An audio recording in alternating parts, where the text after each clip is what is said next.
Oi! Oi! We're here. We've arrived. We've arrived. We've managed to do it.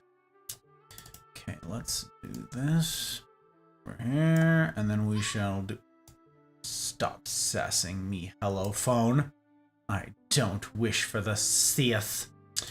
Roll call, though. Roll call. We need to see it. Show me the roll call. YouTube. Are you working? Are you working, son? Twitch. Oh, well, YouTube is struggling to start. Oh, Twitch. Twitch is working. Alerts. Time will tell. Time will tell. And most importantly, are we putting friends before frames? Are we taking care of our people? Is everybody who is live alert? A good question. It's an important question. Let us see. Oh, nope, not quite. We got a secret. We got a secret go live. Look at you. Being very sneaky. Being very sneaky. Going live at the same time as me. Okay, I think that's everybody. Everything is up. Everything is ready. Time. Greetings, salutations all. It is very good to see you, fabulous humans. Yes, it is. Welcome on in to another Friday. Another Friday. Week's end. Week's end. A week the likes of which, again, we'll ne'er see. Ne'er see again this week. Something profound in there. Ahmed, it's good to see you, my friend. Leanne. BV, I'm grateful for the bandwidth, for the lurk. Very good to have you. Got to see you in a couple of communities today. That makes two. That makes two. Nin, welcome back, Nin. I hope you two are well. I hope you are well. And Jack and Dano, fabulous humans these. Okay, we gotta, hang on, I gotta call out Leanne here. Make sure my alerts are working. Hey, look, my commands are doing the thing. Stream Elements was really having a tough go of it the other night, weren't they? Weren't they? They're struggling. They're struggling. It's true. It's true. I gotta check. Actually, that reminds me. I need to check a thing before I begin. Scroll bar. Okay, that's what I thought. That's what I thought. That's what I thought. We just gotta move that out of the way. Excellent. Excellent. Let me just right out of the gate gush about these fabulous humans, or at least put them up on screen. The people who make it all possible. Those remarkable sorts. Jack, you're cracking me up, by the way, sir. You guys, Jack is like taking a trip down memory lane. Like each day of the week, he's just like committed a chunk of his morning to let me just go revisit how I met the Mafia. Okay. We met Jack playing God of War, like 2 summers ago or something like that. Time flies. I don't know when it was. Was it this summer? Was it 2013 or 2023? Whatever. I don't know. Anyways, Jack is just going back and watching the YouTube VODs and just like leaving comments on them. And it is absolutely cracking me up because I had forgotten all of the ridiculous chicanery we got up to playing that game. It was PowerPoint edition, which sucked because stupid PC port was terrible and abysmally bad, but wow, still funny. I don't know what I'm gonna be able to do with that terrible footage though, Jack. Breaks my heart. I don't know what I could possibly do with it. It's so busted. You've seen it more recently than all of us. You know what I'm talking about. How could I ever turn that into an edit? It's like, it's awful. It's unwatchable. I don't know. I don't know. Dano, speaking of fabulous humans that I get to see around the interwebs. Good to see you again, my friend. Welcome in. And Matthew's here. How are you? Might be a little loopy tonight. I had to get a bunch of medical tests today. Oh my goodness gracious. Oh my goodness, Matthew. I'm well. Thank you for asking. I'm well. It's been a very busy week. I got a lot done. I am pretty darned close to finishing the edit I am presently working on. So excited to get to that. Excited to get that out there into the world, into the wild. We're not there yet. not there yet, but you know, pretty excited. Pretty excited. Yeah, otherwise I'm doing well. Got to play a D&D one shot with my backup character. She's a beast. Oh, is that right? Is that right, Nin? This is all like D&D is something that I've never touched, nor am I likely to ever touch, simply because I have an addictive personality. And danger, Will Robinson. Everybody tells me that it's a lot of fun, so I can't have that. Can't have that in my life. No, I need to stay far the hell away. I'm glad that y'all have fun for it, and y'all take advantage of the Dund channel over in the Mafia community Discord. But yeah, Guts, it's good to see you. Welcome on in, my friend. Hope you're well. Hope you're doing just so gosh darned good. Glad to be here, and I'm glad to have you here. Yes, I am. Gage, the sentiment is the same. Friday, will he start? Or will I fall asleep first? Who knows? That's a good question. It's a good question, Gage. We're gonna try. We're gonna try to get into it in a reasonable amount of time, but you know, you never quite know. You never quite know how it's gonna go. You know what I'm saying? 1 year, 5. It was the beginning of 2023 then, Jack. Kind of nutty. Kind of nutty. Drew, welcome in, sir. It's good to see you, my friend. Good to see you indeed. Hope the tornadoes aren't hitting you. All the pictures of tornado damage and all y'all up there. Hope you're avoiding the angry wind. Hope you're avoiding the angry wind. Trotsky, hiya, Trotsky. Hope everything's good with you. Hey, doing all right, sir. Doing all right. How about you? How about you? You haven't streamed this week. I'm like, where is Trotsky in my life? So, you know, obviously, no pressure. Live your life. Do you? You've got your own business to attend to. But, you know, it makes me ask the question, I wonder if Trotsky's okay. So, I hope you are. That's all. Not gonna pry, but I hope you're well, my friend. I hope you and yours are doing just a gosh darn good. Lots of creative editing first. 6 or 7 streams. After that seems to be smoothed out. Really? They smooth out? Ooh, that's a tough prospect, Jack. It's a tough prospect. I'll have to give it a closer look. I'll have to give it a closer look when it gets closer to being on the chopping block. You know what I'm saying? We'll give it a better look soon. Soon, TM. Goose. Oh my gosh.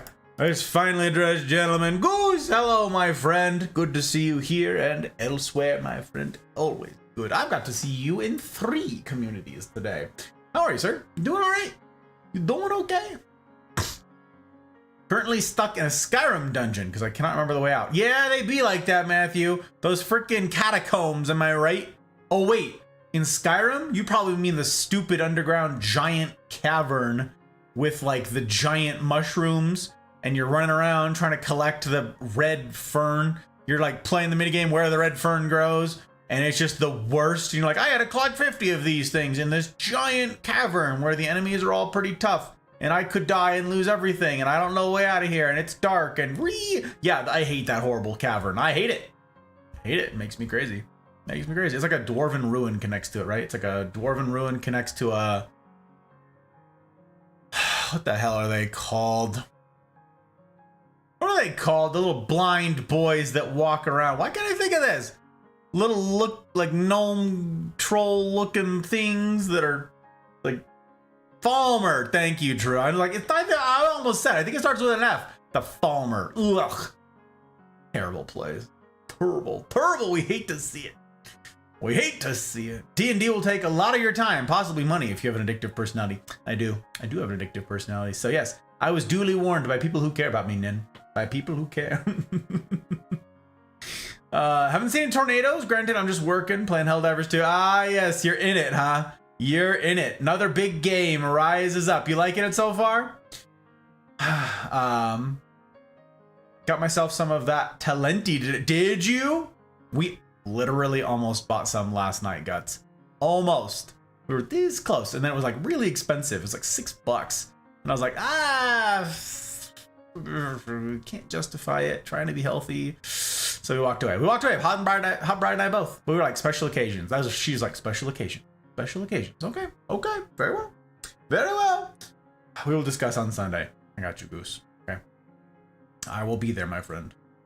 Out looking for work, which turned out to be a waste of time. Everyone has their application process online these days. That's true. Been almost 20 years since I looked for a job, trying to figure this stuff out. Yeah, it's an interesting thing, Trotsky. We've been talking a lot about that during the CNRs because there's a handful of folks in the community who are in your same shoes right now. And we've had a lot of discussion, many hours of discussion around that.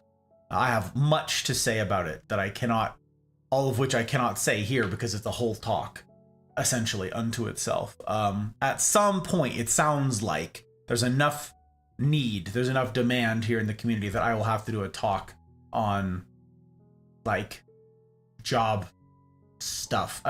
See, I have a hard time. There's so many bigger, broader things that I want to tackle. This is such a hyper-specific thing.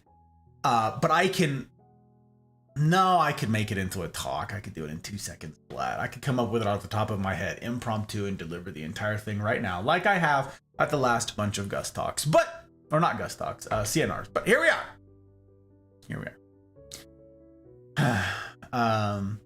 Suffice it to say, you got this, Trotsky. We'll chat more.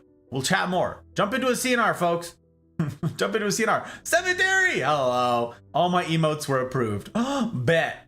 It begins. That's very exciting. Very exciting. Want to see them all? I mean, sure. Why not?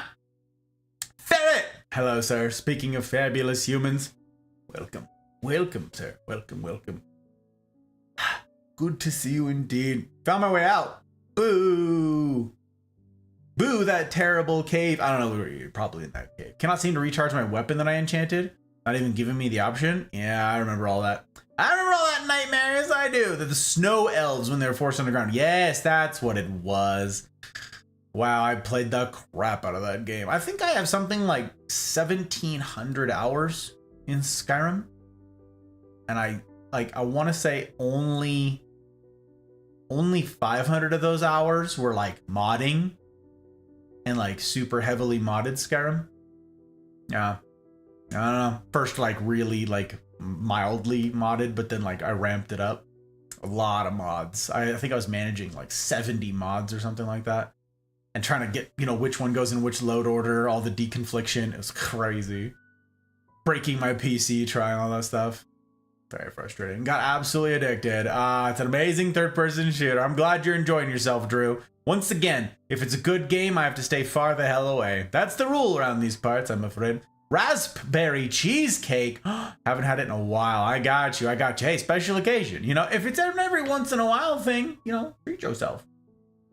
Nobody worry about the medical tests I had to do every year. I have to get a battery of tests to check out my conditions, make sure they aren't getting worse. And checked for various cancers that I've got increased risk for. Weird enough, I've smoked cigars since I was 15. Still don't have lung cancer. Well, it's probably because you're not inhaling them, Matthew. Because if you're enjoying a cigar correctly, you shouldn't be inhaling the smoke. Just saying. Hot Bride's here. Hi, Hot Bride. Aww. You guys, she just got home from 13 hours in the hospital today. She just got home, literally 10 minutes before stream, before live. 10 minutes. I haven't seen her all day. She left the house at 4 a.m. and now she's back. And I got to be like, hi, bye. We high-fived. And here we are. So, here we are. Oh, man. Let me see here. Oh, I see all the emotes. I see you. Neato. You're all my emotes so far. Right, so far. I know so many people with so many emotes, Cemetery. Kinda crazy. Apex Pack Goose. What are you doing? What are you doing, my guy? What are you doing? Goose. Hang on. We got a goose in here. Goose. Got it. On the list for disappointment on Tuesday, innit? On Tuesday. 8K hours in Skyrim. 800 of those involved actually playing. You do, yeah, the modding, right, Trotsky? I know. See, and that's like all of those hours for me that I listed are in game. I don't even know how many hours I spent out of game doing all the modding. I don't know. Those are like game hours, like on my save file. It shows how many hours. Oh yeah. Not supposed to inhale? I was never told that. Yeah, you don't inhale cigars. You have the smoke in your mouth, you enjoy the flavor, and then you kick it out. Cigarettes are what you take into your lungs because you're supposed to be getting like a nicotine hit and all that jazz. And the fastest way to do that is to get it into the barrier on your lungs or some such. Yeah, no, not with cigars. Not at all. Not inhaling cigars. Very bad. Very not the way. Not the way. Ivana! Hi, Ivana. It's good to see you. I got to see you this morning, as I did over in Leanne's. Over in Leanne's world. And yesterday, come to think of it. Good to see you, madam. Good to see you. I'm very tired. Wanted to say hi while I eat dinner. Aww. Aww. Hydrate. Skittles! Hi, Skittles. Hello, Skittles. Okay. Let me do the hydrate thing. We got you. I got you. I got you. Look at us. We going. We're zooming. We're flying. Essence O Snowman. Why didn't it work?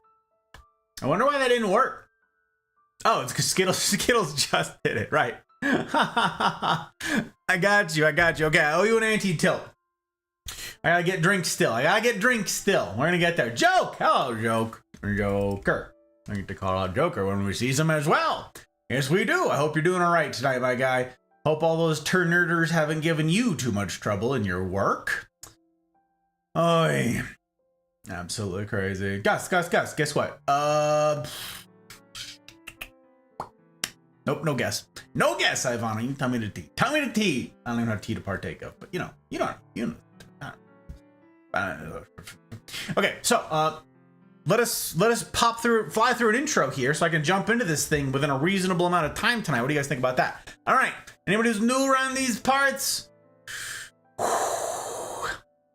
Greetings, salutations, all. My name is Gus, or Six, or Godfather, or Hey You, or Guy with the Tie. I'm a variety streamer. I get up to a variety of things. Oh, you know what? I forgot to change a thing. I forgot to do. We do that. We save that. I need to remember. I'm gonna forget. I was just gonna turn this thing on once I was ready. I'm doing it now. I'm gonna forget. So we're gonna put the little scrolling thing on tonight. Anyways, I'm a variety streamer. I get up to a variety of things. It's right there in the descriptor. I presently stream on Tuesdays, Fridays, and Saturdays. And by presently, I mean for the last 2 years. That's been my schedule, very predictably. But you can find that schedule posted below on Twitch on the actual schedule tab. You can see it as I update it as I go along on YouTube, because I get to multi-stream to both because I did not sign the ridiculous contracts. So I multi-stream in all the places. So you also won't see any ads around here interrupting our topic this evening. I cannot even imagine how frustrating and awful that would be. It would make me crazy to have to manage ads whilst trying to deliver meaningful content in a functional, in a passable fashion. I can't even wrap my mind around it. So I won't try. Yes. Anyways, Friday streamer. So I stream Apex on Tuesdays. I used to be a competitive Apex player. That's all I did. And then I stopped doing that because I'd rather do this than just mouth breathe in the general direction of Bados with like an above average level of gameplay. I'm just a filthy casual. So I'm not gonna shed tears over that. That's the way the cookie crumbles. Friday nights, we have this thing called Gus Talks. Kind of a big to-do, and I'll be talking much more about that. And Saturday nights is anything but Apex, and presently I am working through Outer Wilds. Outer Wilds is a fabulous puzzle story game thing that I can't tell you anything about because everything in the game is a spoiler. It's honestly absurd, but I have it on good authority that tomorrow night I'll be finishing it. Tomorrow night will be the last night of this game, which is why I have been collecting the votes of the patrons for what title comes next. And let me just pull the from here. No spoilers, because that's not the one I wanted to click. That's the one I wanted to click. There it is. Excellent. So I am missing 2 people, 2 patrons of votes that I have reached out to.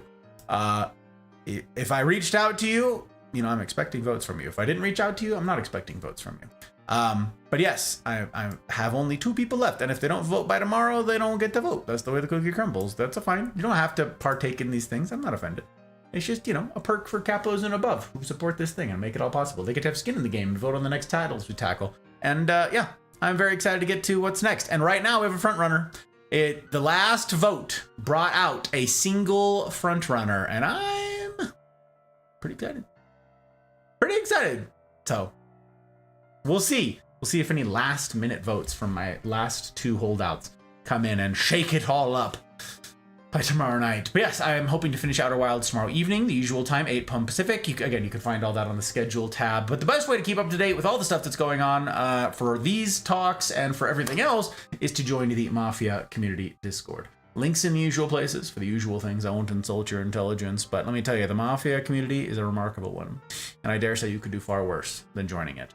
I say all the time, I'm known to say around here, that is not my encouragement to you to join a community that is strictly serious and miserable all of the time, but also don't have all of the communities that you're a part of be strictly good vibes and happy feelings and no difficult things ever all of the time. Don't do that.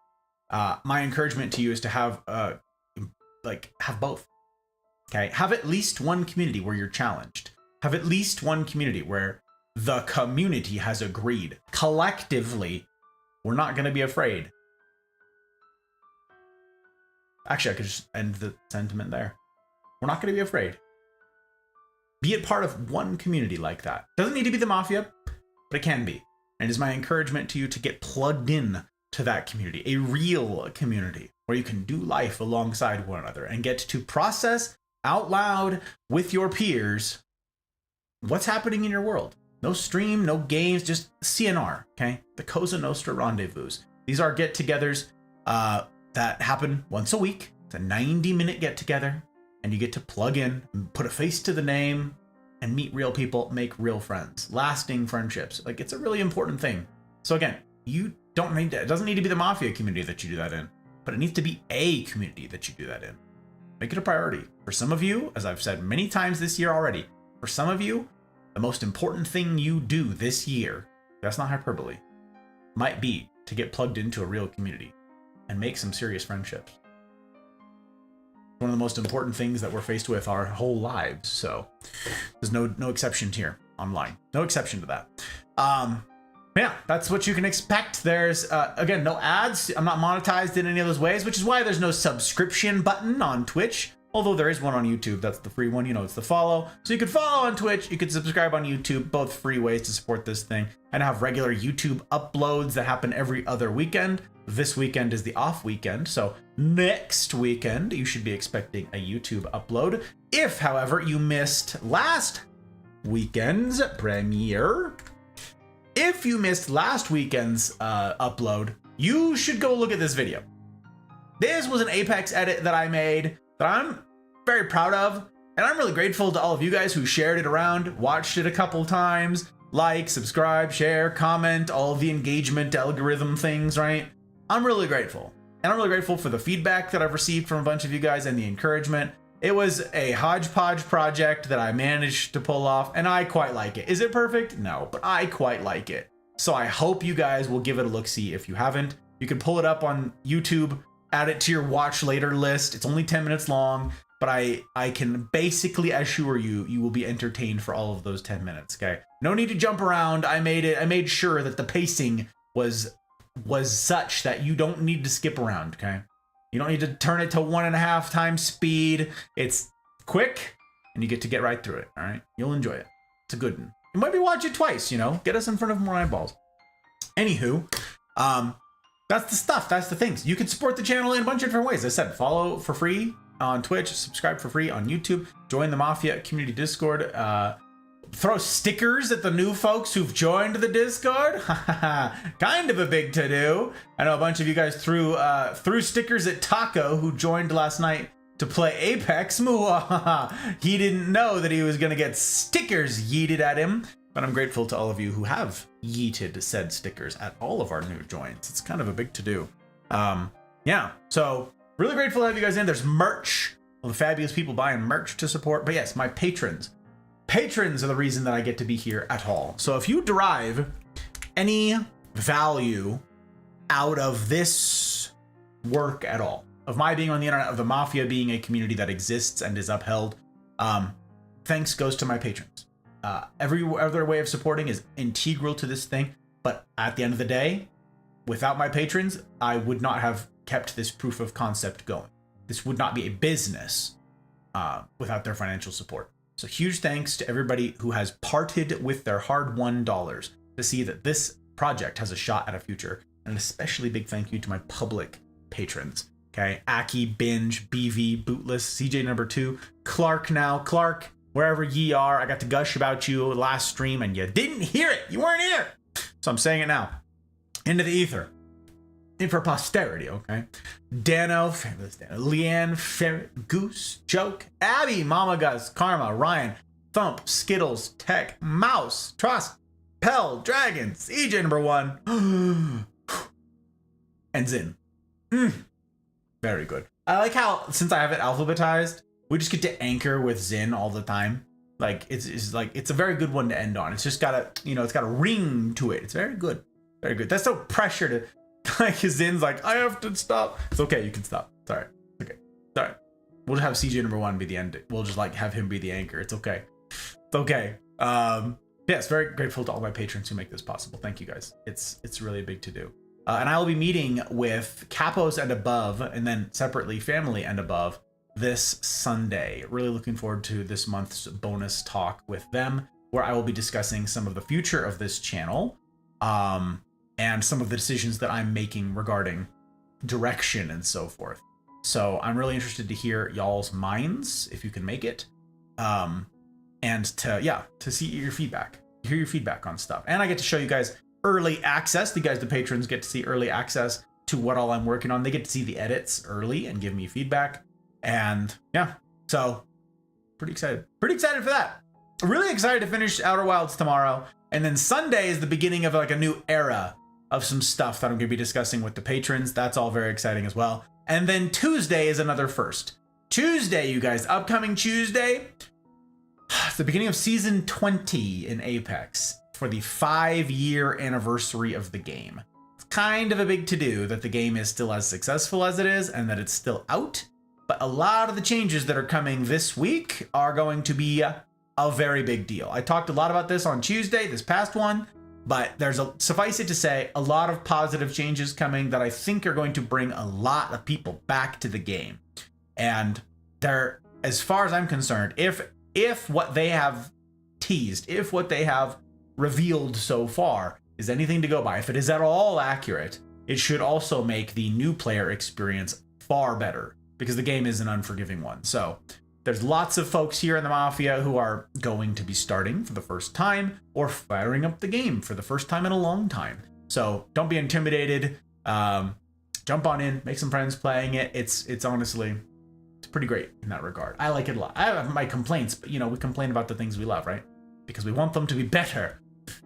That's why I complain about Joker. He was gonna say it about me. He was furiously typing. I had to beat him to the punch. Thumper! Hi, Thump. It's good to see you. Welcome on in. Welcome on in. All right, we catch up on chat while Joke is typing up his sassy response, or he's like actually putting out fires right now. He's like, can't respond to the mouth breathing moron. I'm winning. Okay, let's see it. Let's hear it, Ivana. Let's hear it. In 2 to 8 weeks, there's a range, I will finally has my new nets. The crew finally finished stringing. Oh, fiber to my house. Oh my gosh. I was like, fishing net? Oh my, that's so exciting, Ivana. It's about time. 2 to 8 weeks. Now I get the range. It's an internet company talking. Oh, that's super exciting. Congratulations on that. I'm looking forward to you being like connected, my friend. This has been a long time coming for you. This has been a long ride on that internet struggle bus. Ugh. Crazy, Ivana. Absolutely crazy. Gonna end up being more of a filthy casual than you. That's all right, Goose. That's okay. Tomorrow night, he says. I'll believe it when I see it. Listen, I was told I have it on good authority, Trotsky. As long as I'm not sabotaged by anybody. Oh, lurk, gotta work. Aha, he was lurking. He couldn't even see it. Good. Excellent. I'll be here lurking as I work on rest. I got you, BV. I understand, sir. Totally understand. I'm grateful. Grateful as heck for the bandwidth while you're going through all of the stuff. Please do pass along my and perhaps our best, Miss Amanda. Hope you guys are well. That video was really good. Aw, thank you, sir. I appreciate it. You guys, if Dano thinks so, Dano's like one of them. He's got high standards, okay? He got high standards, so for what it's worth. I don't know. That's right, BV. Your name is in there. It's true. You and Amanda, fabulous humans who make it possible. Really great. Tiff, hiya, Tiff. How you doing, tonight? I am doing just swell. Thank you for asking. Friday nights, I look forward to each week. I love the silliness that we get up to throughout the week, and I wouldn't part with it. I love the humaning that I get to do with this community. But the reason, and this is for anybody out there who's perhaps new, perhaps especially new to Friday nights. The reason that I am a streamer is for Friday nights. It's not to play Apex. That's not my reason. That's not my purpose. It's not to play and figure out puzzle games like Outer Wilds, though I enjoy them. Friday nights are the reason that I stream. So if you've never attended a Friday night, I encourage you to. I encourage you to make time on Friday nights for something like this. Because as I've said before, and as I've already said here tonight, a real relationship involves the spectrum from silly to serious. Okay? Both. And that's what we get up to around here. I love you guys, and I want to support you guys and encourage you guys, but I also want to challenge you guys. We're all in different seasons of life. We all have different backgrounds, different experiences, different expertises and opinions and insights and perspectives. That all important word that I adore, perspective. You each bring something unique to the table. And that's what makes these talks so important, is I want to leverage perspective. The perspective of the places I've gone, the things I've done and seen, and also the opinions and the hopes and dreams that I've heard from you, this multitudinous, motley crew. It's really something. It's really something. So tonight is some of the difficult. Tonight is going to be some of the challenging. Much more to say on that in a minute. But I'm excited to get to it. Excited to get to tonight's topic. It's an important one. I say that about every talk because they're all important. They're all important. 2 or more years. Oh no, gosh. I knew it was a long time, Ivana, but I didn't remember it was that long. As long as he gets started at a reasonable hour instead of 3-hour-long intros. Listen, okay? Listen. All right. Okay. He's not wrong, though. Goose isn't wrong, you guys. Goose isn't wrong. Friday nights are these things we call Gus Talks, where we tarry in the company of our peers and discuss weightier topics. Now, there are 3 components. 3 what comprise an ideal talk, okay? 3. First is good drink. So I'm going to grab a good drink back here. But please, here in chat, you let me know what it is you are partaking of. All right? You let me know what it is you're going to be sipping on. It needn't be alcoholic. It could be coffee. It could be tea. It could be water, okay? Let me know what it is that you've got in chat for your element number 1, okay? We're going to grab ours and then we'll jump into it, yeah? Okay. Element number 1, good drink. What do I wish to drink, actually? You know what? We're going back to the Bib and Tucker. That's what we're doing. That's what we're doing. We're going back to the Bib and Tucker. Actually, I need a glass. Hello. We're gonna do a fun glass tonight. Yes, we are. We're gonna do a fun glass. All right, you guys, you ready for some bottle asthma? Each week, you guys, if we're lucky, we get a little bit of bottle asthma. You guys ready? You prepped? You have your music turned down. You ready? You ready? Listen, let's hear it. Let's hear it.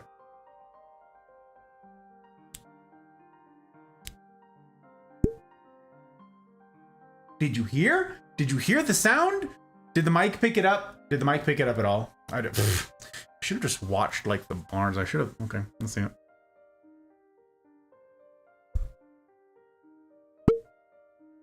it. That was fun. We did 2. We got a bonus one. So I will be partaking of Bib and Tucker. This is a small batch bourbon whiskey, 6-year. So that's what I will be having. But again, let me know what you've got for component number 1. I wish to see. Orange juice. Okay, we got orange juice. All right. I don't drink, but I do have some other inebriating substance. Got you. That's element number 2 probably that we're getting to. We got the thing. We got the Asmer. Nice. Very good. Vitamin water, the XXX flavor. I got you, Guts. I got you. Hot Bride is a fan of that one. Haven't had it in a long time, but she used to drink quite a bit of that. Beer. Okay. Sounds smooth. This is a good one. I like this one a lot, Dano. I like this one a lot. I just picked this bottle up a couple weeks back. Tried it at a friend's place before I, proof of concept before I went out and purchased the bottle. So I am excited to have it. I'm in a Maker's Mark glass that I'm not drinking Maker's Mark. I'm just going to face that logo away. We're like, you drinking Makers? I'm not drinking Makers, but they do have a fun glass. They do have a fun glass. So I finally get to raise a glass to you, fabulous humans, the remarkable sort who are here right now, and because an anti-tilt was redeemed earlier by fabulous Guts here. So, cheers. Oh yes, that's a good one. That's a good one. That's a keeper. That's a keeper. All right. Element number 2, and this is where things get a little bit complicated. This is where my logistics get become tougher. This is where the logistics of these streams come in, you guys, and this is why I don't get to do this every single night. This is why I cherish these evenings that we have together. But it also means I'm going to lose access to my keyboard and a lot of other electronics and stuff and things. And that's because I need to be a good steward of all of my electronics that I, can't replace. Because element number 2, dear friends, well, actually it requires a bunch of logistics. Because element number 2 is good smoke. Good smoke. So I'll be partaking of cigar here this evening, and it requires, as I said, a lot of setup and tear down and all those things. So I must needs be a moment to ensure that everything is ship shape.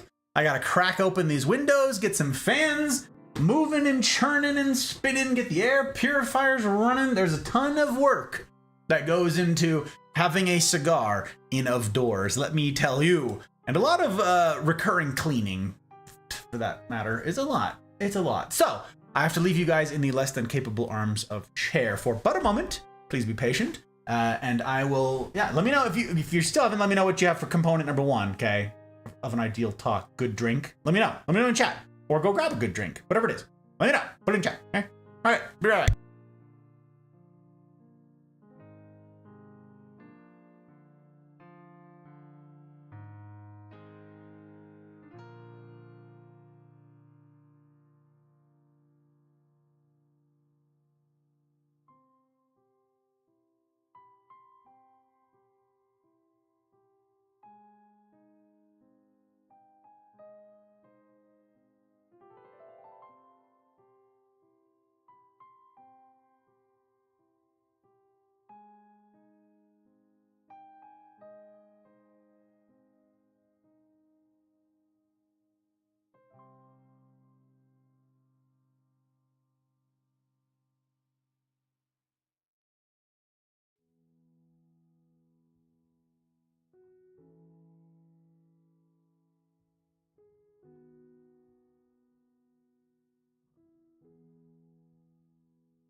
Ooh, that is cold. Guys, there's like 6 inches of snow outside. Having open windows and a breeze when it's 30, I think it's only 30 degrees. It's chilly. It's chilly. It's okay. It's worth it. Worth it to have this time with you. Worth it to go over what we're going to go over tonight. Worth. Okay, so component number 2 of an ideal talk. We don't always get to partake of it, but tonight we do. Good smoke. I will be having a big one tonight. No, tonight is a, what is this? What is this?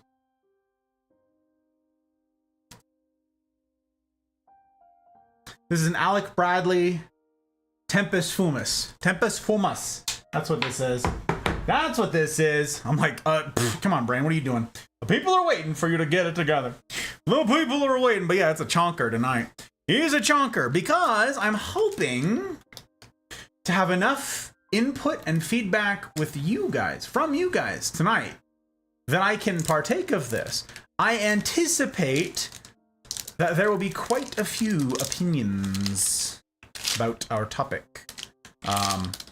Much more to say on that as we jump in, but that's what I'm having here tonight. Ooh, hello there. I haven't had one of these in a minute. I haven't had one of these in a minute.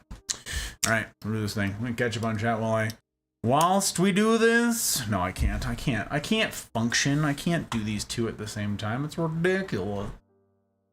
Gamer Sups Blue. Okay, Ivan is working on a Gamer Sups. I don't know what a Gamer Sups is, but hey, that's interesting. You ever fix the cracked wax on the glass by melting the wax? No, I did not, Jack. No, I did not. I had such little expectation that it was like actually wax and not plastic, and I was just gonna light it on fire, that I hedged and I chose not to. It's funny that you asked though. Grape Crush. Okay, nice. Very interesting. Grape Crush. God, I haven't had that in a minute. Sounds fun though. That sounds fun. Okay. Also redeemed a chair stream for smooches since Hot Bride had just got home. No, you didn't. You said chair. Chair stream is very different. Chair stream steals points from you. You did not lose points. You did chair. Very different. But also, Hot Bride is like probably asleep already. But you didn't lose any points. You didn't lose any points. And now I'm all sealed off, so I can't leave this room anyways.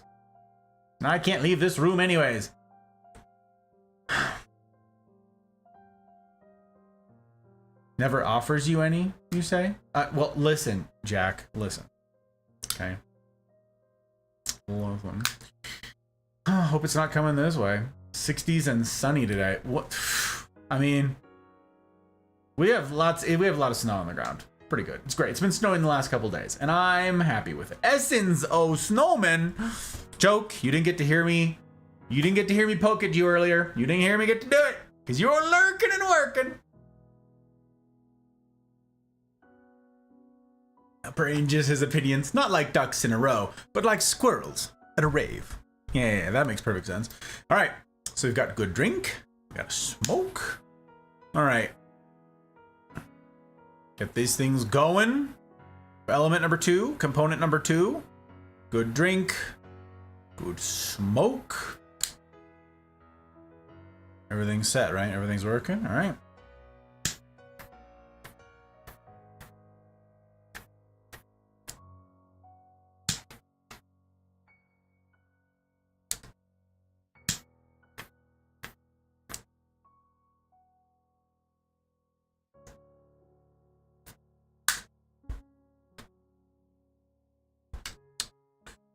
Okay, and finally,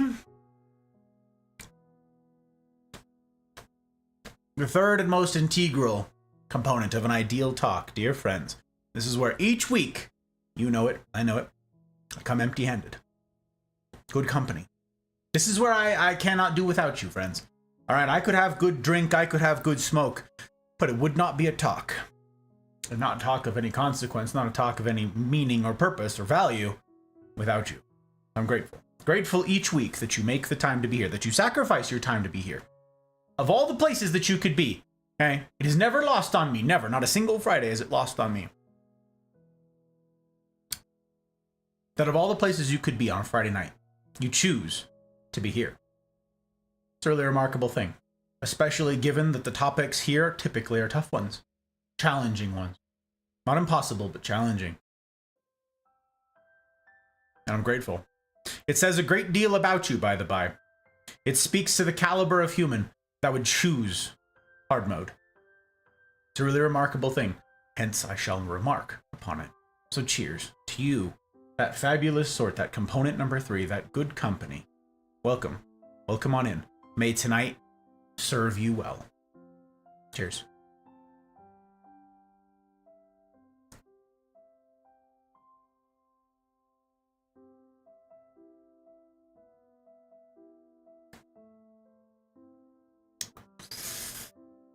What is tonight's topic?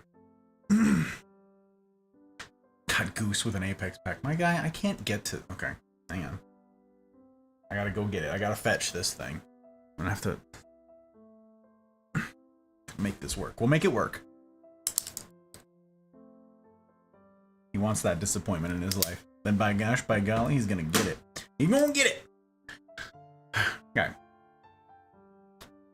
He said he carries you in Apex? I did not. I said no such thing. Doesn't surprise me. I said no such thing. It wasn't even about Apex. Testify! Welcome in, my friend. Welcome in. Hope your week's been alright to you. Hope your work's been fruitful.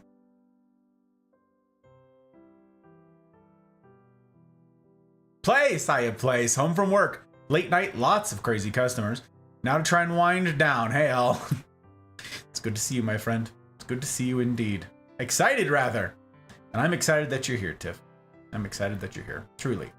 Again, it says a great deal about the folks who choose to be. Really.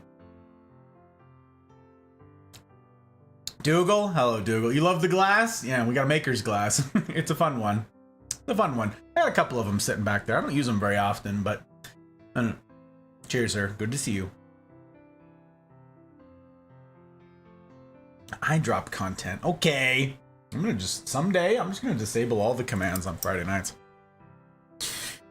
But you're right. We need it before the smoke. You're doing me a kindness. I appreciate you, place. Ah. Ooh. Okay. I drop content. We got it. We got that eye drop content. Keep the peepers peeping. You guys know these new mechanical eyeballs. Got to keep them servos spinning and whirring, because it won't do to lose my eyesight. It won't do, because to not again have the ability to gaze upon the hot bride would be, well, it'd be a tragedy indeed, and one that I don't know that I'd handle well. One that I don't know I'd handle well. No. Blood, welcome, my friend. Welcome, sir. Good to see you. Good to see you indeed. Showed a friend my Godfather Goose mug. They said it was fantastic. Said they should meet them. I said they should meet the model. That's sweet. Incidentally, place, Hot Bride got me a special custom made card for our anniversary that we just had. And it was geese. It was the two geese like smooching, the goose smooches from the Goose game. It was very cute. It was very cute. I was here first. All right, so tonight's topic.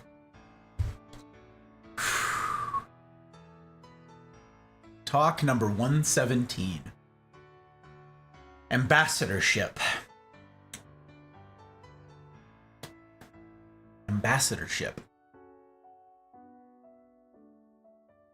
How many of you work for a company you don't really care for? Show of hands. Show of hands. No one's gonna get doxxed. You don't have to if you don't want to. You're like, my employer watches. I don't know. How many of you, though, if you want to, okay, you could just raise your hand, put it in chat, something in chat. I don't know, me. How many of you work for a company that you take it or leave it, whatever? You don't really care what's going on with the company, high up level type stuff, okay? Go ahead and put that in chat. Let me know. Work's been fruitful. Horses are trying to breed this time of year. Being the lead resident horseman. Busy indeed. Found myself quite the companion in my new friend Danielle. Fond of and cherish deeply. Hope for a partnership. It's a big to-do, Testify. It's a big to-do. Congratulations. Congratulations on all the stuff and all the things. I forgot to qualify this tonight, you guys. I forgot to start tonight's talk for, again, the folks who've never been to one of these before. I'm going to miss a lot of chat, okay? I have lecture points to get to. I have notes and stuff. Oh, right, and I've got to disable raids. I forgot to disable raids. Oh, my word, that won't do. No, no, no, no, no, no, no. Nope, nope, nope, nope, nope. Won't do at all. Deny all raids. And this is also where we set follower only chat. Dear friends, on serious nights like tonight, for those of you who've never attended one of these, you will not know these things. I disable raids because we're dealing with serious topics, usually on Friday nights, and it's very grindy, it's very incongruous. The incongruity is an insurmountable thing. To go from the seriousness of our talks, the depths of which go pretty darned low, to the hype of a raid, you see? So, as grateful as I am that everybody raids, as grateful as I am for everybody who has entrusted their platform and their people to little old me in the past, limit those to the nights where we're doing the silly, on the spectrum of silly to serious, would you kindly? Tonight I disable raids. Grateful for the sentiment, I am. But it's very difficult to speed people up, catch people up to speed when we're talking about it. You'll see the banner running along the bottom of the screen here, letting you know what's going on, letting them know what's going on. We'll also have follower only mode enabled. You have to be a follower for 10 minutes to even say anything in chat, because there's a lot of folks who are going to jump in the middle of the lecture, hear one thing without any of the build up, without any of the foundation, without any of the preamble, and immediately get fired up and start launching attacks here in chat. No. I want folks to be able to acclimatize really fast. So worst case scenario, they have to follow and hear at least 10 minutes of context, see the banner running along the bottom and all of that before they can act out their worst impulses. So Friday nights, we have these strictures in place, and I'm very grateful to all of you for abiding them, for tolerating them, for humoring me in this thing, for being patient. I'm grateful. Grateful indeed. Okay. Yeah, I know nothing. You're wrong. Yeah, exactly, Gage. You're wrong. So I'm going to miss a lot of chat. I'm going to hold forth so I don't lose my train of thought. And I'm going to revisit chat as I'm able in natural pauses in my content. Okay. But I have a lot of lecture material to get to. Tonight, though, is a little bit different. I am going to be looking for feedback on specific things. And that's when I'm going to turn my attention to chat. Okay. I have a ton of examples to run through, but I'm more curious to see if you guys have them. So tonight will be a lot of feedback from you guys. That is to be hoped. Okay, a lot of engagement, because truly these talks are meant to be a dialogue. I have so much to learn from you guys, and I hope you will again indulge me in this. So let's see. I asked how many of you work for a company that you don't care about, right? Or not really. Doesn't need to be this minute. How many of you have worked for a company, okay? You work for some giant chain like McDonald's or Starbucks. Maybe you work for some massive corporation like Amazon or FedEx. Show of hands. Okay, we got those. Okay, I see some hands. Okay. Certainly used to enjoy the company, but not the managers. All right, joke. Okay.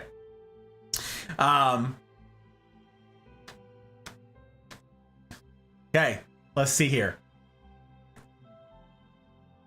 All those of you who are in these spots, or who've been in them in the past, right?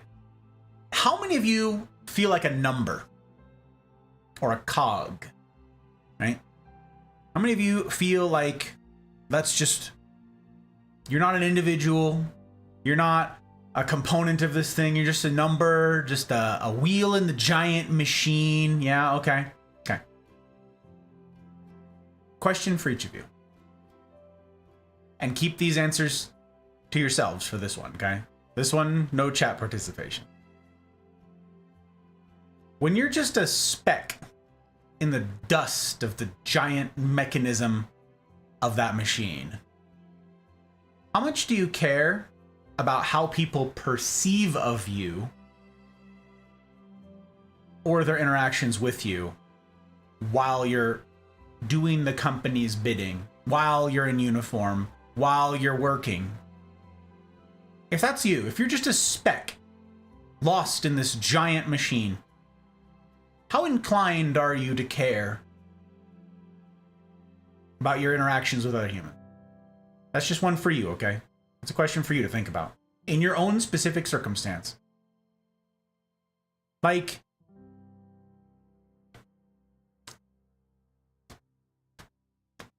I know this is gonna go out on me.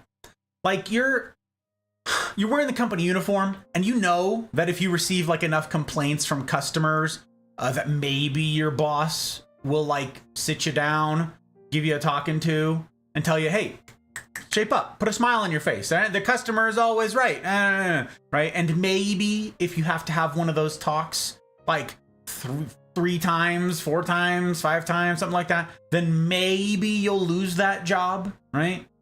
But besides that, besides caring about the quality of those interactions, just because you could lose your job if you don't, besides the instances where you're under threat of joblessness and therefore you paste that smile on your face, besides that, how many of those interactions would be positive between you and customers, coworkers, your supervisors, anybody, vendors, suppliers? How many of your interactions would be positive?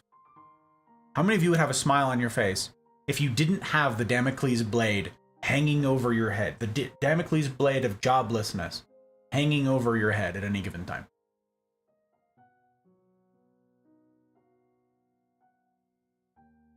You're just trying to make it through your day. And if Walmart's, reputation gets hurt, is damaged because of you, because you're not like smiling because you were snippy with someone, then who cares, right? Right? Tonight I want to examine both that behavior and the attitude behind it. Tonight might be tough for, well, everyone actually. Tonight might be tough. In fact, I'm pretty assured of it. And that's because there is nobody, not one of us, who is not affected by tonight's topic.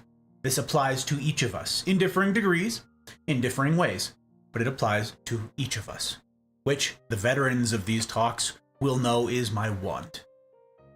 I'm not interested often in speaking to something on this platform, on our limited time here together once a week, on addressing something specific to one of you. Those are things I would much rather tackle in the privacy and security of the CNRs, okay? The Cosa Nostra rendezvous, weekly get-togethers with the community, okay? The one-on-ones, that's where we can address stuff like that.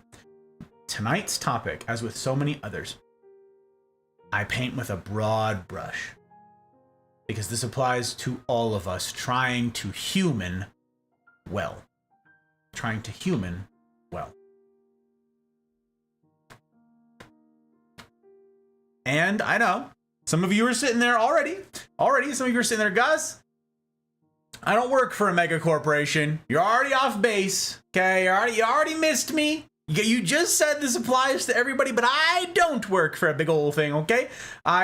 You work for a little mom and pop. You work for yourself. Gus, it doesn't apply. You're an idiot. Okay.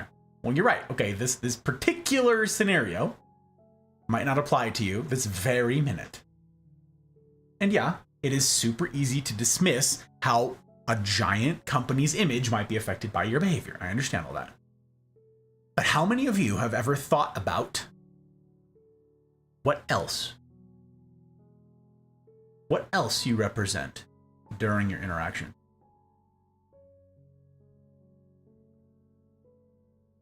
That's where we're going tonight. Brace yourselves. This one, as threatened.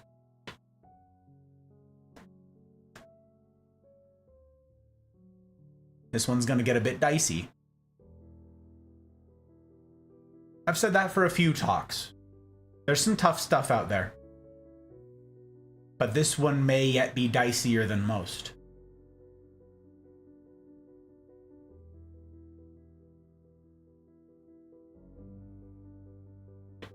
So before I jump in,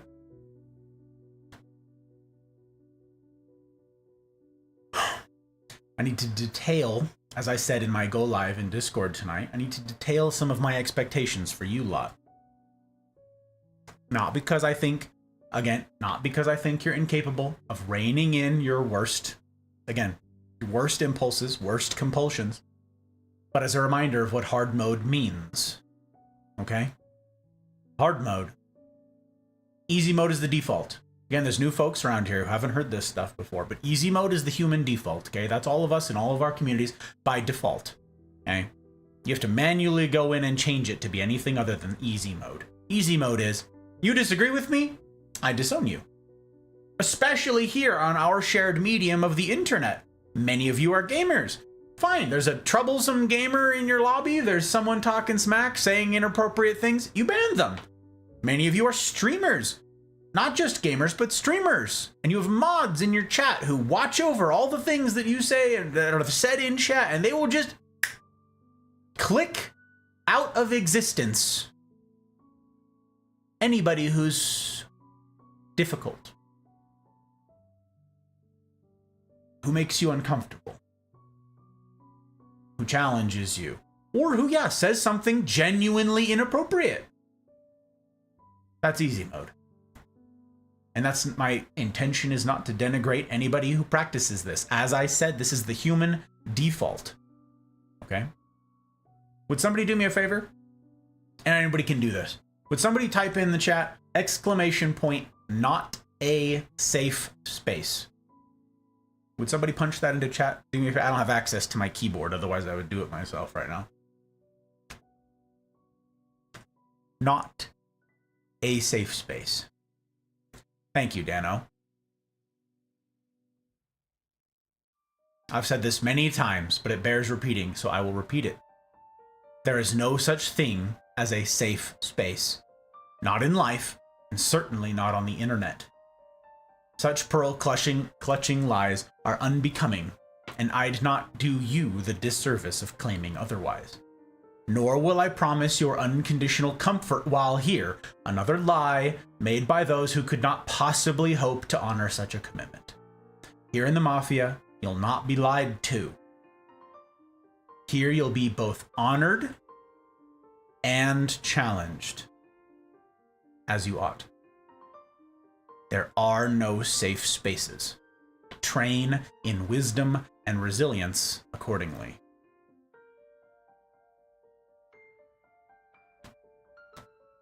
Hard mode is recognizing this,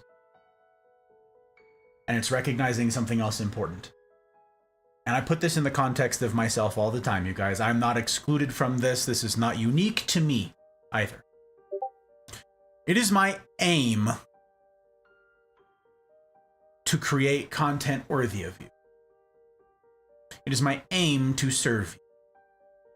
To make something worthy of your time and your energy and your attention, especially on Friday nights, where again, you could be anywhere, but you're here. It is my attempt, my aim to steward that well. To make content worthy of you, the human in you, well, that's an unspeakably high bar. And it's one that I cannot hope to nail. It's one that I can't achieve because of my humanity, because of my humanness, because I'm flawed. The only guarantee, despite my aims, despite all of my effort, the only guarantee around here is that I will disappoint you. That's the only promise that I can make to you with a straight face. I'm gonna clutch up and win this fight. I'm gonna be entertaining 100% of the time. I'm gonna be a good friend to you 100% of the time. I'm gonna remember the super important thing that you told me. You bared your soul and told me this thing, and I'm gonna remember that forever, and I'm not gonna screw it up and forget. No, I'm human. And so are you.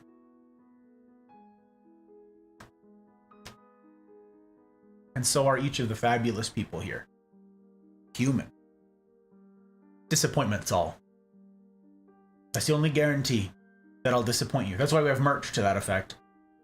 It's a silly thing, yes, but it's also a humbling thing. This ought to be a source of humility for each of us. Therefore, hard mode. Hard mode starts with understanding that principle, okay? Easy mode is, I don't like you because you disagree with me. You said something that made me uncomfortable. You said bye forever. I don't need to have you around. I don't need to entertain you. I don't need to put up with you. I don't need to tolerate you. Well, isn't that an interesting thing? Tolerance is important, guys. How many of you want to be tolerated? Tolerance is important. That's how you need to get along with humanity. Tolerance? How many of you, if someone were like, oh yeah. I'll use Joke in this example. I've known Joke for a long time. I know Joke's got thick skin. He's put up with me for a long time now, okay? If I were to say to Joke, I tolerate Joke. I tolerate him. What is that? What is tolerance? No, that's crap.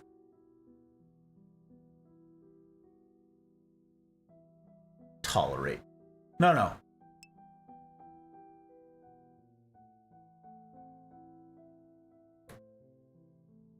No, I adore you each. You too, Joe.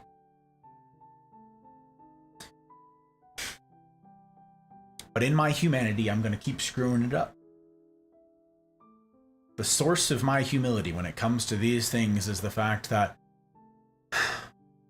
despite my best efforts, I'm going to keep messing this up.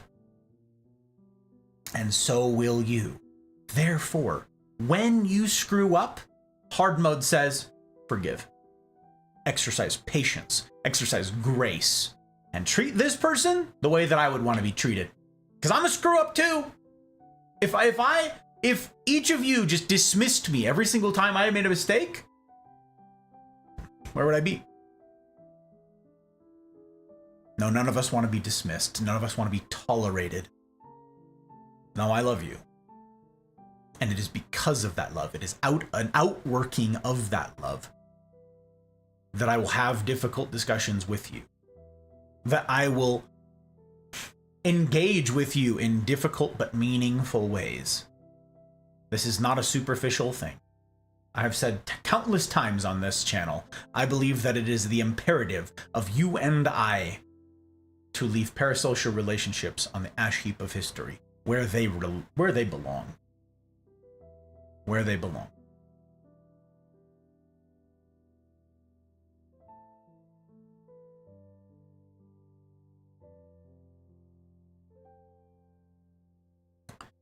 Hard mode. Tonight, we will each of us have to practice hard mode. Not nail it, not be perfect at it, but we will each of us have to practice it with this topic. Tonight, you and I are going to skip through a veritable minefield of touchy subjects. Plural. Would such a thing be wise in other communities? The ones that say, no difficult things, good vibes only? Here on Twitch? Here on the internet? Absolutely not. No. No, this would not be wise in other communities. But you're not other communities, are you? You're the mafia. I expect our members to shine in places no one else will, including here tonight.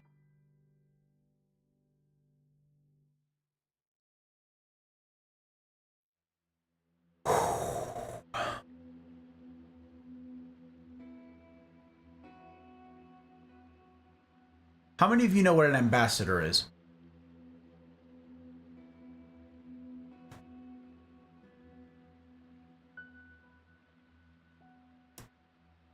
a rhetorical question.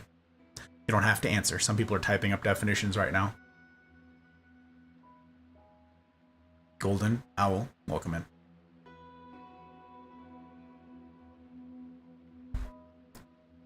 I have a definition for you. Ambassador. Thanks, dictionary.com. Noun. A diplomatic official of the highest rank, sent by one sovereign or state to another as its resident representative. Okay. Or a diplomatic official of the highest rank sent by a government to represent it on a temporary mission, as for negotiating a treaty. All right, okay. Third, a diplomatic official serving as a permanent head of a country's mission to the United Nations or some other international organization. All right, okay. And finally, an authorized messenger or representative. Oh. So, yes, there's the official role of an ambassador, where you represent a nation state, okay? And if any of y'all here tonight are in fact like actual diplomats, that's neat. Don't dox yourselves, okay? No show of hands. But don't you worry. But if you're out there and you don't represent a country, if you're sitting here right now and you do not represent some sovereign nation, state, or whatever, that's surprise! You're still an ambassador. Each of you are an ambassador. I know. You thought your job was something different. I know. You didn't know this was in your job description, wherever it is you're doing right now. And some of you are like, I'm unemployed. Joke's on you, Gus. You're still an ambassador. I told you, tonight's topic applies to every single one of you. There is no exception. There is literally no exception. This is not a gotcha game. This is not, I'll think of the exception, Gus. I'm looking for it and I got it. Just you wait. I actually think about ambassadorship a lot. And I have for a long time. But I've been giving this an extra amount of my time and energy and thought and reflection for the past 3-ish months. So why do I think about this so much?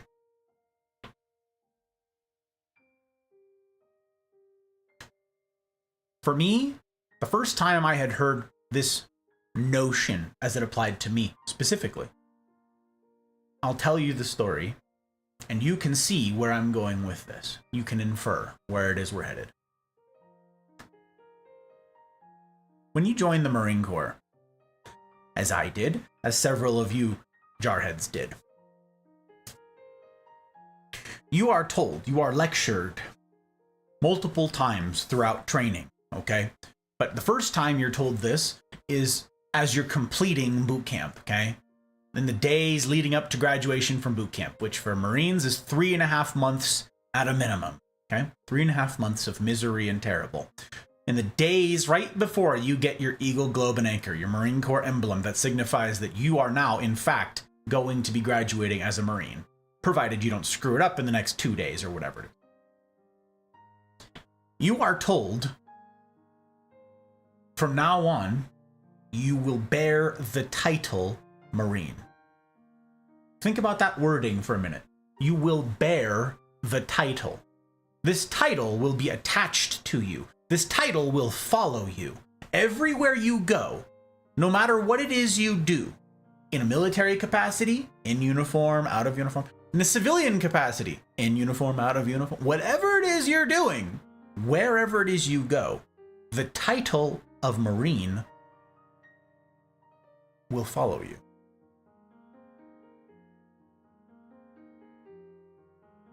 Therefore watch yourselves. Therefore pay close attention to your behavior, to your actions. Therefore keep a close guard on your words and on your conduct, because if you go out into the world and screw up in a big way or a little way, you know what the headline will read? Every Marine has heard this. Every single Marine has heard this. You know what the title, you know what the headline that blog we'll read, of that news post, well, you know what the title, what the tagline will say? Marine screws up. Marine commits crime.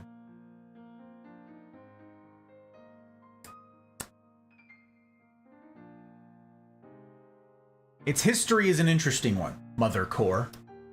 Several presidents, and notably one president's wife, but there are many others, have tried very hard to abolish the Marine Corps. Strange to hear for you civilians out there who don't know a lot about Marine Corps history, but yes, the Marines have been fighting to exist for basically its entire existence. Many, many times have they tried to abolish the Marine Corps, with no success. But suffice it to say, there are a lot of powerful interests who are looking for an excuse. They're looking very closely and paying attention to the behavior of its members for anything they can cling on to as an excuse to abolish the Marine Corps. Well, the Army does that work anyways, sort of. Or the Navy does some of that work, or the Air Force, the other branches cover what the Marine Corps does. There's no need to have a separate Marine Corps for that, all right? We don't need it. They're looking for an excuse. Therefore, conduct yourself according. Wherever you go, from now on, for the rest of your life, Marine, 18-year-old Marine, that title will follow you. And so too will the responsibility of bearing that title. What does that make you?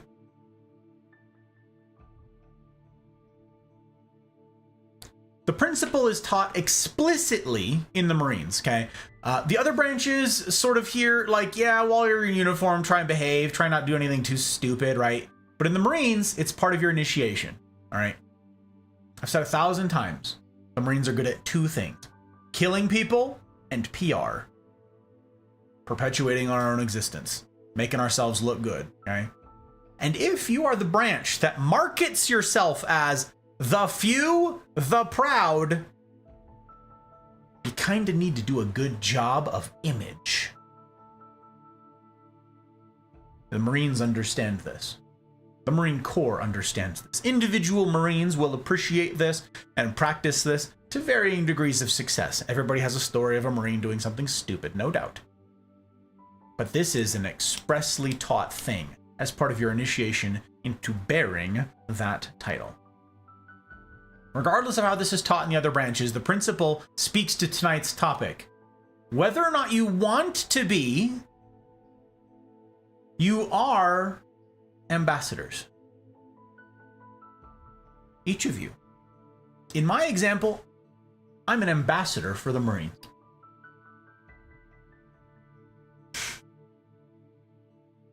But there are many more things for which I am an ambassador. And the same goes for you. Whether or not you chose this. So tonight I want to talk about all the different things in life for which you are an ambassador. Now, I've got a pretty good list going. I've got a pretty good list that I sat down over the course of several weeks and added to periodically. I'd have an idea and I added it to my phone. I transferred it all over here for my notes and stuff like that. So I've got a pretty good list going of things that I have thought of, okay? Both in the past and, again, more recently, because I've given this a lot of thought. But I'm very curious to hear what you all make of this, okay? So I'm going to prompt you with a few, and then I'm going to ask for your guys' participation. Not this very moment, okay? And then I'm going to give you an example one, run through. And then I want to see where your brain goes. And I want to hear some of your examples. And this is where my ask of you is to conduct yourselves in a mature fashion. Because as many of you have already realized, as many of you have already noticed, this is a can of worms. Some of you are like, oh no.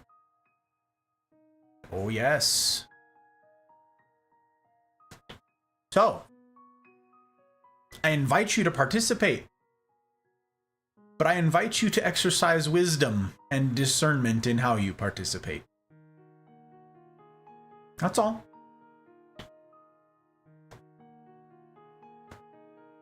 I want to go through a bunch of examples and then I want to pick apart each one, which is why I chose a big cigar tonight. Thing needs to last for a minute. And if you have the ability to do so, wherever you are right now, wherever it is you're watching, wherever it is you're tuning in from, I invite you to make a list. Write it down, piece of pad of paper, post-it note on your phone, notepad in your Windows, whatever, okay? Make a list of every ambassadorship that you currently hold as we go through this, okay?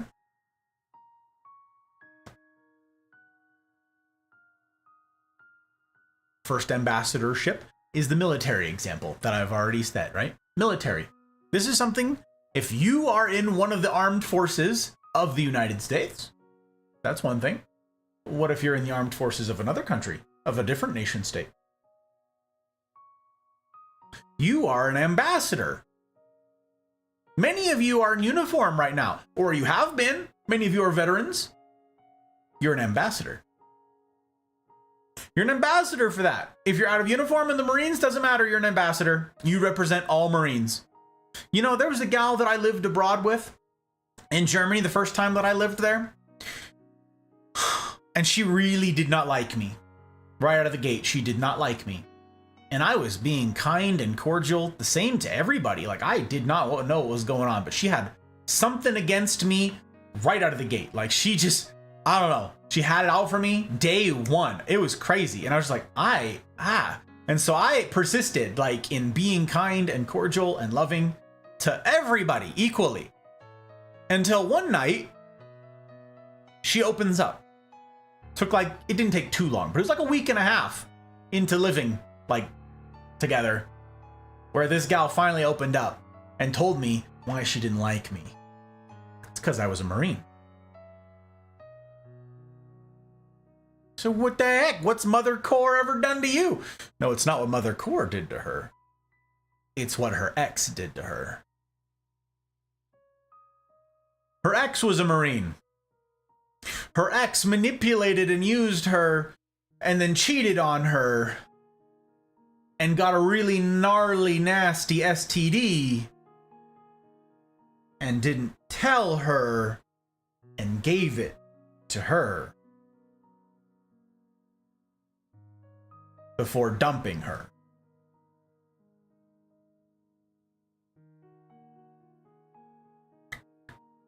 Oh.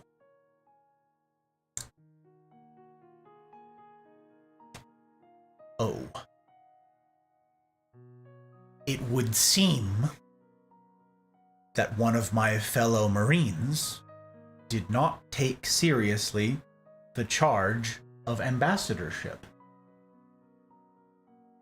The Marine Corps reputation was affected by this man's sexual proclivities, by his dishonesty, by his being generally a lousy human. Now she's got something that she's going to live with the rest of her life because of a Marine. I'm a Marine. And it means I'm lumped in. I'm lumped in now. What then? This is going to be I want you to think about this as we proceed through this minefield tonight. What then ought I to do in light of that? How ought I to conduct myself in light of this revelation? That I am an ambassador. I'm not just some dude. I'm not just some guy in the tie. I'm an ambassador for the Marine Corps. Isn't that interesting? I have a bunch of examples that I'm going to jump to. I'm gonna look at chat here in a moment. I have not looked at chat. Obviously, I'm steering clear for the moment. and I want to see what you guys have, and then I want to pull apart each one. I have a checklist of things on my own end that I've thought of that I want to get to. So if you don't think of them all, I certainly will. But I suspect many of you are going to think of things that I have not. And I want to pull apart each one. But as we go through, I want you to make a list if you can. Do it on your own. Okay, this is for you. You're for your own reference. You don't need to share these things. You don't need to put this in chat. Maybe if you want to have a deeper discussion about this, we can do so in your CNR group. If you are plugged into a CNR group, a weekly get together with the Mafia, have a discussion there. But I invite you to write this down for your own personal reference, for your own perspective. Okay? How ought I to conduct myself in light of the revelation that I am an ambassador? What about outside of the military? Okay, you're in uniform. Yeah, okay, you raised your hand, you swore in, right? You said, I swear to protect and defend, right? All that stuff, right? You're gonna do all those things. That's great. You raised your hand and opted into that. What about other jobs? What about your job?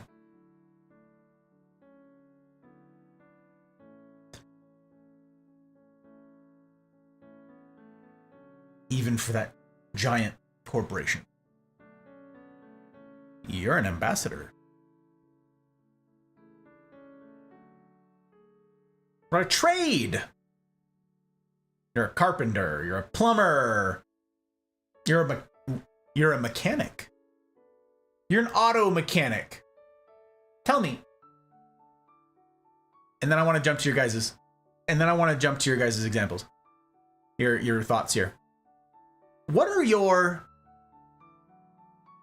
impressions of vehicle mechanics? What stereotypes? There's a word that's going to be kind of critical tonight. What stereotypes are there about auto mechanics out there in the world? Huh? What do you think of? What do you worry about? What have you heard? What warnings have you received from your elders when you're going to a shop? When you're taking your car in to get serviced? When you're getting something fixed? Well, maybe you're just going in for an oil change. What have you heard about auto mechanics?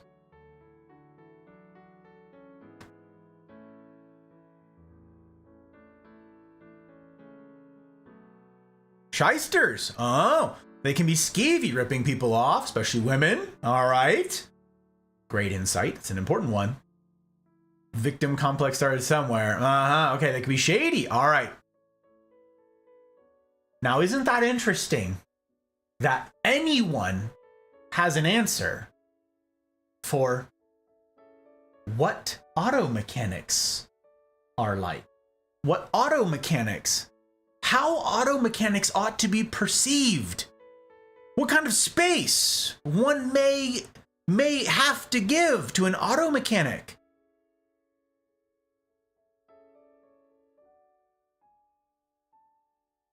Where does that come from?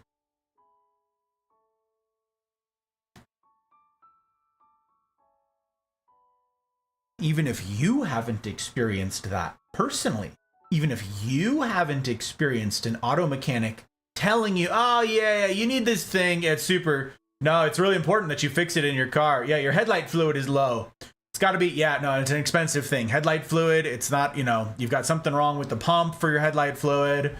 So, that's got to get changed out as well. And yeah, I know you're looking at $600, $650, but I'm giving you a discount here. I'm giving you the house because I know, like, you just came in for this one simple thing, but this is, like, super important. You don't want your lights to turn off on you in the middle of the night right somewhere. It could be life-threatening.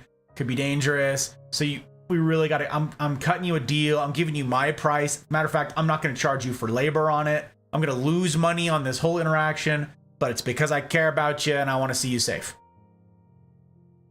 Even if you've never been on the receiving end of that, it means that someone has. How good a job have auto mechanics done at ambassadorship?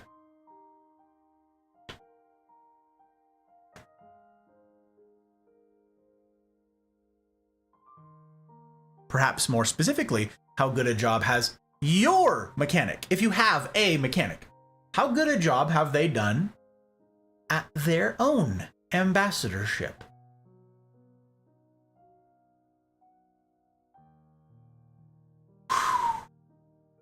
Training at Pizza Hut made us aware of our ambassadorship. Still didn't stop most of the drivers from smoking weed. Where you're driving with the Pizza Hut sign on your car, delivering pizza, interacting with the public, getting snippy at the front door, like rolling your eyes at a lousy tip or whatever, complaining about something, how you respond to irate customers, to unreasonable customers. You're an ambassador.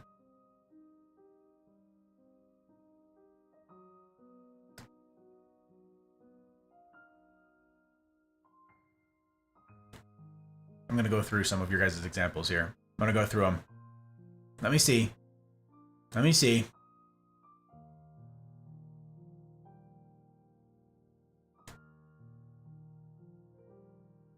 Oh, Gage, your example's an interesting one. If you're in a wheelchair, you get to be an ambassador? Yes, indeed. This is an interesting way that you articulated this, my friend. And I want to tease this apart. You get to be an ambassador for every disability ever, even if you have no idea what it is. Now, your last bit is where I will... This is where I will challenge you.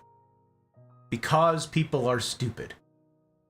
No, I suspect it's because people have never had a talk like this one.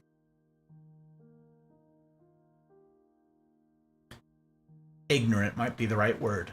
But that's an awfully loaded word, isn't it? Ignorant. We use that word in really loaded occasions, really loaded scenarios in our world today.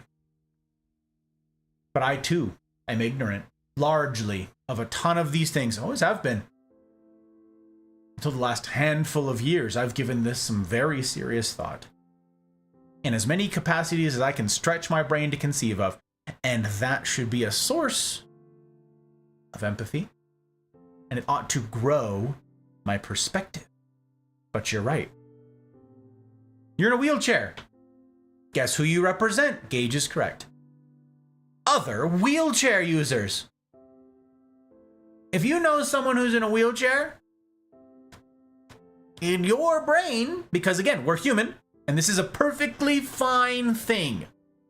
Perfectly fine thing.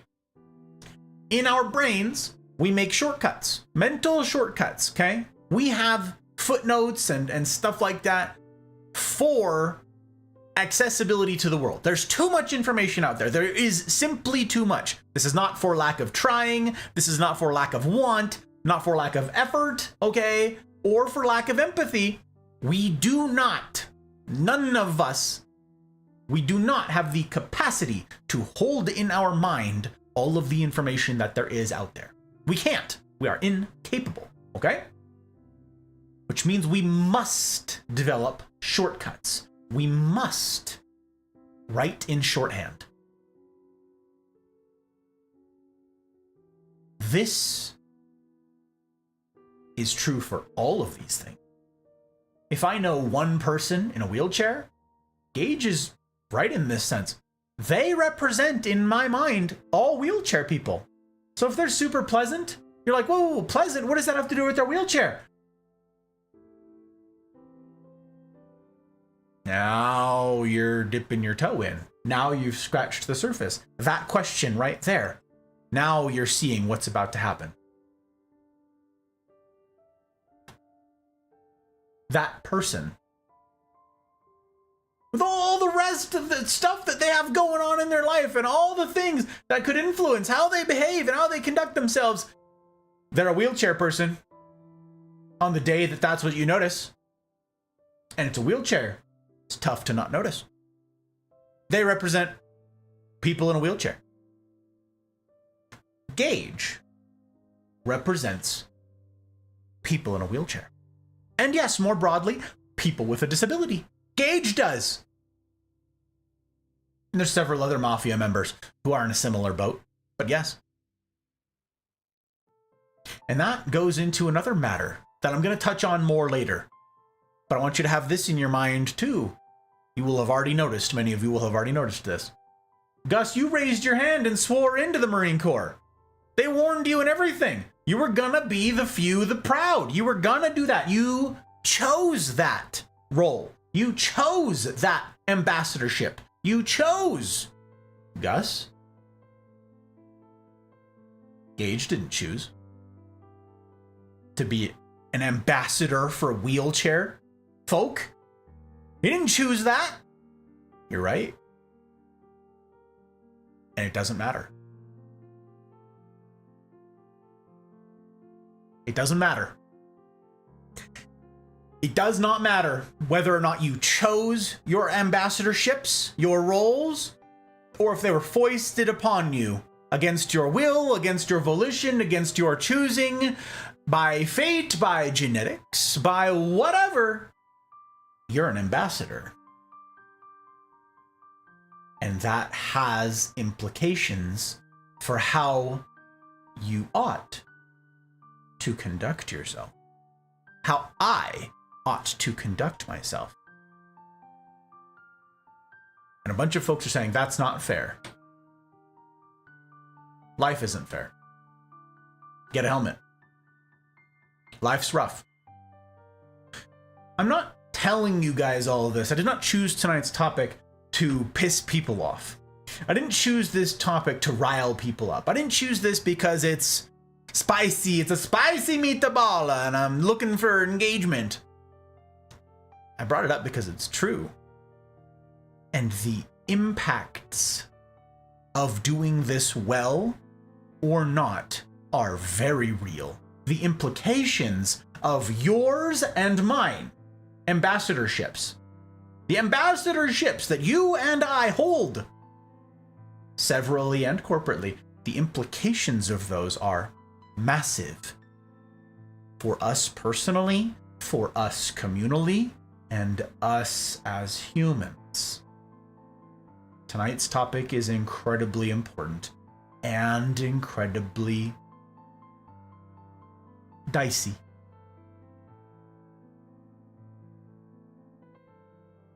Hard mode means considering the other in how we conduct ourselves, right?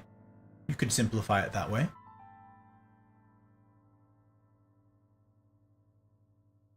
How do our ambassadorships fit into that? In a lot of ways, friends. In a lot of ways.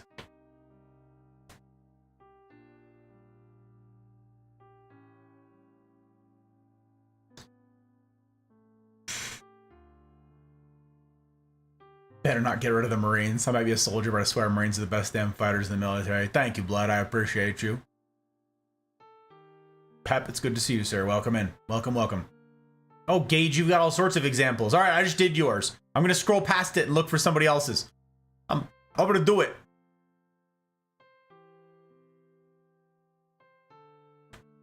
Pizza Hut example. It's a good one, Dougal. We talked about mechanics. As a Freemason.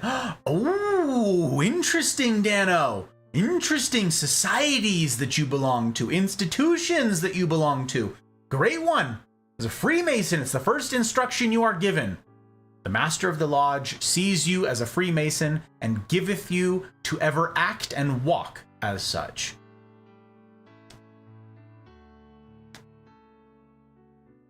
And you opt in. I now bear this role. I now bear this title. I now bear this responsibility. I now bear this burden.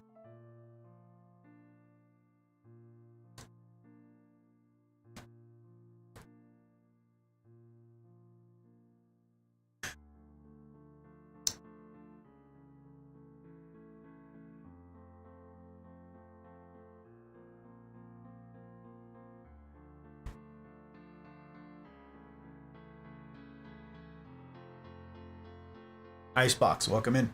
It's good to see you. Good to see you indeed. One bad interaction can destroy many a good. Indeed. Indeed. The psychology suggests we need something like 5 positive interactions just to neutralize one bad one. It's either 5 or 6. It's something like that. 5 or 6 positive interactions with an auto mechanic to just break even with 1 bad one. Isn't that something? Isn't that interesting? What are the implications of that for how we ought to conduct ourselves in our various roles of ambassador? Ooh. Ooh.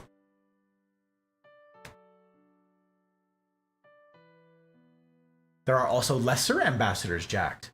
Ministers and envoys that have similar duties but still uphold public rapport and relations. It's true.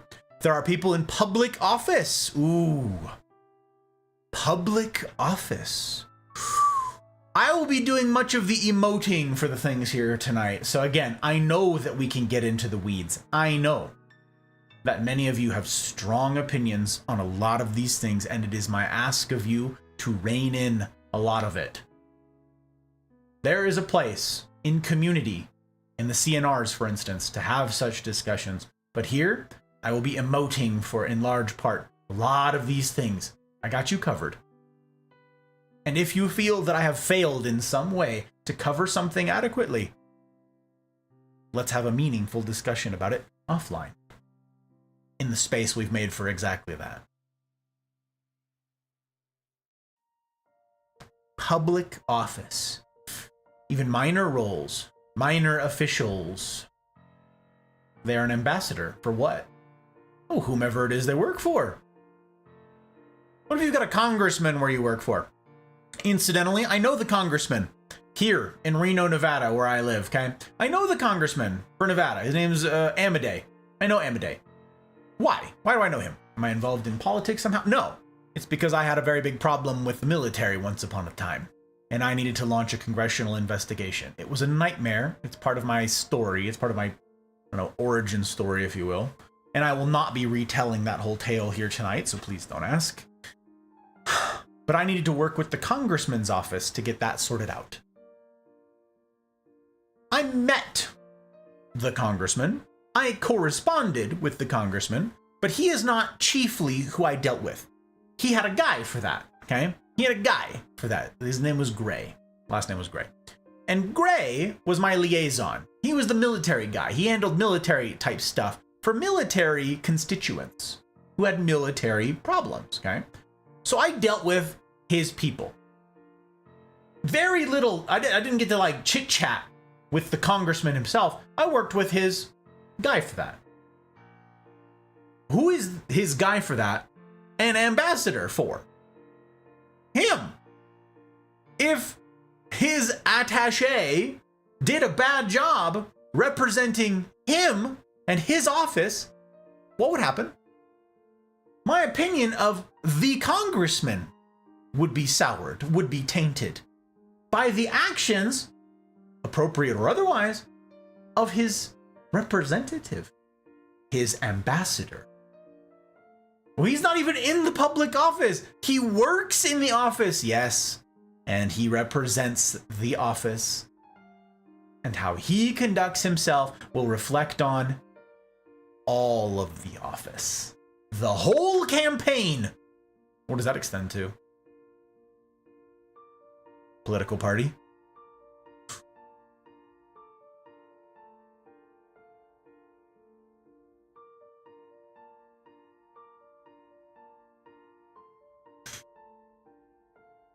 What about rank? What rank in the military? The example that I had. Rank in the military. Are there any stereotypes out there? Golden, when you got here, you called me Gunny.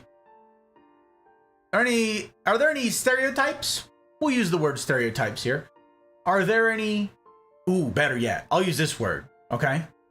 Is there any baggage? I'm going to ask that a lot, okay?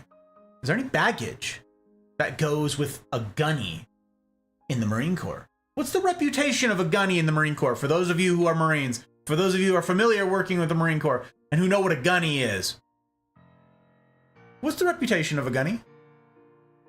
What's the reputation of a Lance Corporal? What's the reputation of a sergeant? For you Army folk out there, what's the reputation of a specialist? For you Air Force folk, what's the reputation of an airman? Or an A1C?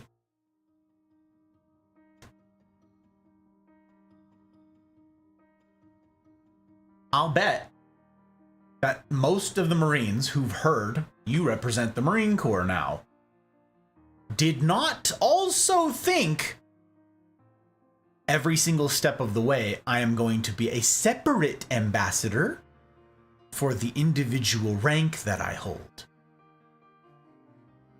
You guys, gunnies have a bunch of stereotypes about them. Gunnies are the true believers, incidentally. It takes an act of Congress to turn you into a staff sergeant in the Marines, okay, to pick up E6. Therefore, it takes an act of Congress to take it away. You settle into your role, and then you pick up gunny. Gunny, the closest equivalent to picking up gunny in the Marine Corps is picking up tenure as a professor, okay? You become a tenured professor. Now it is very difficult to get rid of you. Even if you're bad at your job, even if you're problematic, even if you cause a bunch of heartache for everybody, they cannot get rid of you. And therefore, a bunch of gunnies, ooh, they give in to their worst impulses. A bunch of gunnies, they're mean sons of guns. And they will run roughshod over you. They don't care how you feel about anything. They don't need to care about you. They'll mess up all your paperwork. And they don't care because there's no recourse. These are the hard chargers. And when you're a gunny, you represent all gunnies. All of them. You represent more than just that too. You represent the strata of rank that you fall in, okay? In the Marines, there are strata in your enlisted rank structure, okay? There's the so-called non-rates. Non-rates is E1 through E3 in the Marine Corps. That's enlisted rank 1, 2, and 3, okay?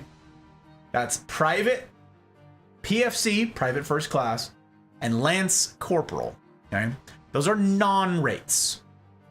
You not only are an ambassador for your specific rank, you're an ambassador for your subcategory of ranks. And then you become an NCO. Corporals, that's E4, and sergeants, E5.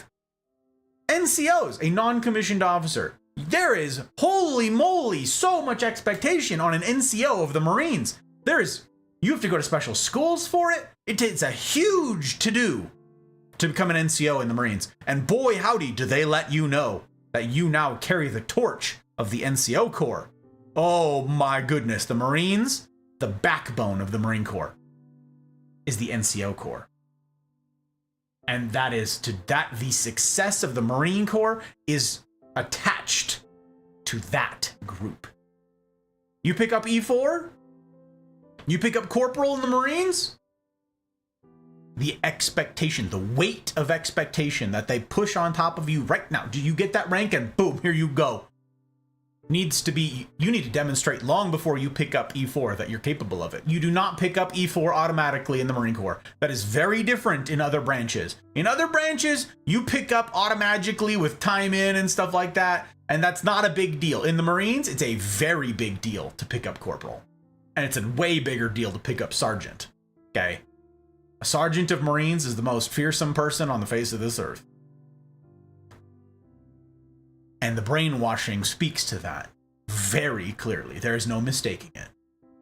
You represent all NCOs in the entire Marine Corps tradition when you put on E4. For any of you out there keeping a list, what rank were you in the military?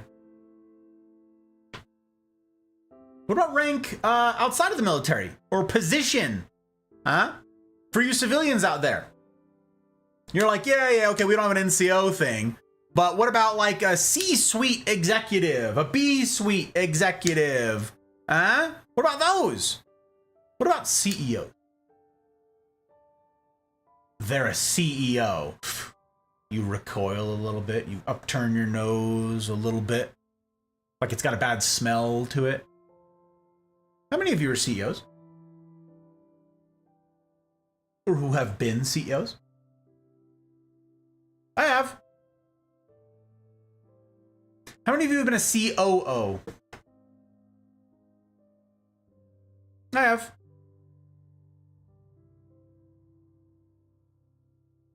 How many of you have run companies?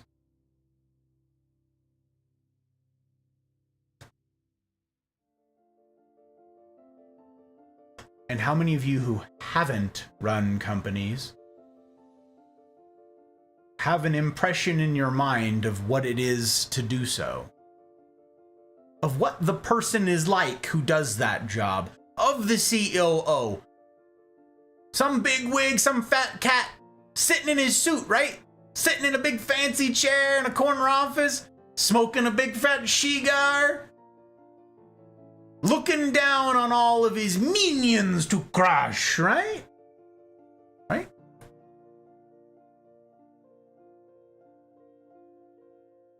Why would anybody have that impression of CEOs?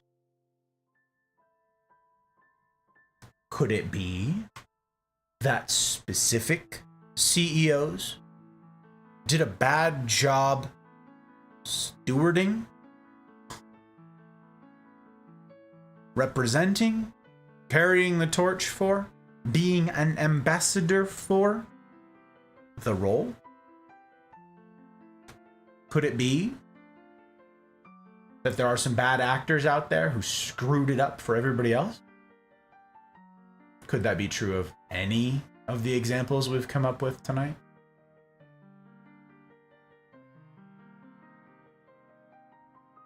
This is why, incidentally, I said at our outset, my ask is that you exercise wisdom in discerning what you will contribute to chat. Because before anybody goes, yeah, CEOs suck, you're the worst, boo, all those fat cats getting rich off of the slave labor of me and all of the... I'm a CEO.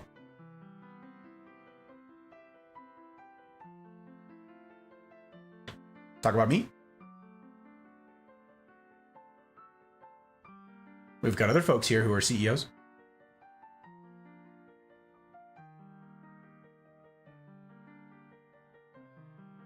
Before any of you decide to throw something into chat of, yeah, screw those guys, look around. And then perhaps just wait for the example that's coming for you. Because I have examples that cover all of you. So far, I've been pretty restrained. So far, I've been pretty predictable in the examples that I've given. But I'm going to read a little bit more of chat here and see where you guys have gone with this before I jump further in.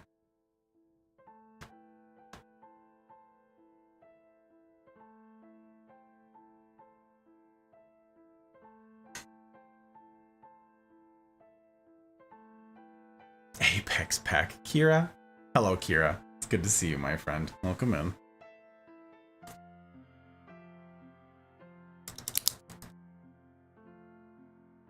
My hand is cold. Having a hard time gripping that pen. It is very cold.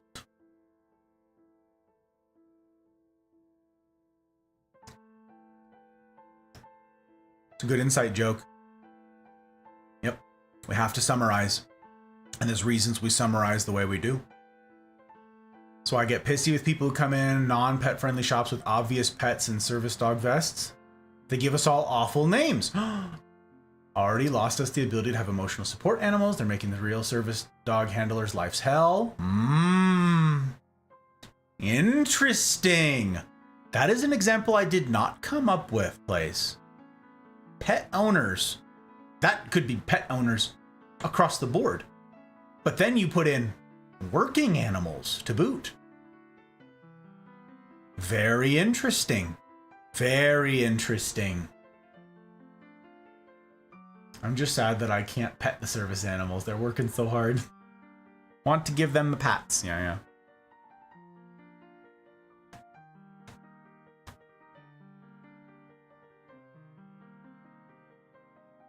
Ambassador of Disappointment. We're going there, Jack. We're going there. Not this very second, but we're going there tonight. Topic of ambassadorship is one that the majority steers away from because they don't want the accountability. Indeed. And my posit to each of you tonight is that you have that responsibility whether or not you want it. And my question is, what do we do in light of that?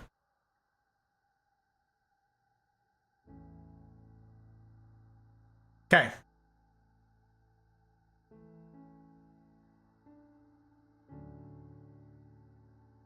Firefighters and emergency services. Okay, Pep, I see you. Firefighters and emergency personnel. Ambassadors for our departments.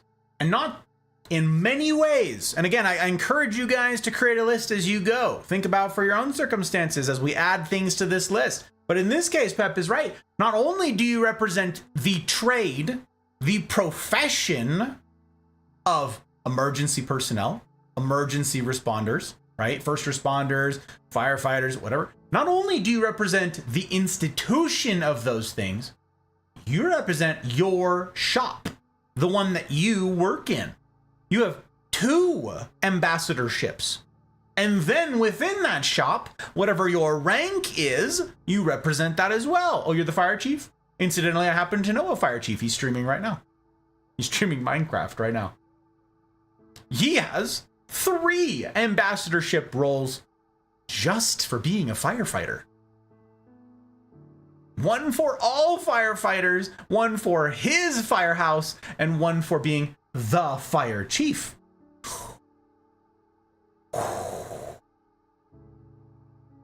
Hate to leave, must be off to bed. I missed this. This is 20 whole minutes ago. Tiff, I'm grateful that you were here. You have a good night, my friend.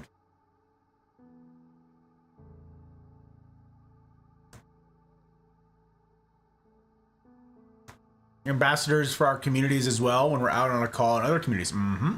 For the whole community. Yep, for your department. Yep. Not even just our departments. We often represent the entirety of the county or the country we work in. Yes, that's true for first responders.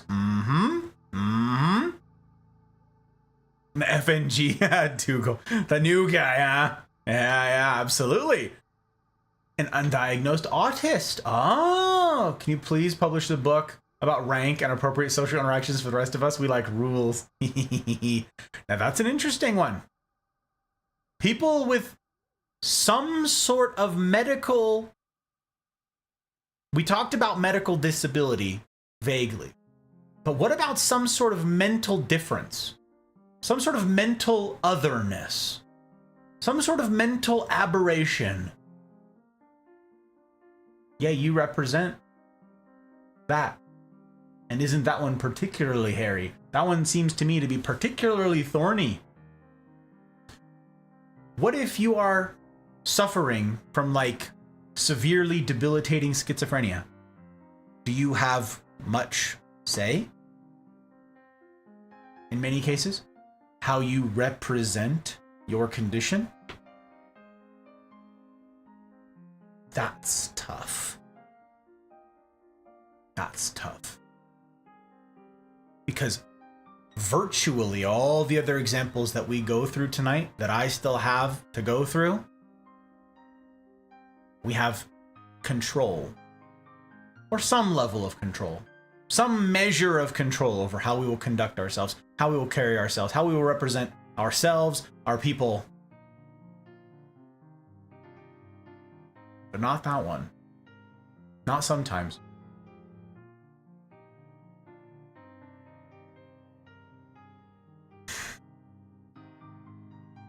Specialists are supposed to be sham shields. Get away with doing absolutely nothing unless you're forced to. Oh yeah, Blood, exactly. I knew I was gonna get you with the specialist. I knew I was. I knew it. Lance Coolies and the Marines are the same. E3s. Lance Coolies are oh yeah. Lance Corporal Underground, Goose knows. Goose knows. You could also go so far as to say, got you Icebox, that we are ambassadors for our families and friends. Excellent example. That was indeed on my list. Represent anything we interact with. Oh my, hobbies we have. Icebox. You're seeing it. Family and friends. I want to talk about that one. I want to pause there. Family and friends. You can take back your bandwidth. Thank you, Misfire. Hope your stream went well, sir. I will take back that bandwidth. Yes, I will. And this person who I don't know, and this person who rated out. We put friends before frames, not Randy before frames. Not Randy. No. No, no, no, no, no.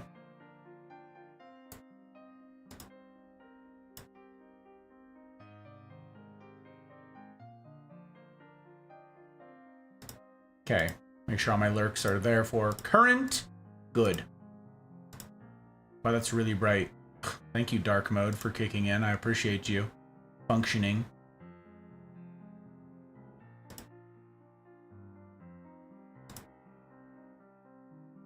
Is that gonna work? Is that gonna be muted? It is. Good. Okay.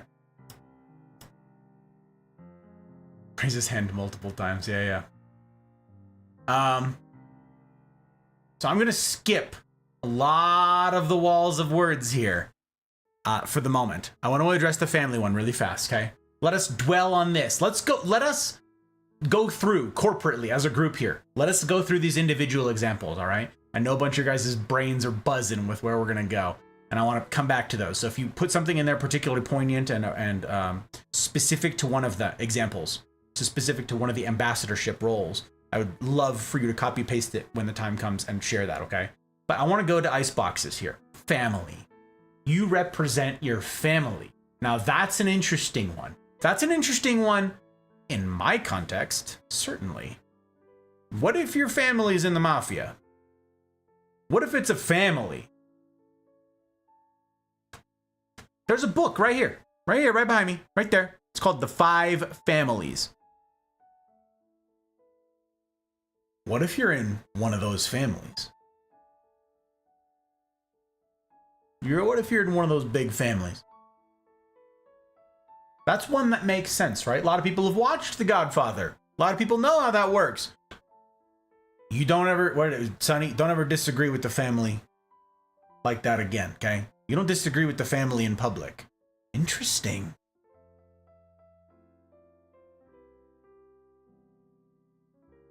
What about your family? Some of you have really lousy families. Some of you have great families. I have a dear friend who has an outstanding family. And you know what one of his most common complaints is about life? One of his biggest fears is that he can't live up to how great his parents are and how good of a marriage they've got.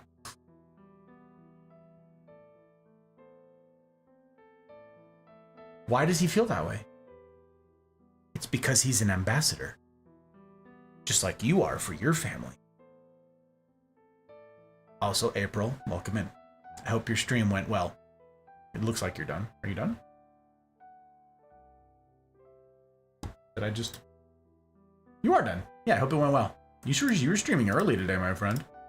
Hope you had a good time. We each of us represent our family.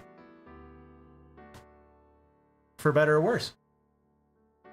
What if your family is involved in some really terrible things?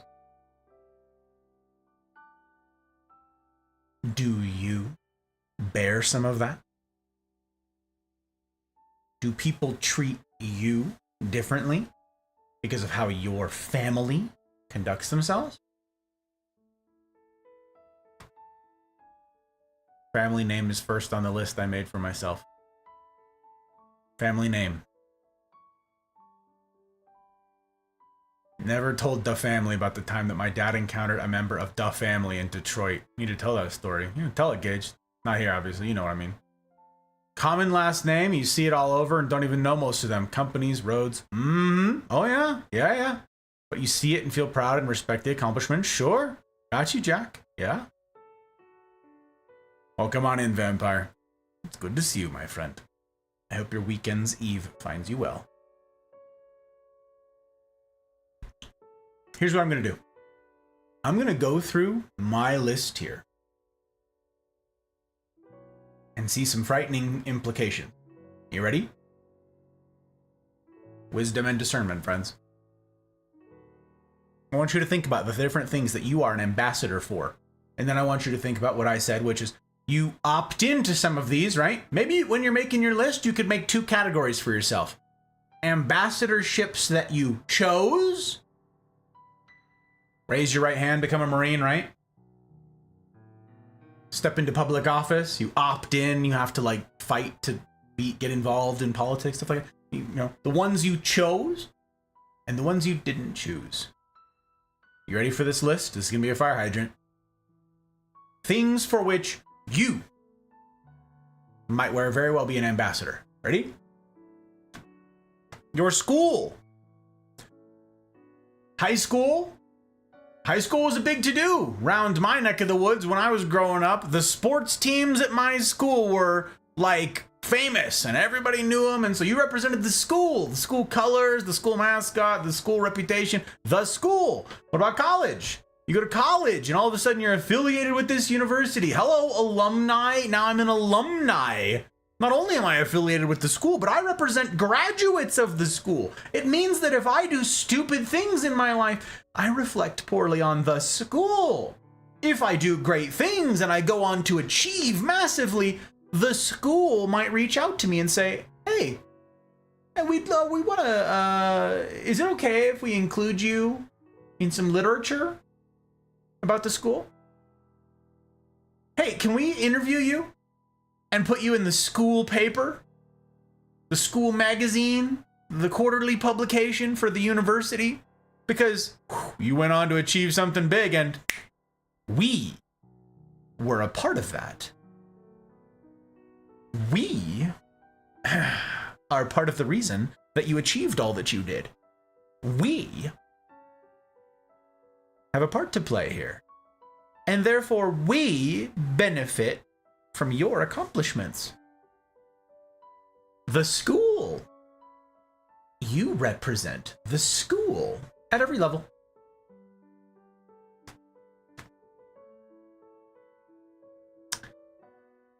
Your family, that's one definitely that I thought of. What about your religion? And here's where I'm going to ask that everybody show a lot of restraint in chat. I got this.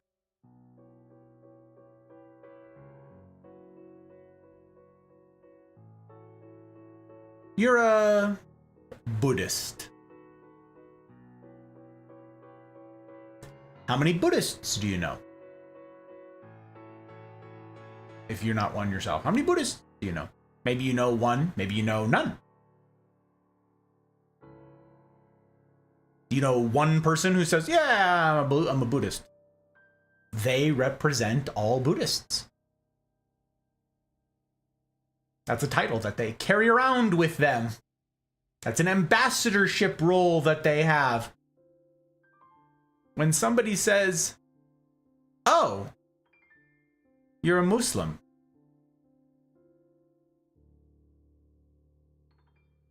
that must mean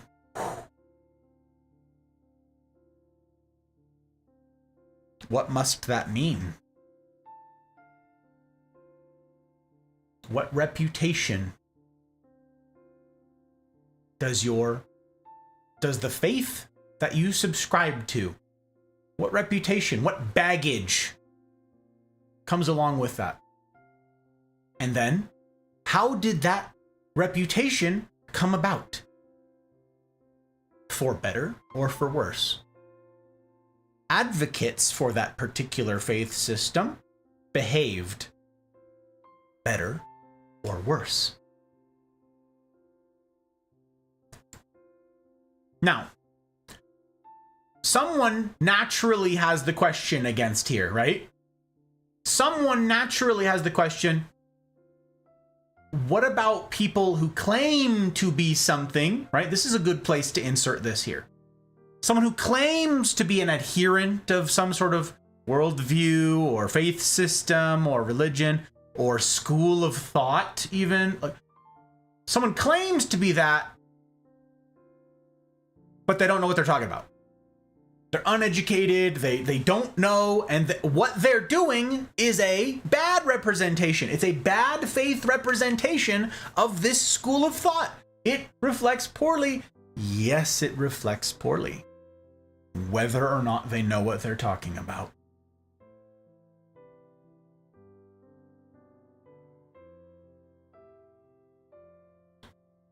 Is that fair?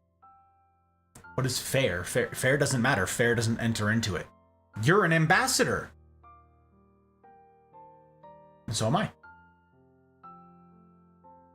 If you're new to something, you're new to a school, say, right? You go to university for the first time and you're a brand new student. You're a freshman. You just finished orientation week. You're still in your classes. And then you do something crazy. You go commit sexual assault or something like that. It doesn't matter that you're not a senior. It doesn't matter that you haven't been soaked in the school and all of the stuff. No. Student from X university commits blank crime. But they just got here. The university might say, they just got here. They literally skated in. They got on the acceptance of whatever. They've been here for 2 whole seconds. Doesn't matter.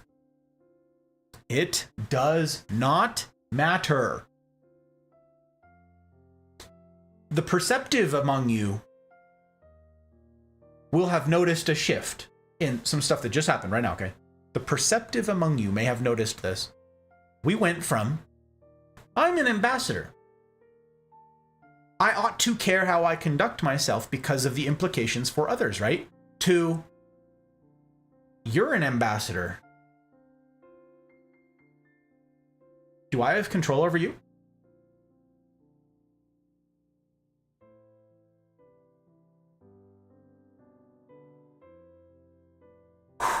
No.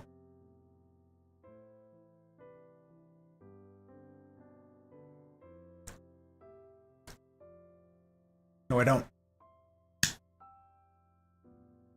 That school who desperately wants to unattach themselves. No. That student, they're barely here. They don't count. They're not one of our best. They're not one of our brightest. Oh God, oh God. Doesn't matter. Does not matter. They're an ambassador.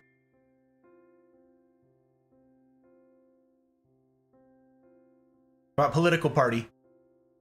Famously, notoriously, it is known around here. If you're new around here, maybe you haven't heard this yet. You're hearing it now. Here in the Mafia, I don't talk about politics. I don't talk about politics, or religion for that matter. I don't talk about these sorts of things. Why? That word I've used a couple of times, I've bandied about here tonight. Baggage. I want to talk to root things. I want to talk to fellow humans about things that matter, so that we can have a foundation on which we could possibly at some point, develop the requisite rapport, the requisite relationship, upon the foundation of which you and I could have a productive and meaningful discussion about those things. I have zero interest in arguing about loaded, heavy, weighty, difficult discussions or topics. I have zero interest in discussing those in a superficial way with somebody that does not know that I love them.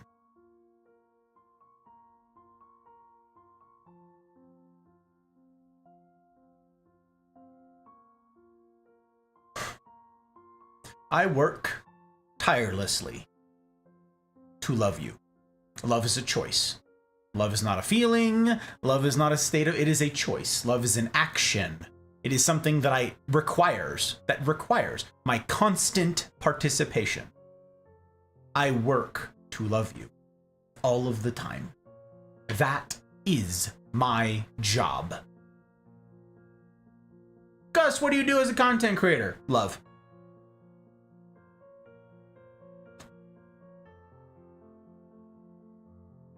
And try very hard to conduct myself in a way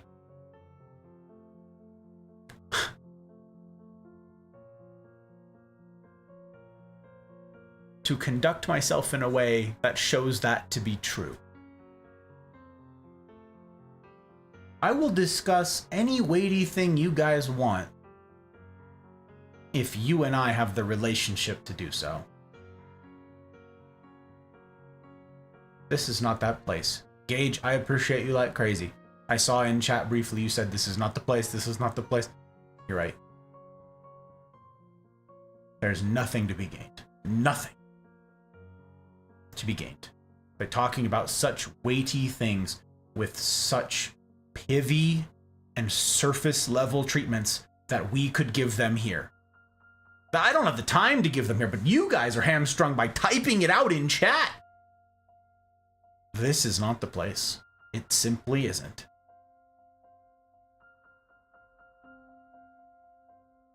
But here tonight, I'm touching on all of them because they all matter.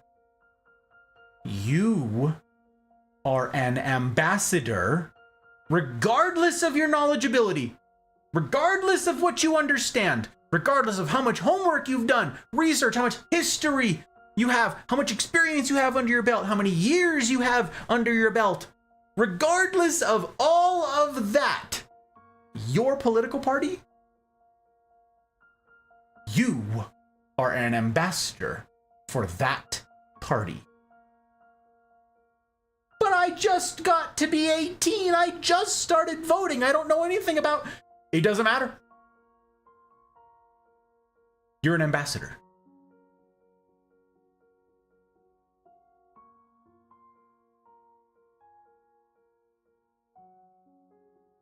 What are the implications of that? What does that mean? What follows me saying that? Some of you just thought of this as I said that, right? Some of you just thought, okay, person who's in chat, person who's hearing tonight, you're 18 years old. We're in an election year. This is going to be your first time voting. Some of you just had this thought. Some of you had a different thought. But some of you had this wise thought. Some of you. And for anybody who didn't have this thought, I encourage you to adopt this. Dear 18-year-old, or 19-year-old, or 20-year-old, or 21-year-old, or however old you are, and you are ignorant of politics, but you have somehow found yourself in a conversation about politics. Or you have arbitrarily, maybe your parents felt one way, maybe a teacher, maybe your friend, maybe whatever said, oh, I am affiliated with XYZ party. And you said, yeah, I guess I'll do that too. Here is some wise counsel. Zip it. Keep that to yourself. If you are politically ignorant, and that's fine.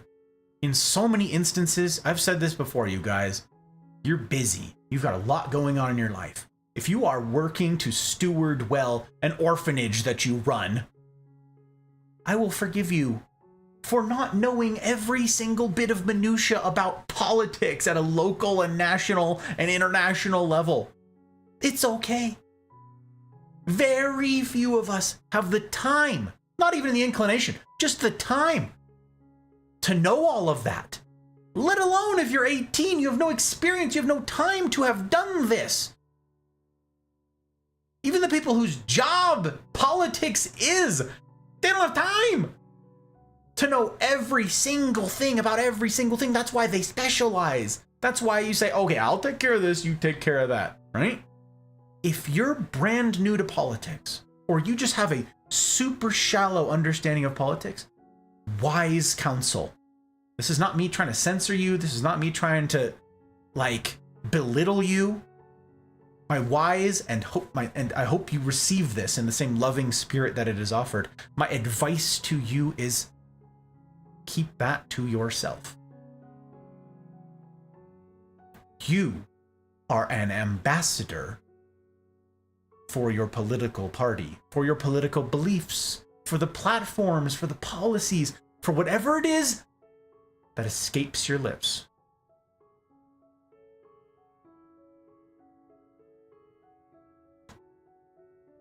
Whatever it is you say or espouse will be attached to you.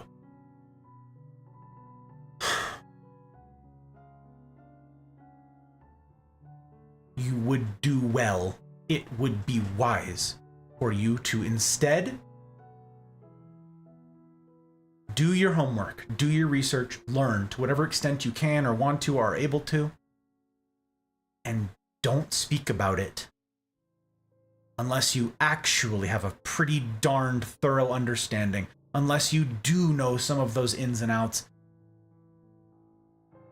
and unless it's with somebody with whom you have developed rapport.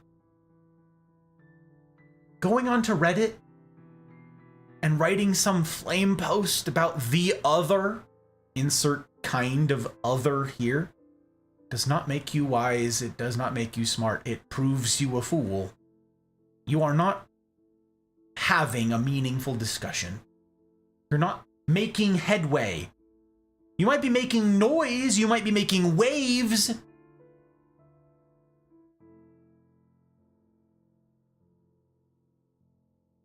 You might be having a lot of effects, but you're not loving.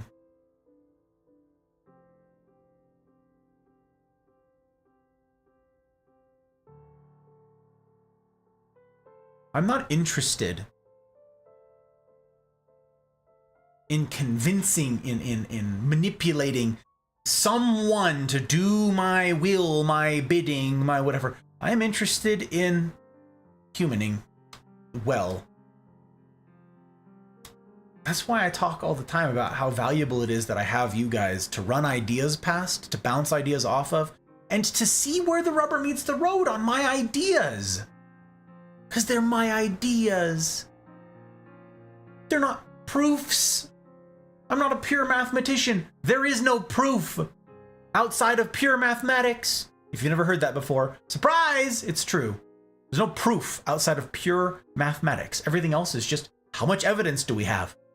It can be overwhelming, but not a proof. I am sharpened by running my ideas past those of you who have different and differing ideas. I am bettered by that. And so are you, if you'll allow it. If you will allow that sharpening, if you will allow that growth, if you will allow the gain in perspective. Because so many of us, especially with like politics, will go, no. I know all I need to know. Why? Because I know what party you're in. Let me ask you this. How many humans, whole ass humans, with lives, backstories, families, hopes, dreams, struggles, important careers, family responsibilities, a dog that they love and care for, roles in the community, they did a good deed for a neighbor. How many whole ass humans have you and I written off because we learned their political affiliation? Oh, you voted for so-and-so? Delete. Ban. Block. Harass. Excommunicate.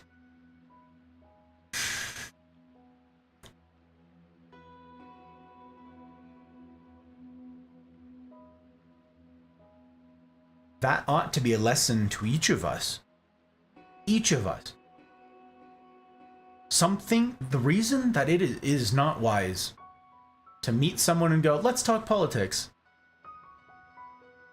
is because all too often what happens next is that person goes, all right, cool. I don't need to know anything else about you. Yeah, you don't matter to me anymore. Bye, forever. That's the same as killing you.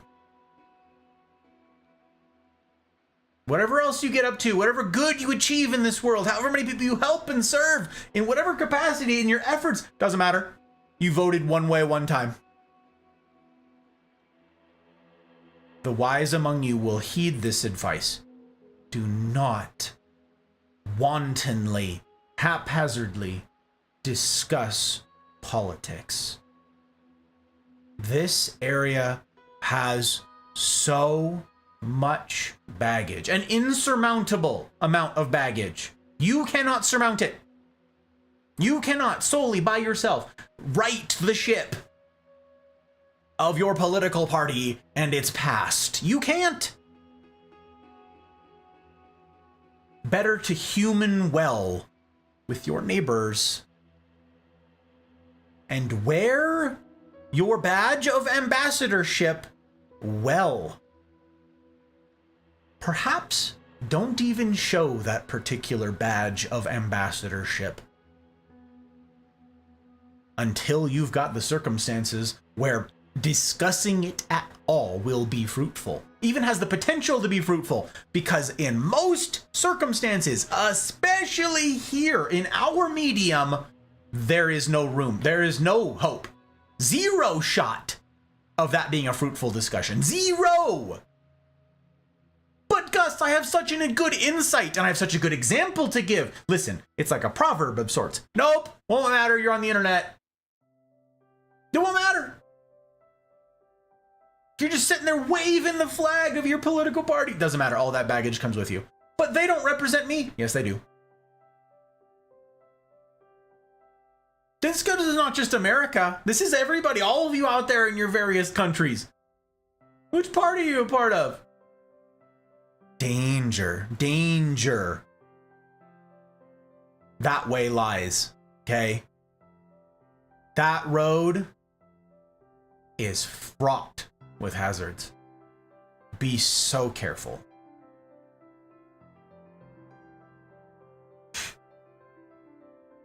Hi, Mouse. Hi, CJ number 2. Thank you for calling out CJ number 2. I see Zin here too. I gotta read some chat. I gotta hydrate and then I'm gonna read chat. And I have a bunch more examples to get through.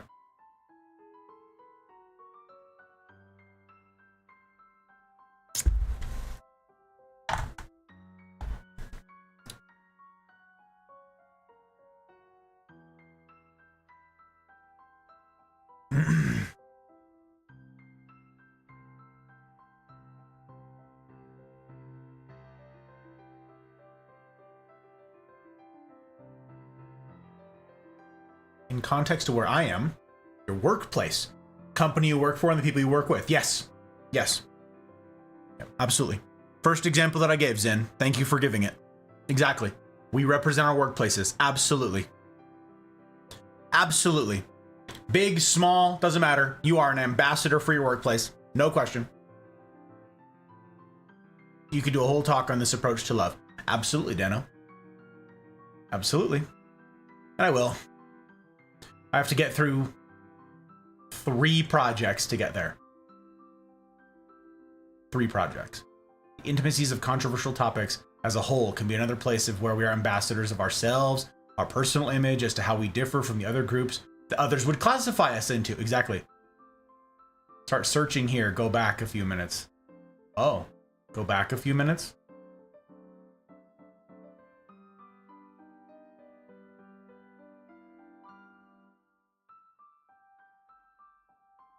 Your example about schools is literally my eldest sister's job. She makes so much money reaching out, take to dinner and asking for small donations. Yes, absolutely.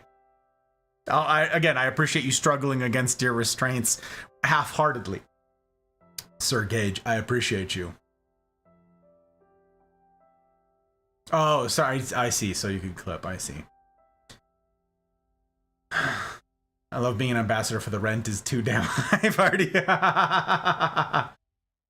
Political hiatus for that reason. Too much all the time. Just woke up. Hope everyone's having a great weekend so far. Welcome in, CJ, my friend. It's good to have you. It's good to have you indeed. Don't know quite how to word this. Okay. It's not quite family, but like if someone goes into a messy house with the dishes piled in the sink or whatnot, they judge the wife, the parents, the sole person who lives with them. Roommate situations, you're the ambassador for the stereotypes people hold. If that makes sense. It does make sense. It does. That is,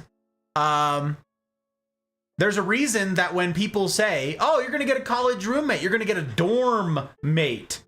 Oof. Why does anybody oof at that? It's because that's exactly the stereotype. They smell, they make a mess, they pile up the dishes, they don't clean up after themselves, they steal your food. How many of you are like a bad ambassadorship experience with someone in a workplace fridge or a dorm room fridge? Yeah, you're an ambassador for the role of roommate. That can include your family, that can include a random, that can include any of that. Think of the person that Skittles just had to deal with. That person represents all roommates. Think about poor Skittles right now, okay? We just talked about this a bit ago. Dougal, you said it makes perfect sense. The 5 or 6 positive interactions to make up for a negative one, right? That's the thing. Like, how many... What is Skittles' most recent experience with a flatmate?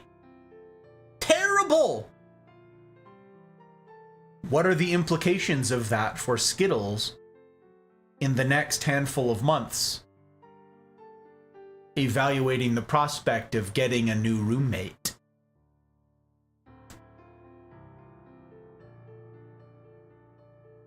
Not good. It means that she's gonna give the side eye to every single person. She's gonna every one of them's gonna be suspect. Exactly, Jack. Every single one of them, she's gonna be like, I don't trust you. Is that their fault? Let me ask you that. New roommate comes in, new prospective roommate comes to Skittles, emails her or whatever and says, hey, I'm looking, it sounds like a perfect fit. Skittles goes, yeah. I'll believe it when I see it. Yeah, show me the money. That's right. No, you stay over there. We ain't high-fiving. We ain't hugging. No. Your stuff stays over there. No, here's the rules. They're strictly enforced. I've got the police on speed dial. Don't try anything. And this person's sitting there going, whoa. And I'm not saying Skittles would do any of this, okay? Skittles has an enormous heart. But would she have every right to be sus like that? To be suspicious? To be dubious? To be wary? Would she have every right? Yes. Yes, she would. And that person's on the other end going, what did I do? Nothing. Nothing. Except this. You showed up. Waving a flag that says roommate.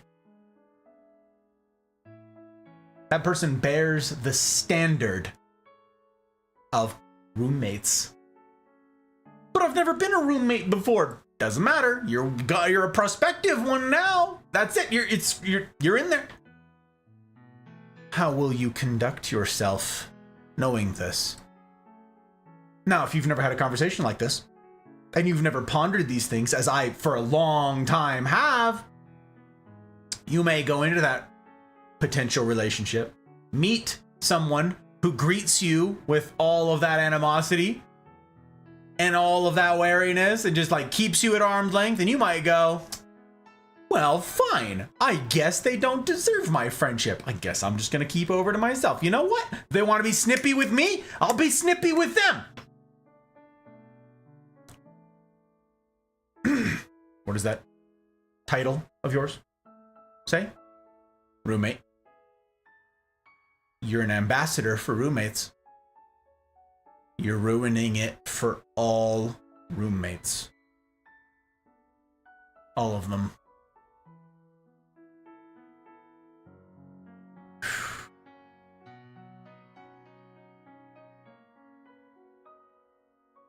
What about hair color? What about hair color? How many of you thought of that? How many of you sat there and thought of hair color? I did. When someone says blondes, what comes to mind? Oh, she's a blonde. What comes to mind?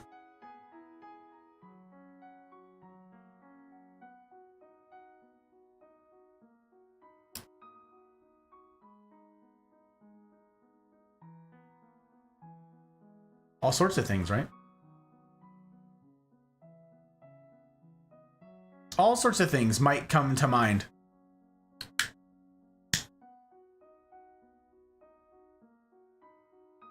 Are they all true? of this particular person that with whom you might interact? No. Does that matter? No. No, it doesn't matter.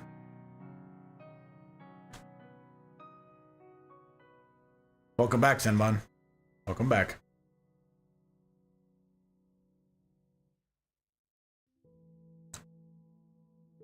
Hair color. Are you blonde? You're an ambassador for your hair color. That's one of the flags you're waving, one of the standards that you bear, one of the ambassadorship titles, one of the ambassadorship roles that you are responsible for stewarding. You're a redhead? What comes with that? What comes with you being a redhead? Yeah, you might be Irish. Maybe. You got redhead? What stereotypes come with you being a redhead? I think I've told you guys this before. I can say this one. I got the hot bride. I'm married to a redhead, right? When I first started dating her, I've told some of you guys this. I've told some of you guys this story. Okay? When I first started dating hot bride, I made a trip down to visit my grandparents. It was a long trip in Southern California. Okay, I live in Nevada, Northern Nevada. They lived in Southern California. Long trip. We go to see them. We don't see them very often, right? And they're both passed now. But we went to go see them when I first started dating the hot bride.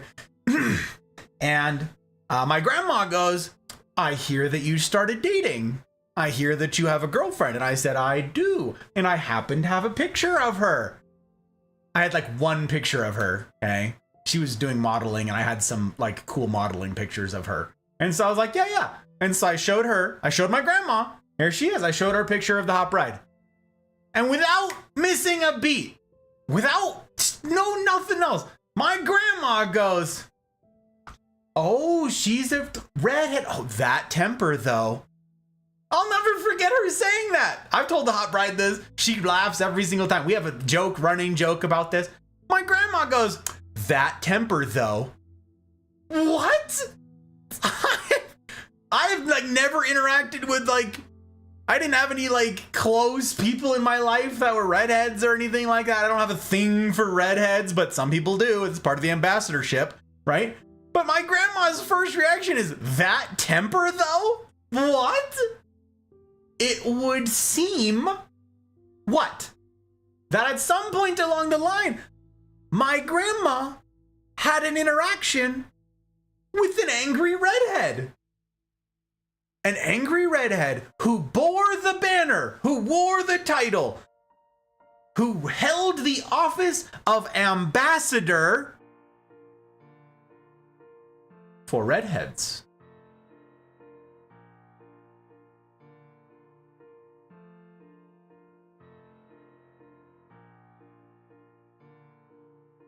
Isn't that interesting? Your hair color. Jiffy, welcome in. Being called a ginger and all the stuff that comes along with that, right? It's a pleasure to make your acquaintance, Jiffy.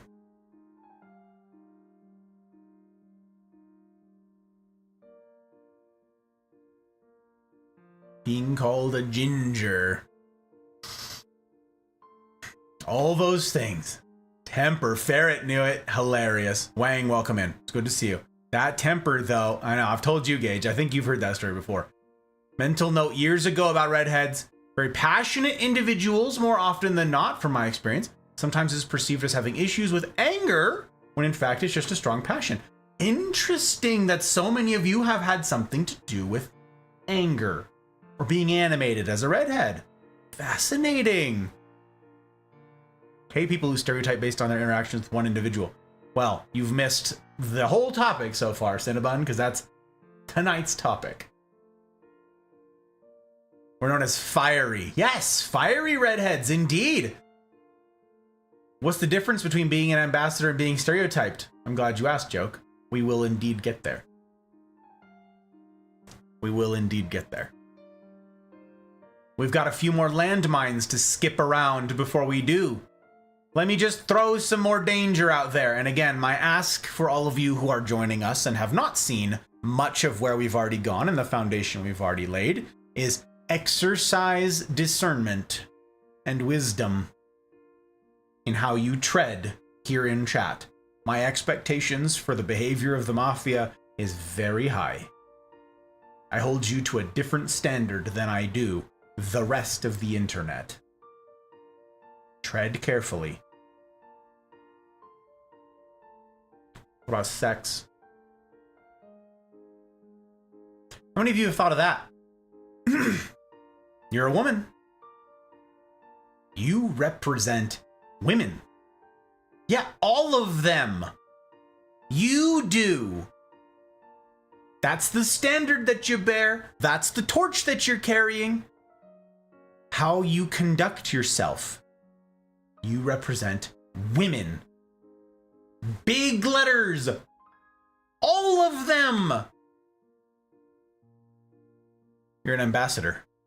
Guys,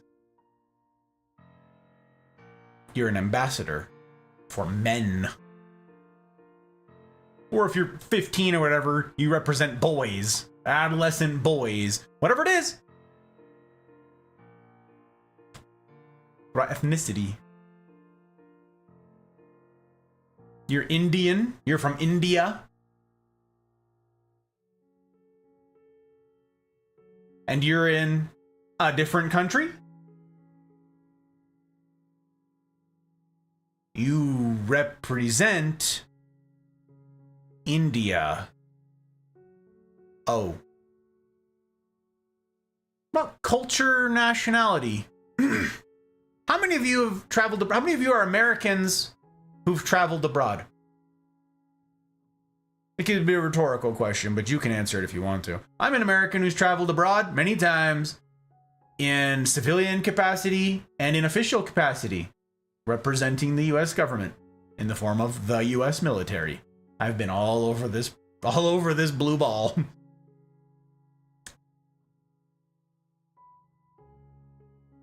How many of you, like me, told somebody in your host country that you went to that you were an American and then got a response that was lukewarm, maybe cold? Or conversely, how many of you went somewhere and said you're an American and you were received super warmly? I've had both. I've gone to some countries and said, yeah, I'm an American. And they go, ugh, God, why me? Why me? Is this person that I now have to interact with an American? Of all the ethnicities, of all the cultures, of all the tourists that come here, of all of the people that I could have interacted with today, why me? Why an American? Oh, ugh. I've had that. What does that belie? What does that tell? What does that tell you? That tells you that that person, not the country, that person has previously met with an ambassador before me. One of my predecessors, one of my compatriots, one of my co-ambassadors. And what sort of impression did my predecessor leave on my host? This one is perhaps the easiest one for people to picture and identify with. What is an ambassador? We read the definition at the beginning, right? This is someone who's a diplomat. They represent one sovereign nation to another, yeah? So this is, I go and represent my country here in this other country, right? So that one's very easy for us to transfer, right? If I go to Australia, the Aussies that I meet with will have had one of two things. Either they've interacted with Americans in the past, or they haven't. That's interesting too. If they haven't, if they've never met an American, they go, oh, interesting, you're from America. Huh. Well, it's nice to meet you, you know, whatever. Clean slate. Wow, that's a big responsibility, isn't it? You're the first contact? You are the first ambassador for your nation. Oh, that's kind of a big to-do, isn't it? That's a lot of responsibility. That's a lot of weight. That's a pretty big burden. First impressions are the lasting ones. First impressions are huge. You represent America. Or whatever country it is you're coming from. You're the first one. Now, let me ask you this. What's harder?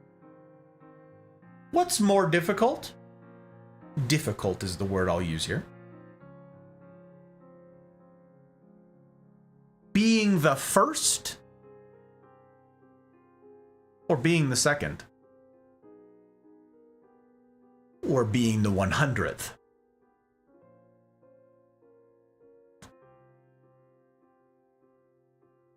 Let's return to an official capacity here, okay? You're an ambassador for insert your country here, okay? Mine's American. You're an ambassador, an actual official appointed ambassador, okay? Like you work with embassies and all that, okay? You're a diplomat. And you go, turns out there's an island somewhere in the ocean that we've missed this whole time, and you're the one who's gonna go make first contact to represent your nation. You are. First contact, kind of a big to-do, right? Kind of a big to-do. You know, let's straighten up the tie a little bit, right? What's harder, doing that? Or you being the representative of your nation, the ambassador of your nation, being the 1000th ambassador for your nation. And you are going to represent your nation to a country that hates your nation. That has a long and miserable and perhaps bloody history with your nation. Who has it harder? First contact, guy or gal? Or the 1000th contact, guy or gal?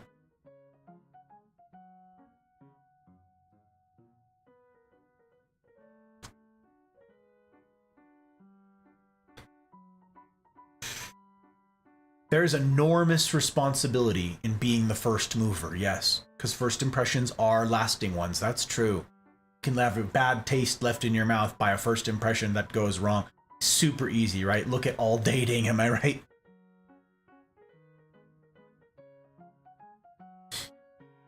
But if you are following a string of bad ambassadors, you are going to have to work extra hard to overcome all of the baggage that comes with you. And you're like, I didn't choose this baggage, Gus. Look, this train of baggage that's coming around, the carts of baggage. Look, people are driving around after me with the baggage. There's so much of it, I can't carry it all. I'm just made to carry it, but I didn't choose this life. In many instances, you're right. Does it matter?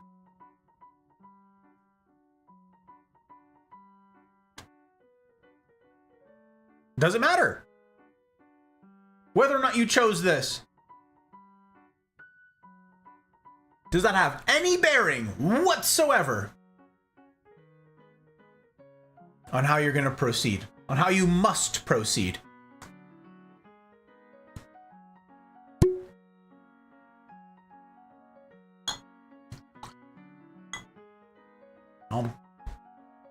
No, it doesn't.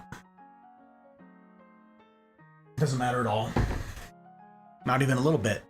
Whether or not you want to have that baggage, you do.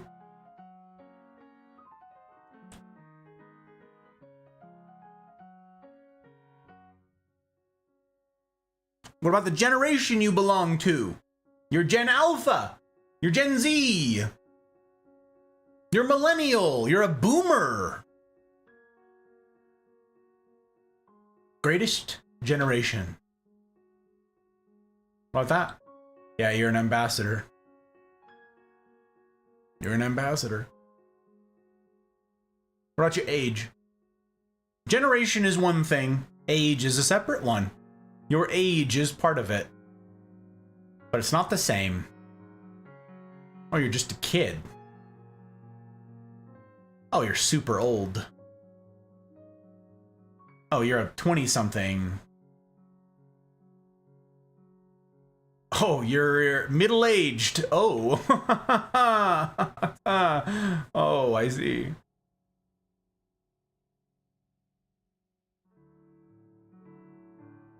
What about your birth order? Hot Bride thought of this one. What about your birth order? You're the oldest. Or you're the baby. Oh, the baby. Or you're the middle child. Ooh, you're the middle child. Oh. What about brands? What's a brand ambassador, you guys? What's that? What's a brand ambassador? You know the stuff going on? Hot Bride thought of this one too. All the stuff going on right now with the Stanley Cups. There's memes that are going around about the people who have Yetis, who used Yeti cups and thermoses and mugs and all that stuff long before the Stanley thing came out. Stanley users.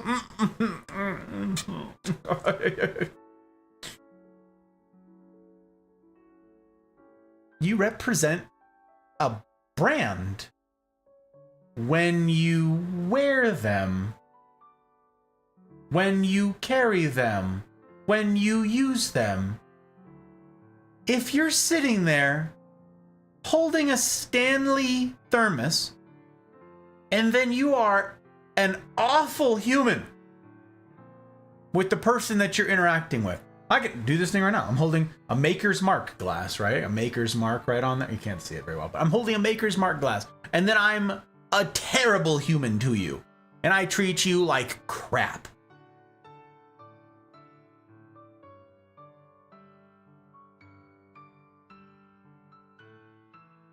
I represent this brand. Well, people who drink Maker's Mark must be a-holes. People who use Stanley cups must be jerks. Remember, this is a mental shortcut that we all employ and that we all must employ. We cannot hold, like Joke astutely articulated earlier, we cannot hold, we do not have the capacity to meet and to get to know and to be discerning and exercise wise judgment in the stewardship of the life thereof for every single person. We can't. We don't have the capacity. You can try all you want, you can't do it. These mental shortcuts are a survival mechanism. We must have them. And whether or not you want to, you are going to remember. Oh, you mean that jerk with the Yeti mug? Oh yeah, I remember them. Stupid Yeti. Stupid people who have Yeti mugs. What? Doesn't matter. What's the phrase?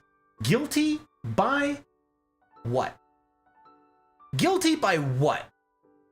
What's the word? What's the word right there?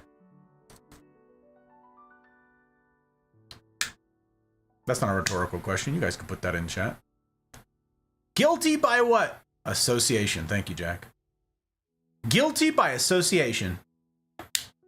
Association? What's another word for association? Affiliation?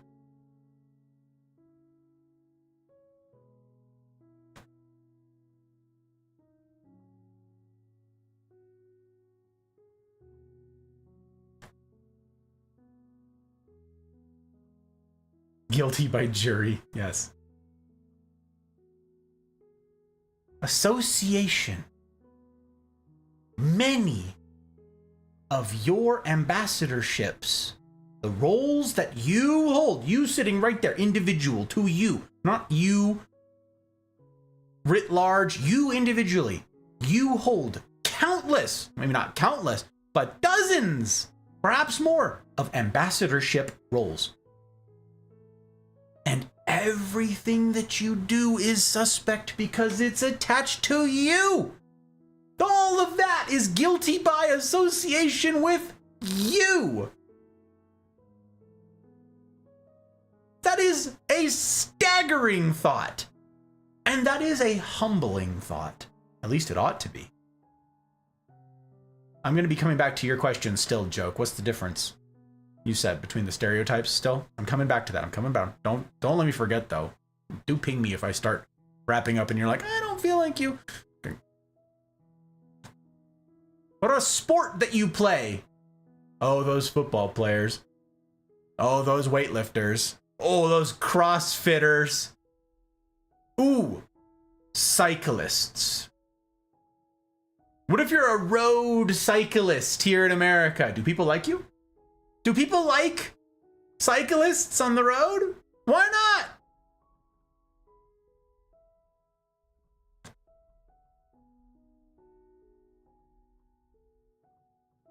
Take care, Dano.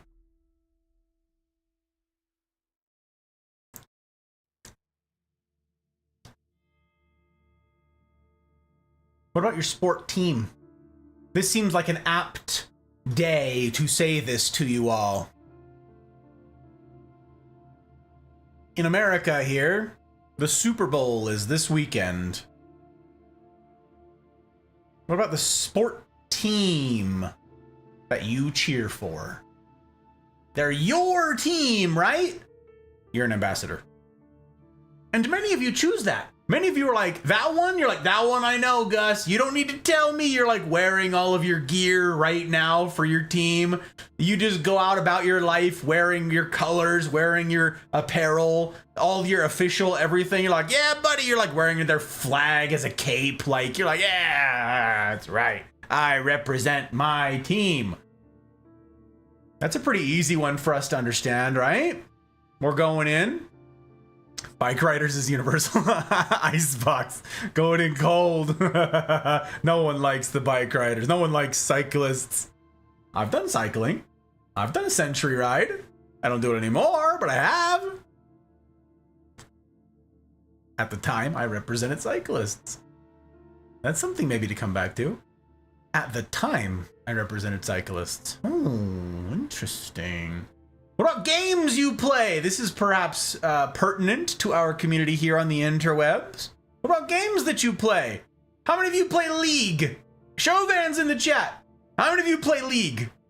You're like, yeah, I play League, right? I did play League. I know League. How many of you know League? Anybody? Anybody out there play League? How many of you play COD?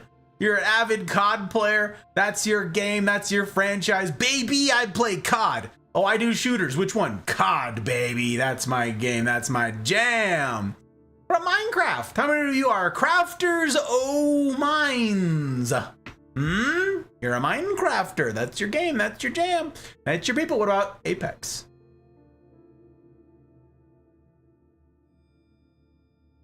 Animal Crossers. Yep. Never played League. Same. Don't know how to do a hand emote, but yeah, I play some.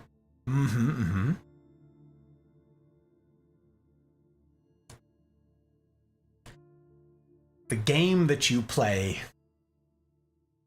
or the games that you play. Yeah, you're an ambassador for those. The crazy thing is, and I'm sure this is not a stretch for a bunch of you to wrap your minds around, you already know this, is maybe there were people here in chat who went, I play League, but I'm not going to say anything. I'm just going to keep that one to myself. What is that about?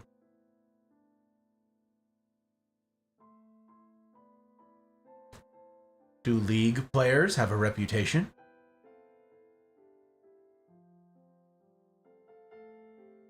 What about Apex players? What about COD players? Why do they have reputations?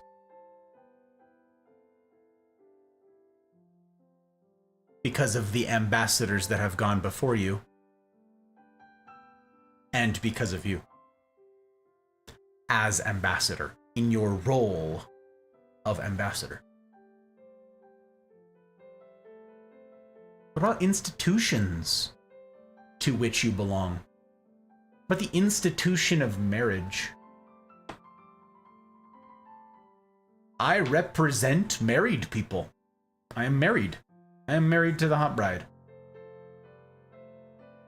Whether or not I want to be perceived this way, when people see me, one of the flags that I fly, one of the banners that I bear is that of marriage. I represent the institution of marriage. Yes, I also represent this particular marriage, but I also represent marriage. And when many of you think about marriage, you're like, yeah, my parents sucked at that. And your image, your picture, your thoughts about the institution of marriage have been damaged ever since. Now, isn't that interesting? Two flawed humans, two disappointments, had a rough relationship. Maybe they did a terrible job of it. Okay, let's not sugarcoat it at all. Maybe they totally abused their relationship and it was a train wreck. Why is it that you will not, that you will, instead of, here's two flawed humans who messed things up, why instead will you go, marriage is a sham?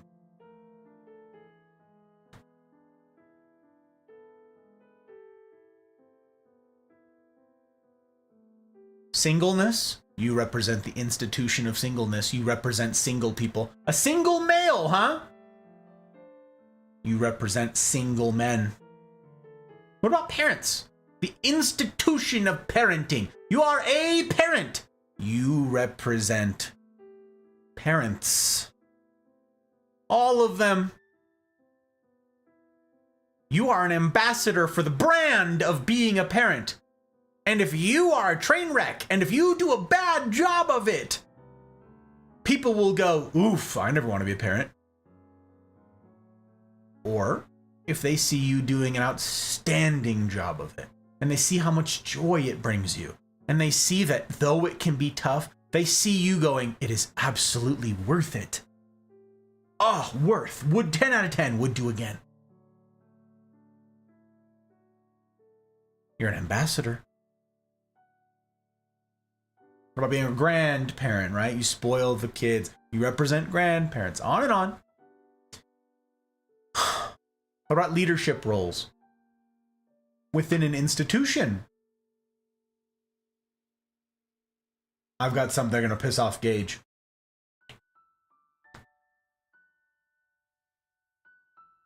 What if you're a scout leader?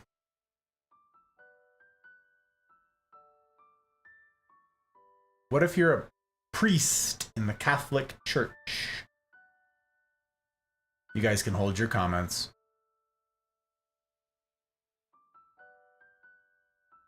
Do you bear the banner of ambassadorship? You do. I know, Gage. I'm saying the scouts won. Damn it, Gage. Don't sass me. You even put in chat up there somewhere. Scout. I know you're a scout. Don't you?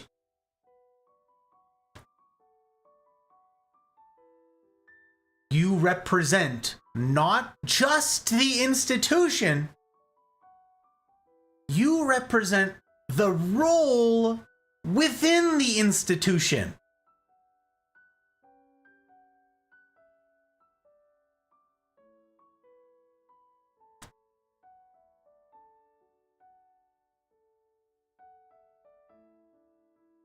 What about communities you're affiliated with?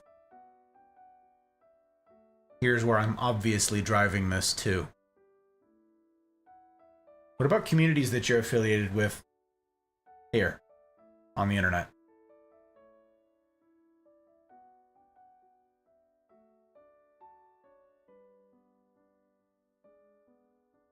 What about your seniority in those communities? As far back as I can remember, I always wanted to be a gangster. Guido, welcome in. I'm grateful for the follow. And I appreciate the patience, by the way. This is the first time I'm saying this tonight. Of all of the people who have not followed yet tonight, because it's follower-only mode chat, I appreciate your patience. And I suspect if you've been here for even a few minutes, you will understand why it's on follower-only mode tonight. That's exclusive to Friday nights. That is not something that happens the rest of the week and the rest of the stuff we get up to just during the talks. That gives people a chance to read what's running along the bottom of the screen, to read the room about what's going on in chat before they jump in with their very astute or very saucy observations or contributions. So I'm grateful for your patience. I take follows very seriously, and it is my hope to earn it. And if you feel that I've not earned it, please unfollow. I take your follow very seriously. That goes for each of you. Very seriously indeed. That phrase that I just said.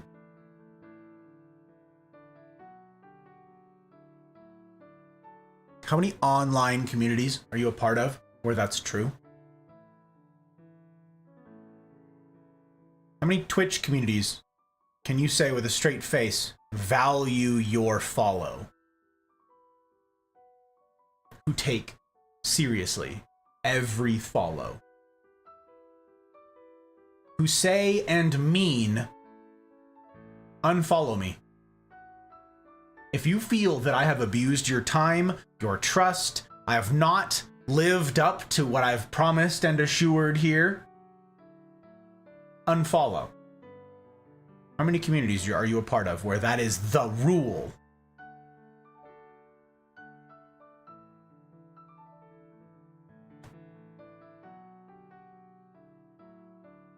I'm an ambassador for that notion. What about seniority in the communities that you're a part of? You're a 30-month subscriber of somebody who's affiliated. Couldn't be me, right? But you're a 30-month subscriber of some other channel. And you're on there. And someone new jumps into that chat. And they see the badge next to your name that says 30 months. 30 months. You've been a subscriber. 30 months you've been around this community. How will that person look at you? Yeah, as an ambassador, you're the ambassador of seniority. People are going to look at that and go, oh my, this person must hold some sway around here. This person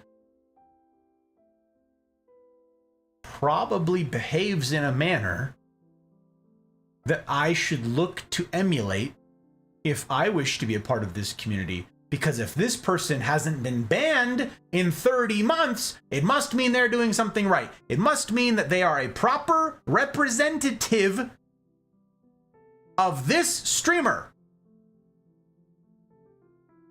Yeah, you. And then you say something gross or unhinged or cruel. What does that new person think? Who does that reflect poorly on? The streamer that you represent, ambassador.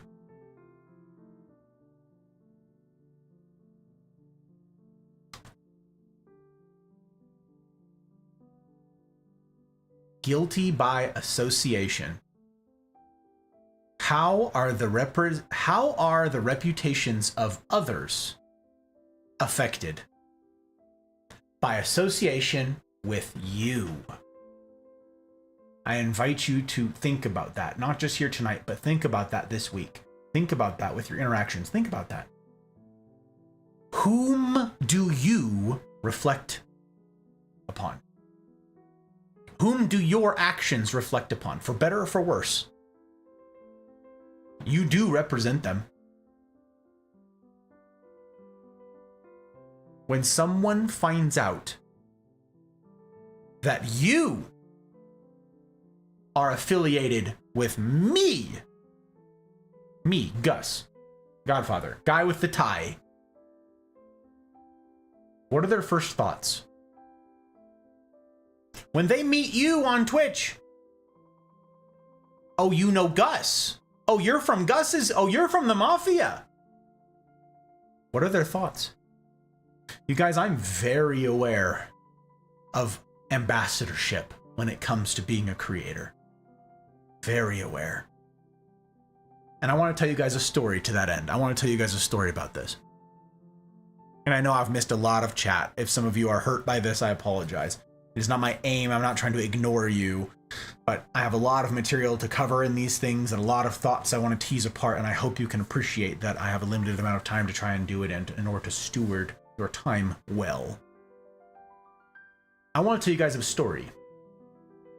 I've talked in a couple private circles about this, but I haven't talked too much about this here in this space, okay? I have once before. I want to do it again. I want to make a big to-do about two individuals in particular in this community. In this particular circumstance, okay? This goes back a couple months now. Downey, dear Downey, Downey Blade, friend of the Mafia, friend of our community, good guy, very sweet dude. Love him to pieces. Supports this channel like crazy. Good dude. He was holding a subathon a couple months back now, okay? On his channel, because he's a streamer.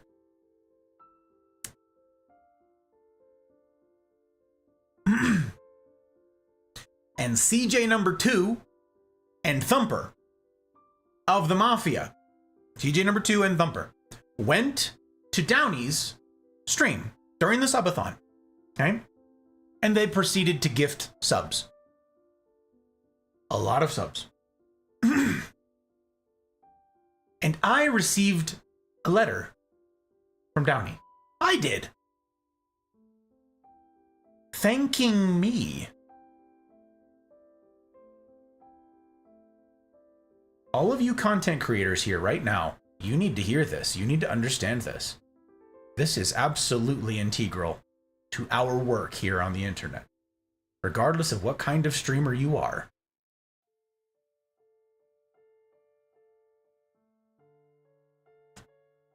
Downey wrote a thank you letter to me for how the Mafia treated him. Y'all, how did Downey know Thumper and CJ number 2? Because of me. Downey raided me a while ago, right? And who he met was the Mafia. And all of you made a first impression on him. And what does he do? For all of you, okay? They represented me when they went over to his channel. And they were kind. When they were generous. How they behaved themselves. That represented me. Whether or not they wanted to. Whether or not they chose to. They didn't say anything about me. They were like, Gus sent us. Here we are representing him. They didn't say any of that. Whether or not they wanted to, they represent me. In that circumstance, in that context. They represented you. They were ambassadors for you, Mafia. And there were several others there too. I'm singling out these two because, okay, good example here, and I know them pretty well, and I know they won't be like too upset about me calling them out here. Okay. How they conducted themselves there reflects on the Mafia because that's how he knew them. That's it. Association with me. Now, this is important, don't miss this, especially if you're a creator, but also whatever communities you're a part of, okay, don't miss this. Had he raided Tech instead, or had Tech raided him first, had he met Tech and his community first, how would he have known CJ number 2 and Thumper? They would have been part of the collective, right? That's what text community is called, the collective. It would have been, wow, look at the collective. They're so, wow, they're so nice. They're so generous. They're so whatever, fill in the blank. But as it stands, he knew of them because of their affiliation with the Mafia, with me, with you. Whenever you decide to go along with a raid at the end of a stream, right? And your favorite content creator, your favorite streamer says, guys, would you do me the kindness? Copy the raid message, right? This one's for subscribers. This one's for non-subscribers. And mine is the same because I don't have any of that, right? And they say, copy that thing, go paste it over there, right? What are you doing?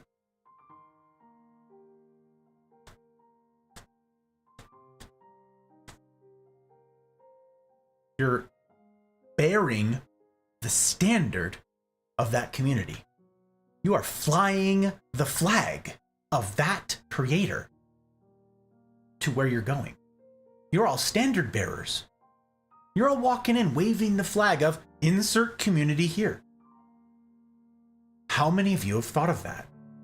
For better or worse, what impression are you leaving? And as importantly, what impression is being left on your behalf? You guys know, whenever I raid out, I always say, you guys, you've heard me. I take follows very seriously. I just finished saying this to Dear Guido, okay? Newest member of this thing, newest join. I take follows very seriously, and it's my aim to earn them. Unfollow me if you feel that I have betrayed you in some way or that I have let you down in some unforgivable manner. Unfollow. That's how seriously I take your follow. That's how seriously I take your time and your attention and your being here. Because if you follow, you're picking up a new title. Mafia. And then what do I say for every raid without exception? I never ask that you guys go over there and follow. Never. I do not want you guys creating artificial hype. You know how many people I've had raid over to here and I go back and watch their VOD? And what did their streamers say? Go over there, follow without question, just follow to create hype.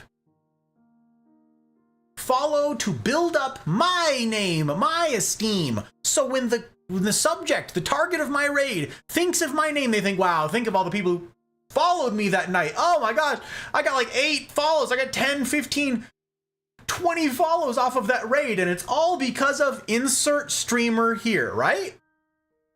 How many of those people stick around? How many people who followed there come back?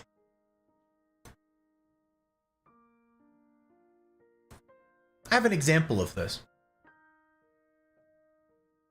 Incidentally, you guys know Choco Taco? He's apparently a big Minecraft streamer. He does a bunch of other stuff. He's signed as part of a professional esports org. Big following, lots of numbers, okay? We were playing Minecraft one night, and he decided to raid me. Well, surprise, I was raiding out. I was gonna go raid Skittles, okay? But they found that out as they were trying to raid me, okay? And a bunch of his people started preemptively following me. He had like 400 people watching or something like that, and he was gonna raid me. And a bunch of his people said, ooh, follow. Why? For Choco. Follow, follow, follow, follow, baby. And they started creating all that, and I'm like, what is happening? There's a lot of follows. How many of those people are here? You guys saw the list at the beginning of this year, the master list of my community appreciation project. Guess how many people who made that list? Guess how many people from Choco Taco's community are on that list?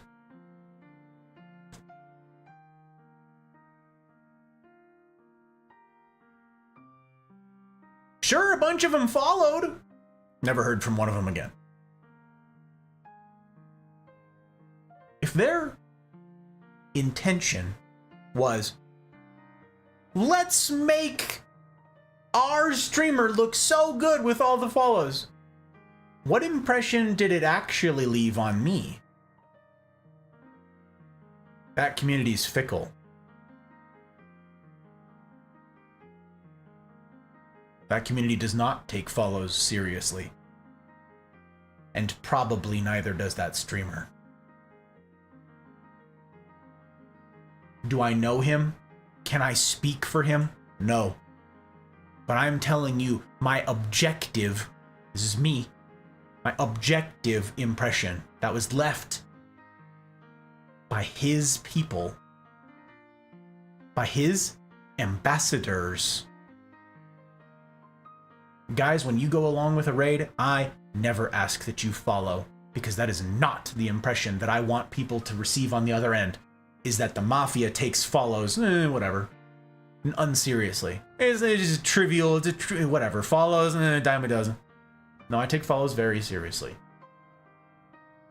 And I want, wherever we go and raid, I want them to understand how seriously we take them.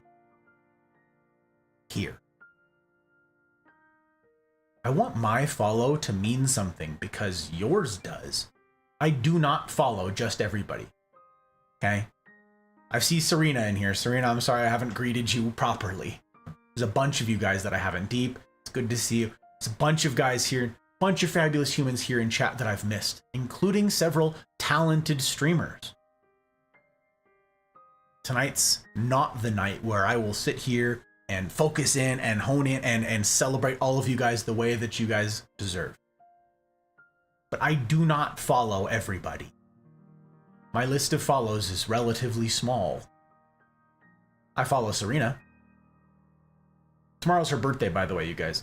She's having a birthday stream. She's doing all sorts of crazy stuff. And something that is very humbling is that she invited me to be a part of it, a small part of it.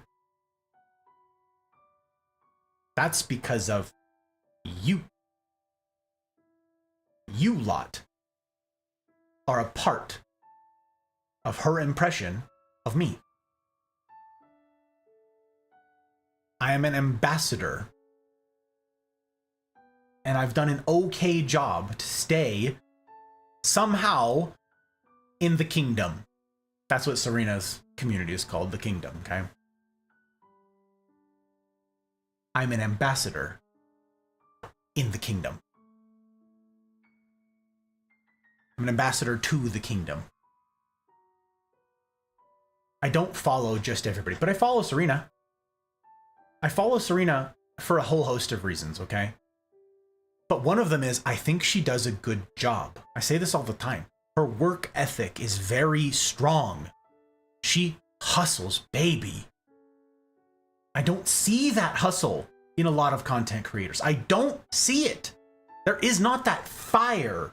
Okay, she has a fire to do this, to make this a reality. I don't have to like agree with every single decision that she makes, or I don't have to be like, I don't need to know everything about her life, or what. I have made my judgment based on some things that I know about her. And one of them, the first thing that struck me was her work ethic. That fire that she has, okay? She's got it. So many people don't have that work ethic. I'm impressed.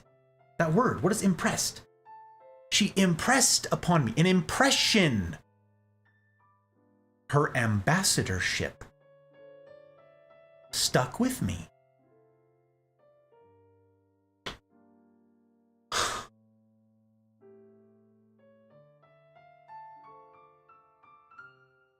Other people I will follow for different reasons. The most common reason, aside from I am impressed with you as a creator, as a businessman or businesswoman, other than that is you are incredibly gracious here.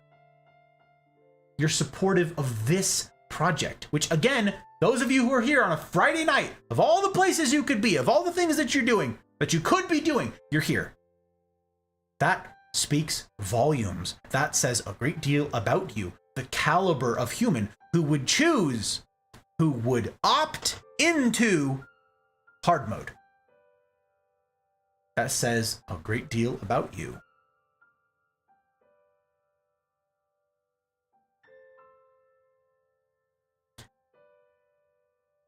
And the diehard members of this community who are working to further the future of the Mafia, yeah, I'll support them. I'll pull up a lurk. I'll be there.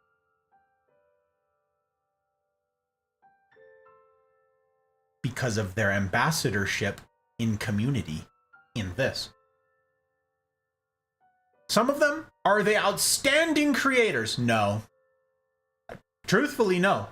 There's a bunch of folks who are not great entertainers. They're not good at talking to audiences of no one in particular. They're not particularly entertaining when they play a game or whatever it is. They're not engaging. And therefore, and maybe they're not taking it very seriously. Maybe that's not their goal. Maybe they're just casually doing this as a hobby. Maybe they don't want this to be a business. Maybe they don't want this to be full-time. Maybe. All these things, right? And maybe they'll never make it as a creator. They're not going to get this to be a full-time thing. But maybe, again, that's not their goal. For some of them it is, but the reality is they'll never get there. Because they don't have that fire. They don't have that work ethic. They're not treating it as a business. And therefore it won't succeed. But I'll still support them. Because of something else that they've demonstrated. Courage, grit, guts, community, humaning well. Here. Maybe you're a painful introvert. I encourage everybody to try streaming, right? Because it's super good to learn the lessons that come with it. About business, about yourself. So many good things to become that come from trying streaming. But it's not for everybody. Not even close. Oh my God, this is not for everybody. It simply isn't. You'll just be miserable by trying it. But you will learn so much by trying it, and therefore it is my encouragement to you, many of you, to try it if you can, for perspective. But in that, you're demonstrating something else. That you take seriously the stuff that you hear around these parts. Maybe you're an introvert and you're like, that didn't work for me. That's cool. You were an ambassador nonetheless, conducting yourself as well as you were able. This does not need to be the medium in which you operate well. It does not need to be. Just understand that if you are a part of this community, you wear a badge. You represent the Mafia. Whether or not you choose to. You're like, I don't want to. If you're part of the Mafia and someone sees you here, you are guilty by association.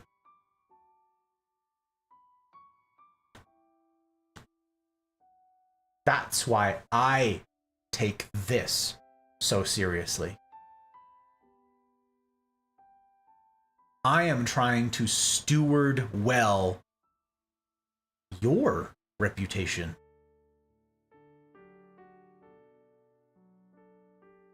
That question I asked, when someone hears that you're affiliated with me, what are their thoughts? I take that very seriously. I don't want you going into someone on the internet and they're like, ugh, Gus, oh, you're from him? You can just go ahead and get right out of here right now. Actually, mods, if we could just ban him, if we just ban her, that'd be great. I don't need the heartache, actually. I don't need the headache. I don't need it. I don't need that. I don't need that. No, thank you. No, thank you. Thank you, but no thank you. And you're like, I barely know him. I saw you in his chat. You're with him. What? That is the nature of this beast, my friends.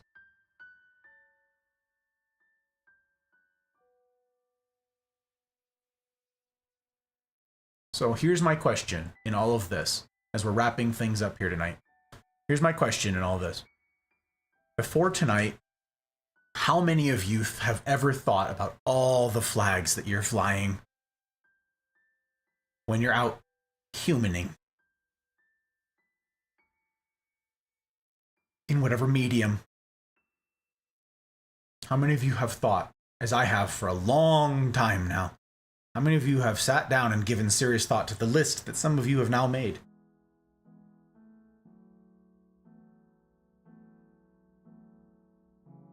Because each and every one of those ambassadorships on your list is affected by how you conduct yourself.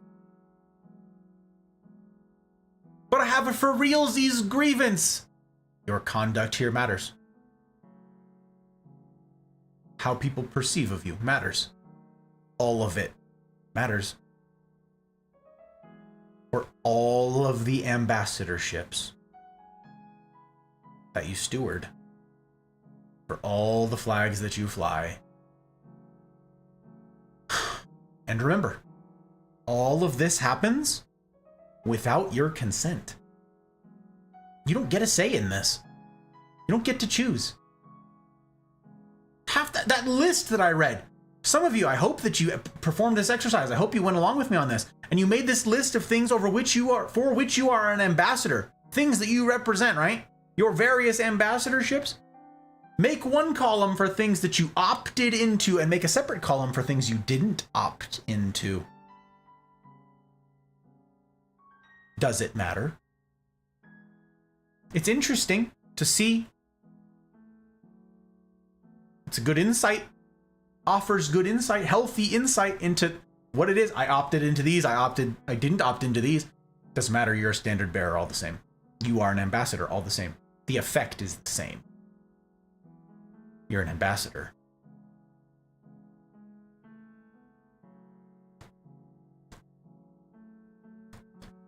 Very often you don't get to choose which flags are flown and when. Sure, it might be tough to identify you as a Walmart worker, right? If you're just like out on the town, you're not wearing the blue vest, right? But remember my Marine Corps story? Your mileage may vary depending on the particular career that you're in, depending on the specific company that you work for or represent. But remember what about the Marines? If I did something bad on the town, in my civvies, even in my regular old day clothes, not in uniform, it doesn't matter. It will reflect on the Marine Corps. How many of your ambassadorships are like that? I will bear the title Marine for the rest of my days. Even if at some point I go, screw the Marine Corps, I'm out now, I'm not affiliated with them. Yes, I am affiliated with them. Yes, I am.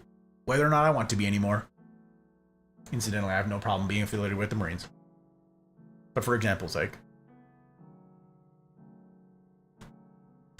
How many of your ambassadorships are unmissable? How many of your ambassadorships would be dredged up if you did something unforgivable, if you did something egregious?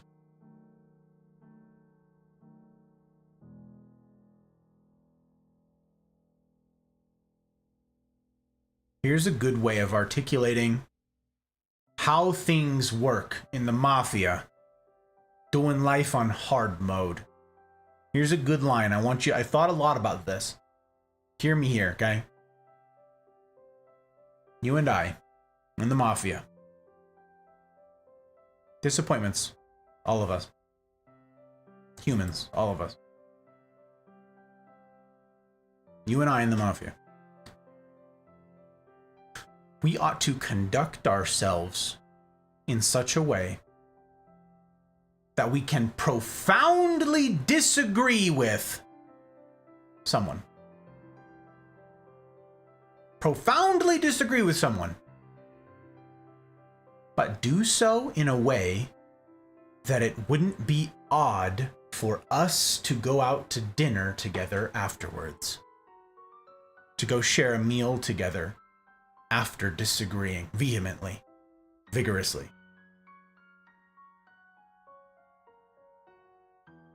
I'm going to say that again.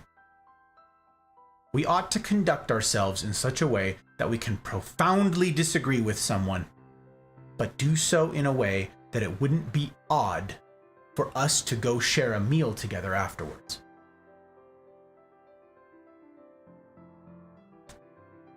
And that has everything to do with how we carry ourselves.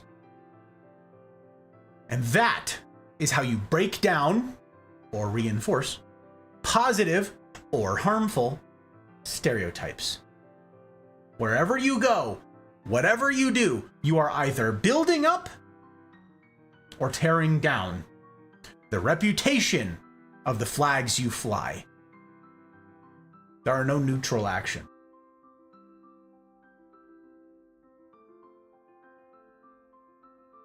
And I don't want to miss something that I went over already, but I'm going to repeat myself here. I don't want to miss this, okay?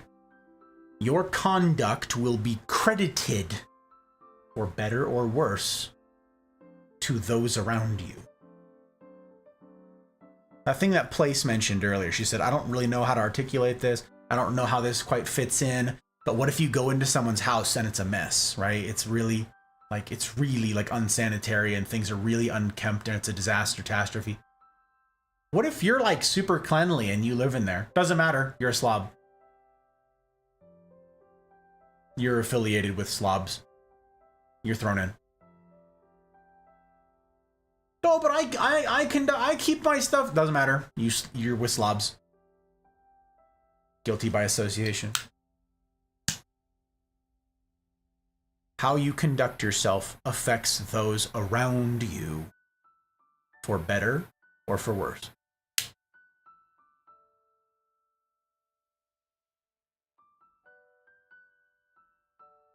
Again, if someone out there on Twitch finds out that you're a Mafia member, your conduct will reflect on me and everybody else here. Your conduct will.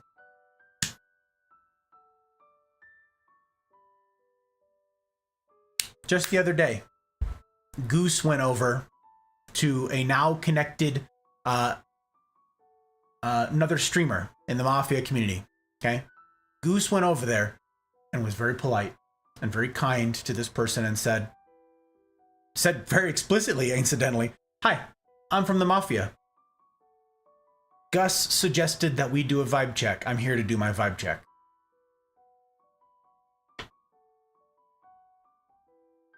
Goose was an explicit ambassador for you and I, and Goose left a good impression. Goose did a good job.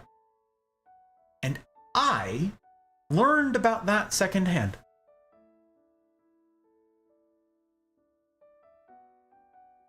Goose took his role of ambassador seriously. And I hadn't even given this lecture yet.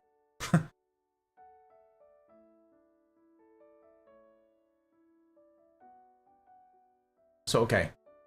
A natural thing for me to address here is that some of you might be feeling overwhelmed.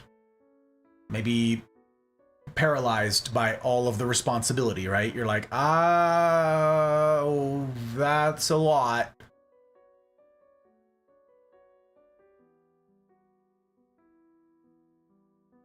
You're sitting there worried, quaking at the thought of representing well the Mafia or whatever else communities you're a part of. And you might start thinking, maybe it's better to just keep quiet and stop engaging, right? Maybe I don't put anything in chat. And again, this was something that people had to discern for themselves, whether or not they wanted to put anything here in chat tonight, right? What am I going to put in writing? That's going to be a big question for all of us. It ought to be going forward. How will you conduct yourself? Will you be someone of integrity? Will you be the same in all the different communities? Or if a Mafia member finds you somewhere where they go, "Why aren't you the chameleon? You just sort of blend in to whatever. You just start acting a fool the moment you step out these doors."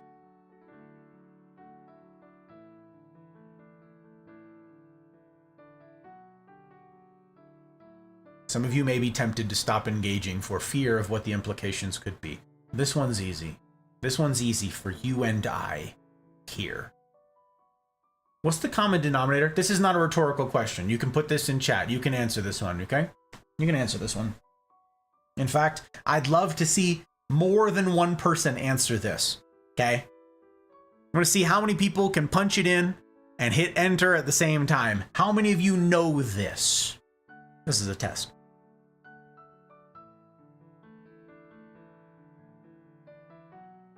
What's the common denominator here in the Mafia? What are we all? What's the word? What's that fabulous word that we are all here in the Mafia? What unites us?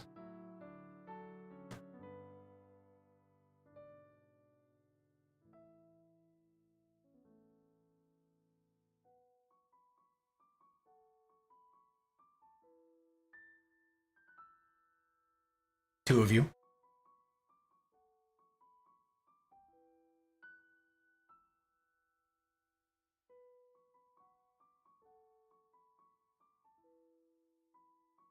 Joke, pre. Suki. Disappointed.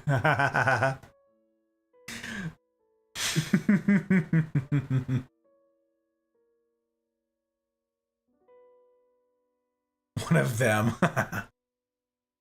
Disappointments. That's right.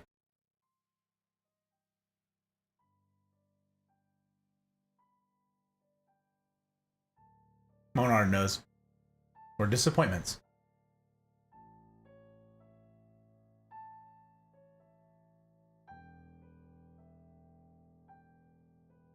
So what's the expectation? You're sitting there worried. How do I represent the Mafia well? What's the expectation that's put on me? What do I do? What's the expectation of somebody out there when they interact with a Mafia member? If they know me and they know this community, they know this channel, they know our work, and they know our ethic, what's the expectation of them? About the people that they're going to interact with, the representatives, the ambassadors of the Mafia.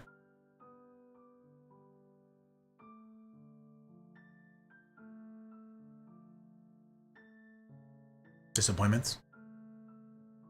And if they come to me, someone out there, some community leader, manager, streamer, whatever, comes to me, some Karen wants to speak to the manager, right? And that's me, you know, they want to come talk to me about how y'all are behaving. And he said something, they're going to hear from me what that is. They're going to hear from me about being a disappointment.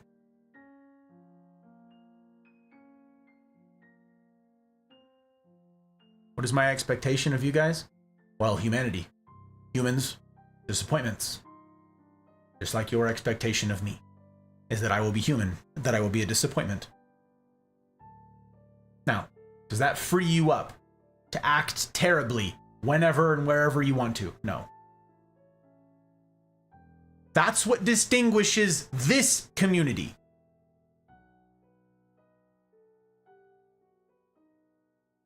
From all others. That's what distinguishes this community, where we recognize, all of us, we recognize the humanity in one another from the communities that celebrate degeneracy, that celebrate being screw-ups, that celebrate being degen. In the Mafia, we love people as they are, but we do not celebrate our failures, our shortcomings, our screw-ups. We hold one another accountable. We correct bad behavior, and then we expect better in the future. Why?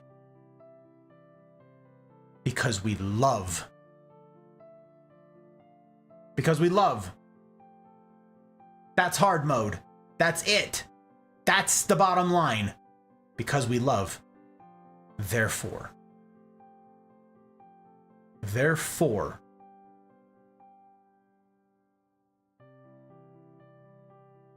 Therefore, I will conduct myself in a manner becoming of that revelation. Because we love the other and we want to see them thrive. I want to see each of you thrive. I don't care where you've been, what you've done, what you've screwed up, who and what you've badly represented in the past. I don't care. I want you to thrive. And therefore, I'm going to tell you true things, even if they're hard things. What isn't this? What is that? Not a safe something about not a safe space? Yeah, it's not a safe space. There's no such thing.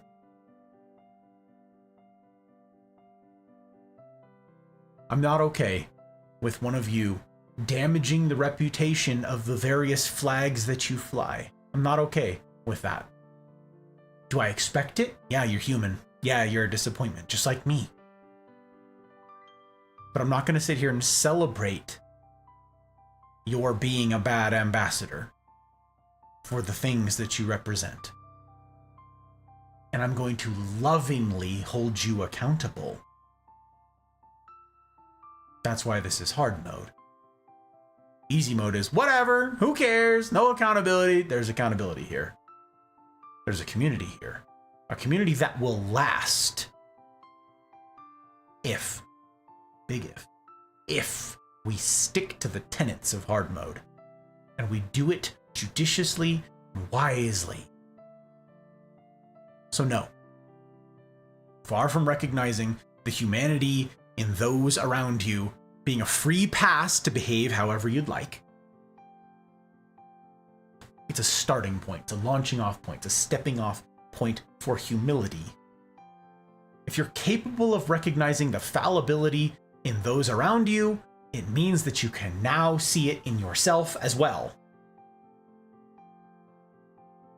And then you're ready for the final step.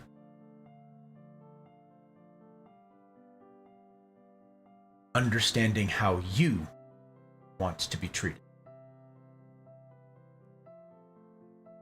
The rule of hard mode is we try, big word, try, we aim, we strive, we try to treat others the way that we'd want to be treated, right? Well, that doesn't mean much if you don't know how you'd want to be treated. Understanding the humanity in one another is the beginning of wisdom here. You can't know how to treat yourself or others without empathy. And recognizing our shared disappointment is the place we start. Who or what do you represent? Are you conducting yourself accordingly?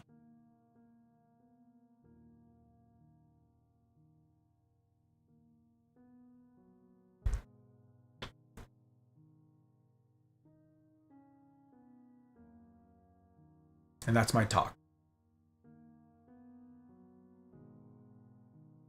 That's a big question with a boatload of implications. I know.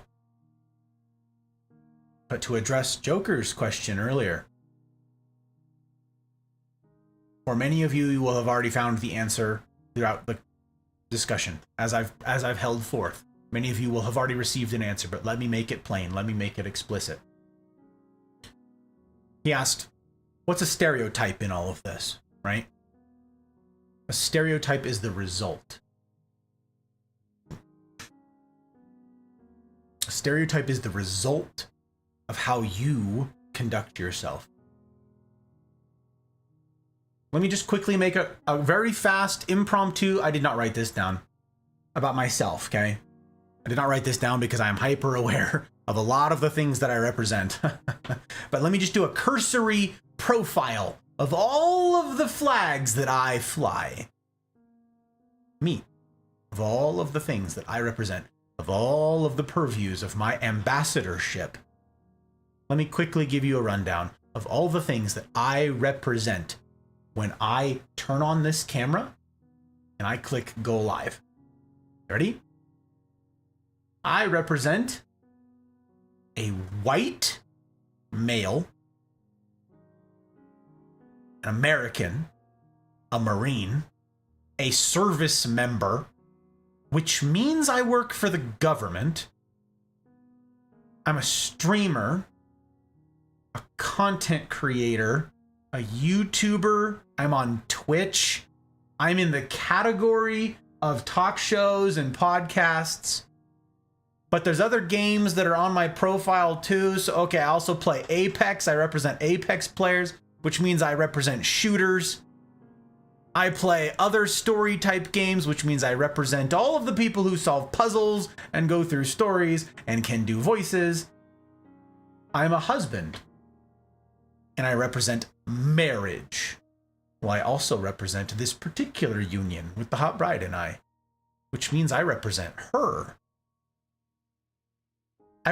My behavior reflects on her, for better or worse. I'm a business owner, past and present. As far back as I can remember, I always wanted to be a gangster. Breakfast, welcome in. I'm grateful for the follow.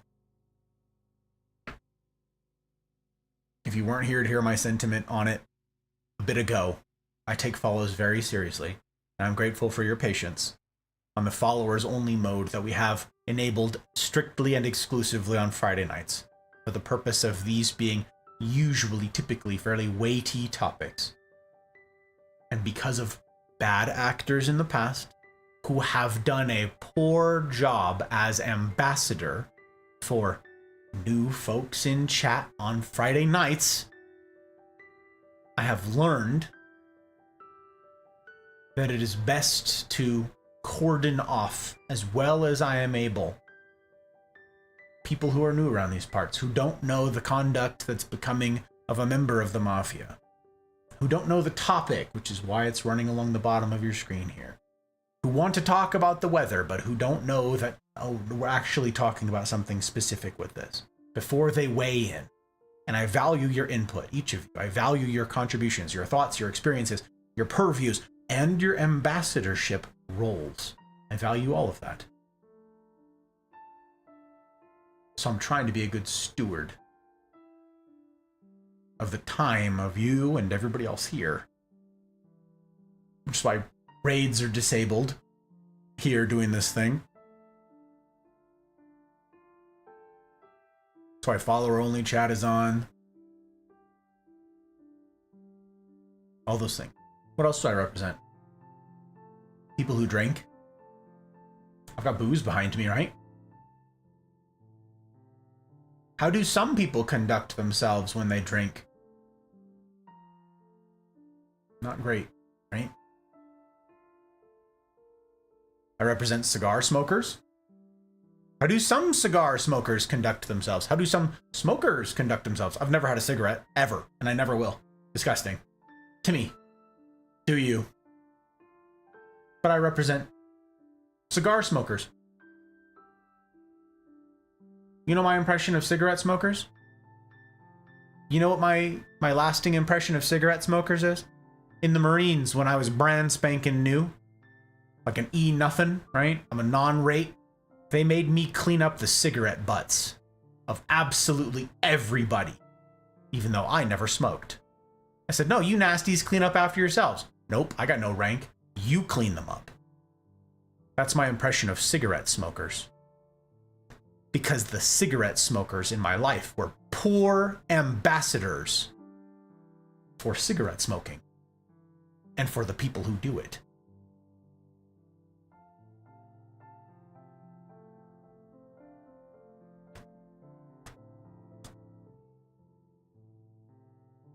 I am an ambassador for people who wear suits.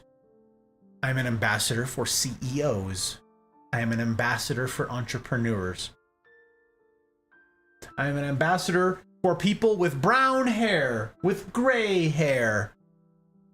I am an ambassador of clean-shaven people. I am an ambassador of people with brown eyes. I am an ambassador of people who wear ties. That didn't need to rhyme, but it did. Happy accident. I am an ambassador of so many things. I'm an ambassador for you.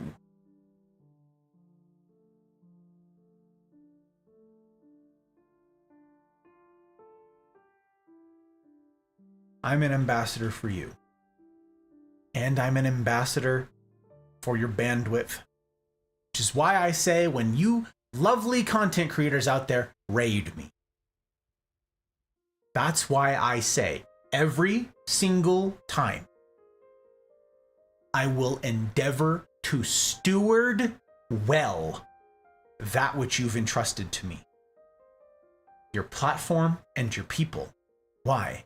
Because I'm an ambassador for you. If I mismanage or mishandle or abuse someone else's community, who does that reflect poorly on? Me, certainly, but it reflects on you poorly as well. And I take you far too seriously to be flip about that.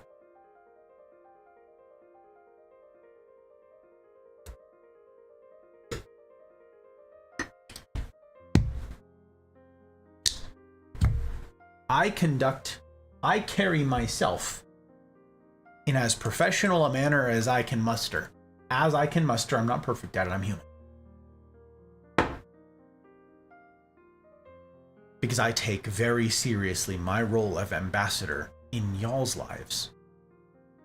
I also represent Twitch. I'm not affiliated with Twitch. I still represent Twitch streamers. I'm on YouTube too. I represent YouTubers.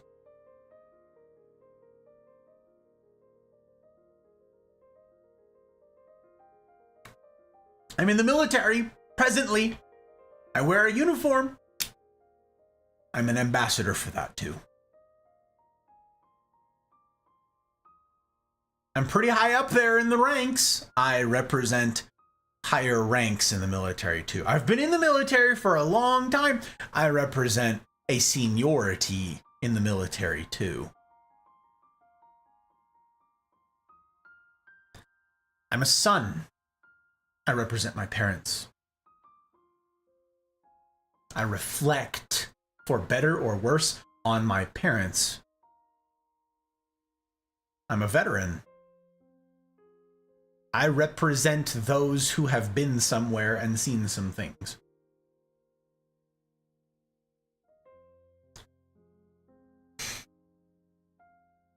I'm a snowboarder. I represent snowboarders when I'm on the slopes, and if somebody sees any of my gear. I have plants, right? I represent plant people.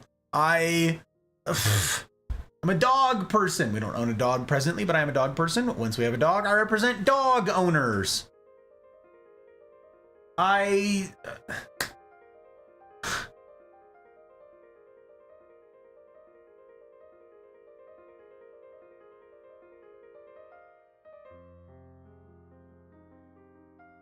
There are countless things that I represent.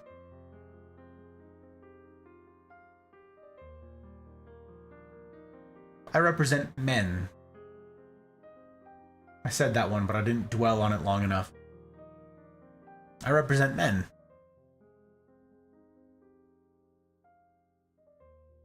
I take that really seriously.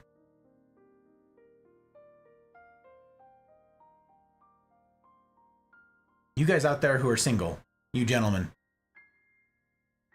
perhaps you're single and you're okay with that for right now. Perhaps you're single and you don't wish it were that way and you're trying to do the dating thing, or you don't know if you'll ever, get into a relationship. If I am a bad ambassador for men, that hurts your prospects. Me. Someone out there in the dating pool is like, ugh, men, am I right? That guy in the tie, unbelievable, the stupid thing he did or said. I affect you. For better or worse. I represent men. Gentlemen, that goes for all of us. Let us carry ourselves in a manner becoming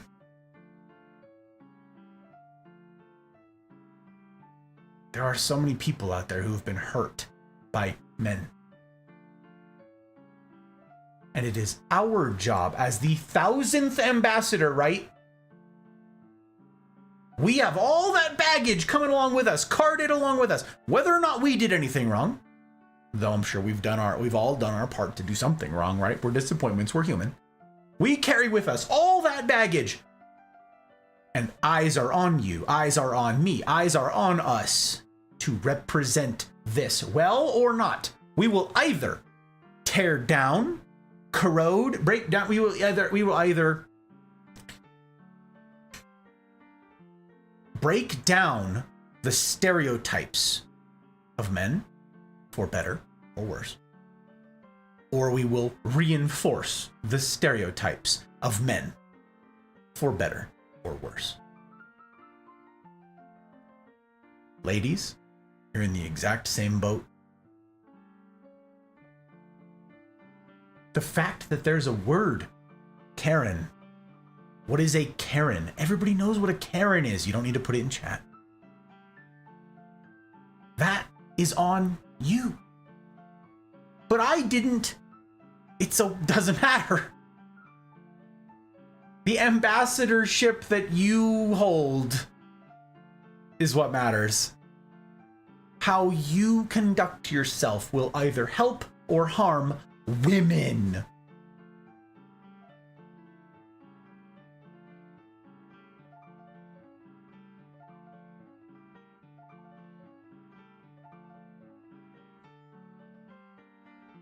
Ethnicity, nationality, age, generation that you belong to, the work that you do. There's so many, guys.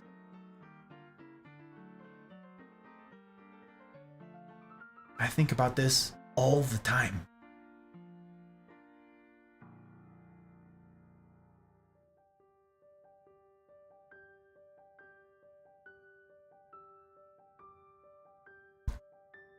I could have the attitude of, I've got my wife. What do I care? I care because I care about you. I said this several times tonight, and I mean it. I love you, and I'm working diligently to demonstrate that. The action of love, not a feeling. The action, the work required, the requisite work required of love, the intentionality and the effort. And it simply will not do for me to be flippant with that. It will not do for me to steward poorly you. Well, I got mine. I don't need to care about anybody else. Hogwash. That's ridiculous. Those are the words of a fool. Those are the words of somebody unworthy of being a standard bearer. And yet, what you and I have just walked through all of tonight, there's a takeaway in here, right? And it doesn't matter if they're unworthy or not. That's one of the chief takeaways here. It does not matter if you want to be an ambassador. You are an ambassador. It doesn't matter whether you chose this life or it was foisted upon you.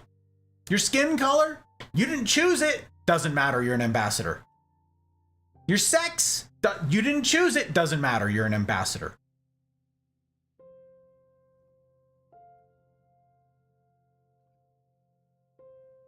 You going along, meeting other communities, brushing up against other communities on the internet, and they go, hey, you're in the mafia. Well, I didn't choose to be a mafia. Doesn't matter.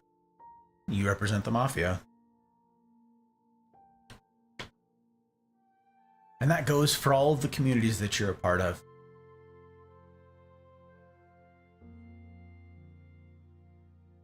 I've used the word wisdom dozens of times tonight. and I've told you guys so many times in the past, I am a pursuer. I am a connoisseur of wisdom. I'm after it. Wherever it is I can find it, in whatever forms I can find it, I am seeking wisdom for myself. I want to be wise. Why? Because in the sea of ambassadorships, titles, positions that I hold, exercising, executing the responsibilities of the office for each of those ambassadorships, and exercising and executing those roles and responsibilities well, for each of them requires wisdom. I have to know how to do this well. Am I gonna nail it? No. No, I'm not. I'm simply not. I'm human. I'm a disappointment. Same as you. But I'm gonna try, because this is very serious. In many cases, you guys, this is deadly serious. You go to another country and they find out, hey, you're an American. Hey, we got an American over here. We'll show you what we think of Americans. This affects lives, actual lives.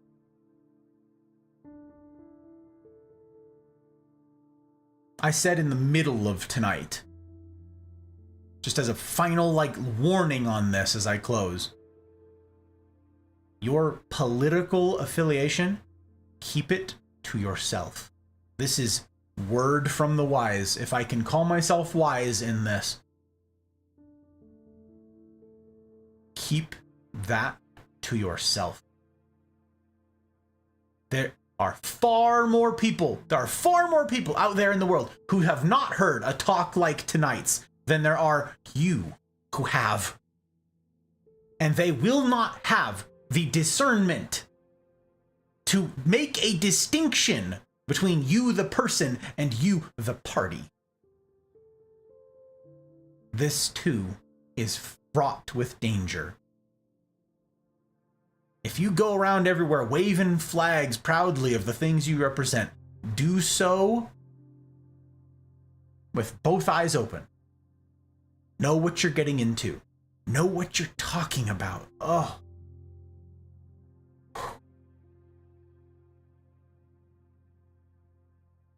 And if you don't learn all the ambassadorships that tonight you talked about with your own brain, and you were like, this is me, this is my life, this is all my ambassadorships. Oh, there's so many flags, there's so many standards that I bear. You do have some control here. I said many times tonight that all of these things have to do with your conduct, right? Okay. There is wisdom in this. If you don't know,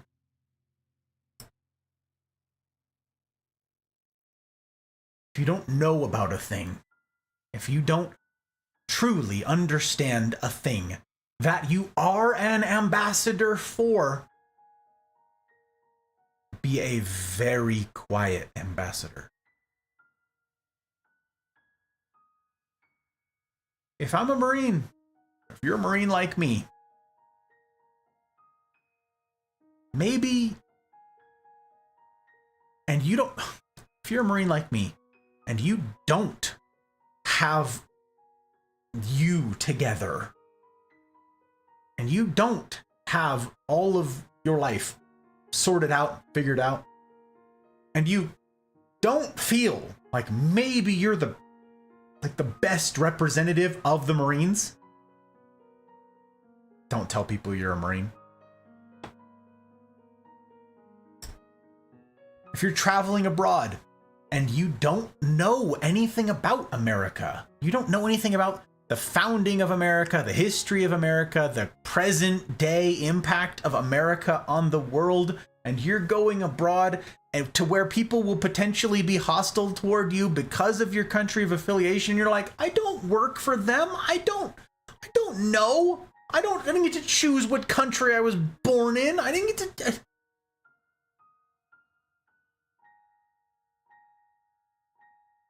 Then don't represent America. And if someone finds out you're an American, do the best job you can, using as few words as possible. Just silence goes a very long ways in practicing this well, in walking all of this out well. There's tons of implications, you guys, for the stuff we've talked about here tonight. But walk wisely in this. And you can represent all of these things in such a way that builds, that repairs, that restores, that heals, that improves. Are you going to change somebody's total view of, like, their country of affiliation with one interaction? Probably not.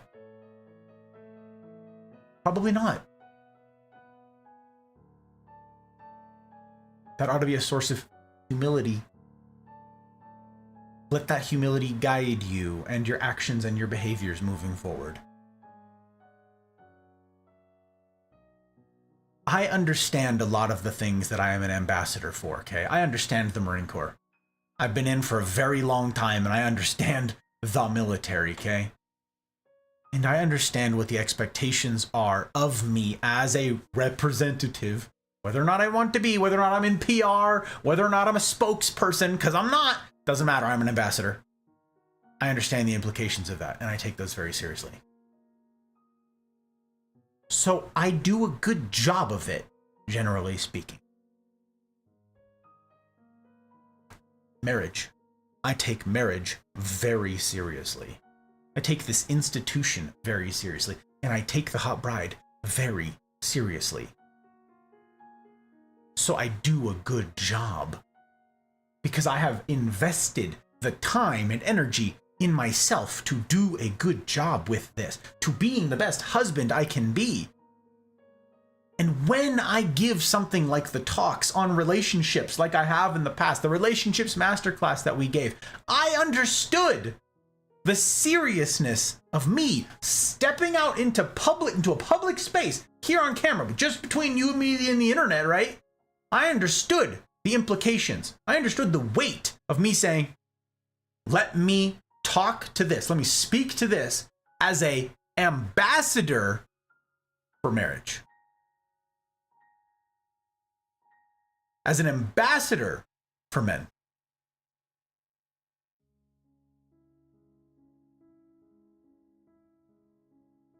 And I took the preparation for and the execution of those talks very seriously as a result. So too do I do with all of these talks. And I caveat it always with, am I an expert in everything? No. I said that tonight. I'm learning, you guys. I'm learning from you. That too takes humility to understand that I have something to learn from each of you, from your perspective, your unique experiences. I'd be a fool to not study all that you bring and to derive whatever wisdom I am able from that. The question is, are you being a good ambassador for all of the things that you represent? Hard mode is called hard for a reason, gang. The demands on us are many. And that can feel overwhelming, I know. But that's why I never suggest going this alone. That is why I will constantly encourage you to get plugged in to community. Meaningful community. Join the Discord if you haven't. The rules are hard to get in because they expect you to do all this. Perfectly? No. But to try. The demands on someone who would consider joining the Mafia are many. But the benefit is being a part of a community that understands the weight of that, and the implications of it are manifold. And you can reap those benefits. standing with a community who gets something as tough as tonight's topic, as tough as tonight's talk. Whew, that makes you a formidable human indeed. That equips you to handle so many weighty things in life that you might not otherwise be able to do singly. We're not wired to do this solo, friends. We're wired for community. We're built for community. We suffer without it. I'm not saying the Mafia is the only community that does this, but I am saying you need to have a community that does this. And you could do worse than the Mafia. You could do worse than getting plugged in with the weekly get-togethers, the weekly sit-downs, where we talk about stuff like this. Offline, no stream, no game, no distractions. Share a meal, share a drink, share life. If you're struggling with a role that you have, an ambassadorship title that you bear, who do you have to process that with? Who do you have to talk about that with? We talk about that all the time. Here's my spot at work. Here's the burden that I bear there. Here's how tough this is. I'm in this role. I'm in this relationship. I'm trying to figure this out. I have a problem with my parents. Ambassador, ambassador, ambassador. It's all about ambassadorship.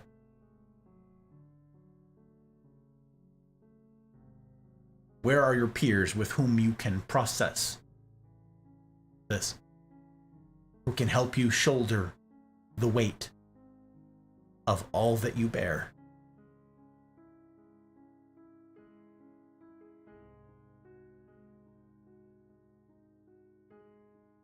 Give that some thought in the days and weeks to come as we walk this out together, friends. Again, I'm super grateful to everybody who made the time to be here tonight. It is a wild thing to me. The courage that it takes, truly the courage that it takes to choose discomfort. You know it's there and you stand in the face of it anyways. That's courage. And I commend you for it. For our new joins tonight, Breakfast, Guido.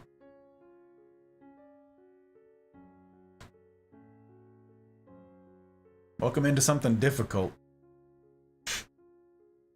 It can also be incredibly freeing and life-giving. It can be all these things. It's not just burden. As I've said countless times, I believe that real relationships, you guys, span the spectrum from silly to serious.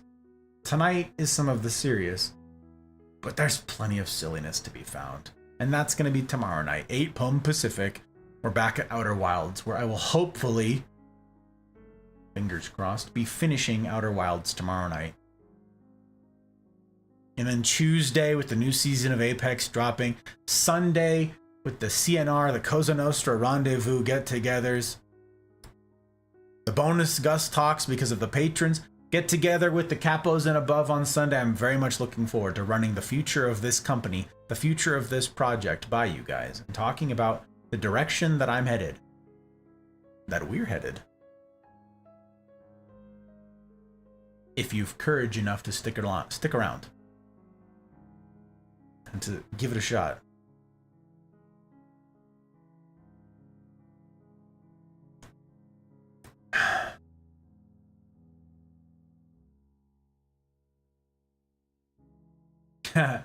Welcome in, Breakfast. Also, can I call you Breakfast? Do you go by Banana? Do you go by Breakfast? How should we expect a representative of the Marines to act? Hey, if you don't know, that's interesting. That means a first impression is in order. Thank you for your service. As a representative of civilians, hey! It's good to meet the ambassador of civilians. This isn't a crime syndicate, is it? Oh, well. Crime syndicates will be disappointed.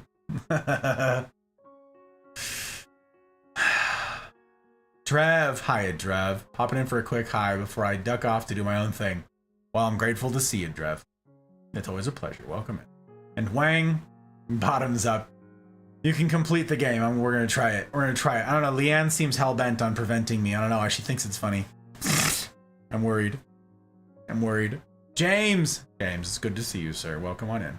All right, breakfast or banana. All right, breakfast. I like it. Breakfast is fun. Breakfast of champions.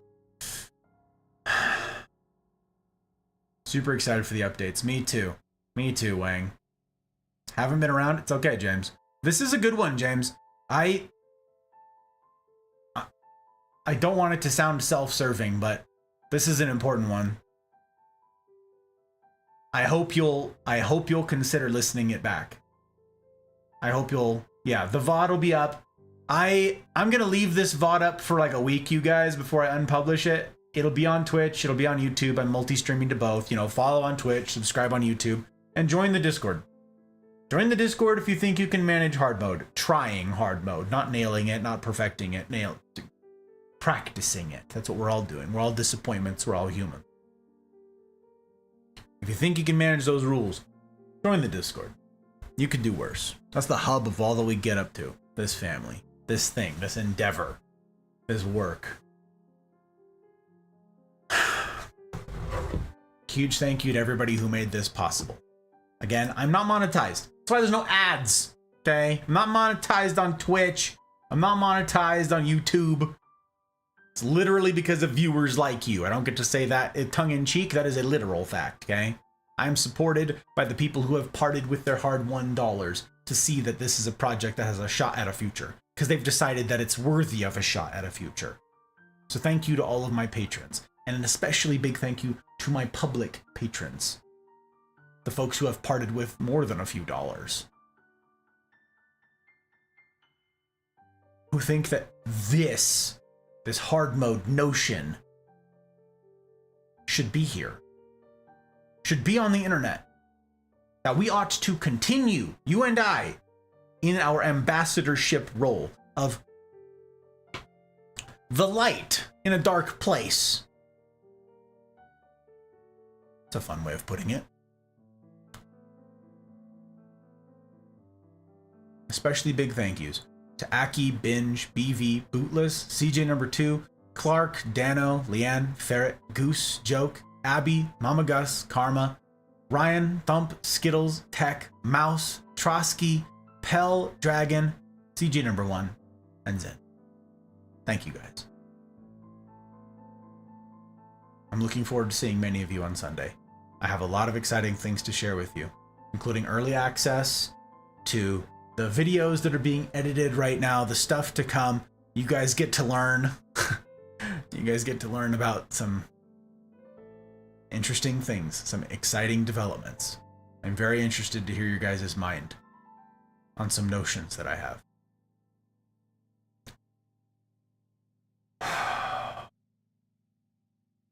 Speak for yourself, he says.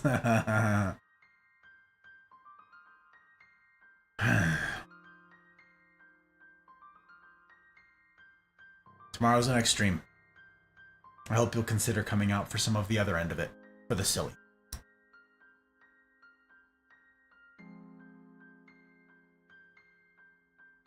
Thank you for everybody who contributed their thoughts and stuff here tonight.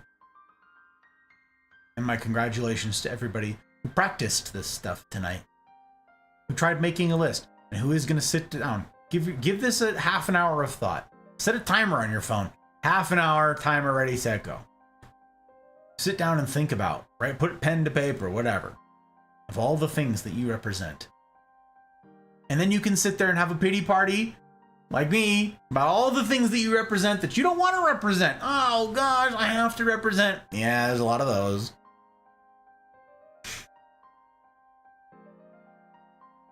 And then resolve to be a human of integrity as you wade into battle in the various roles that you occupy. As you step out into the world with the role of ambassador for so many things.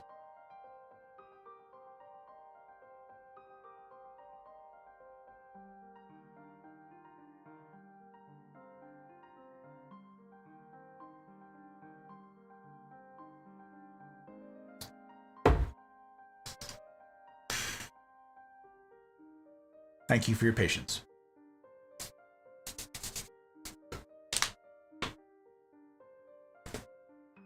Does that increase my taxation? Thank you for dropping links, Joke, and others. I appreciate it. That's right, there's merch. There's disappointment merch, incidentally, you guys. It's true.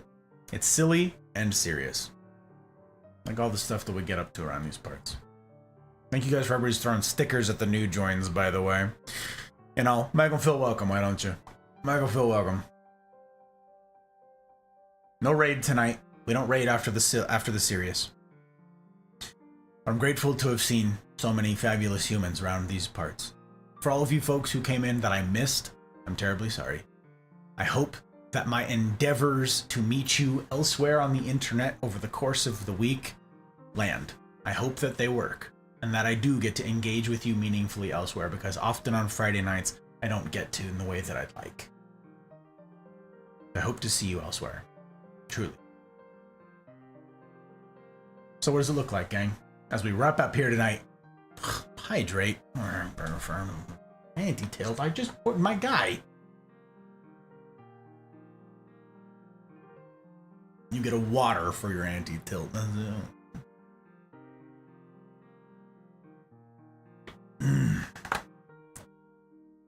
Do we get gold Lambos?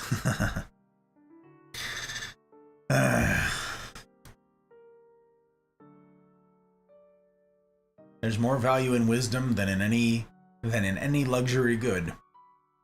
And it's why I'll pursue it above all else. It's just the disappointment. It's true often. Don't make him force a redemption. Yeah. So what does it look like, gang? What does it look like to do life on hard mode? What does it look like to practice these things, all these roles, all these expectations, the weight of expectations? What does it look like?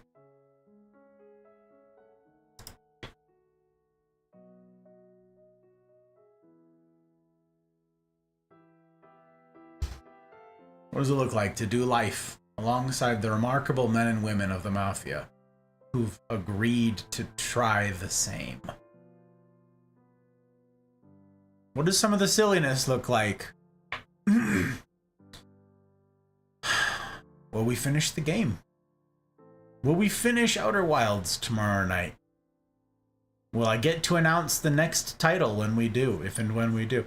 Will Apex on Tuesday be everything that it's hyped up to be? Will the new changes be a part of it? Will I have anything meaningful to contribute during the CNRs over the course of the week? Well, come and see. Come and see. And as ever, I will strive to see that it's a decision that you don't regret.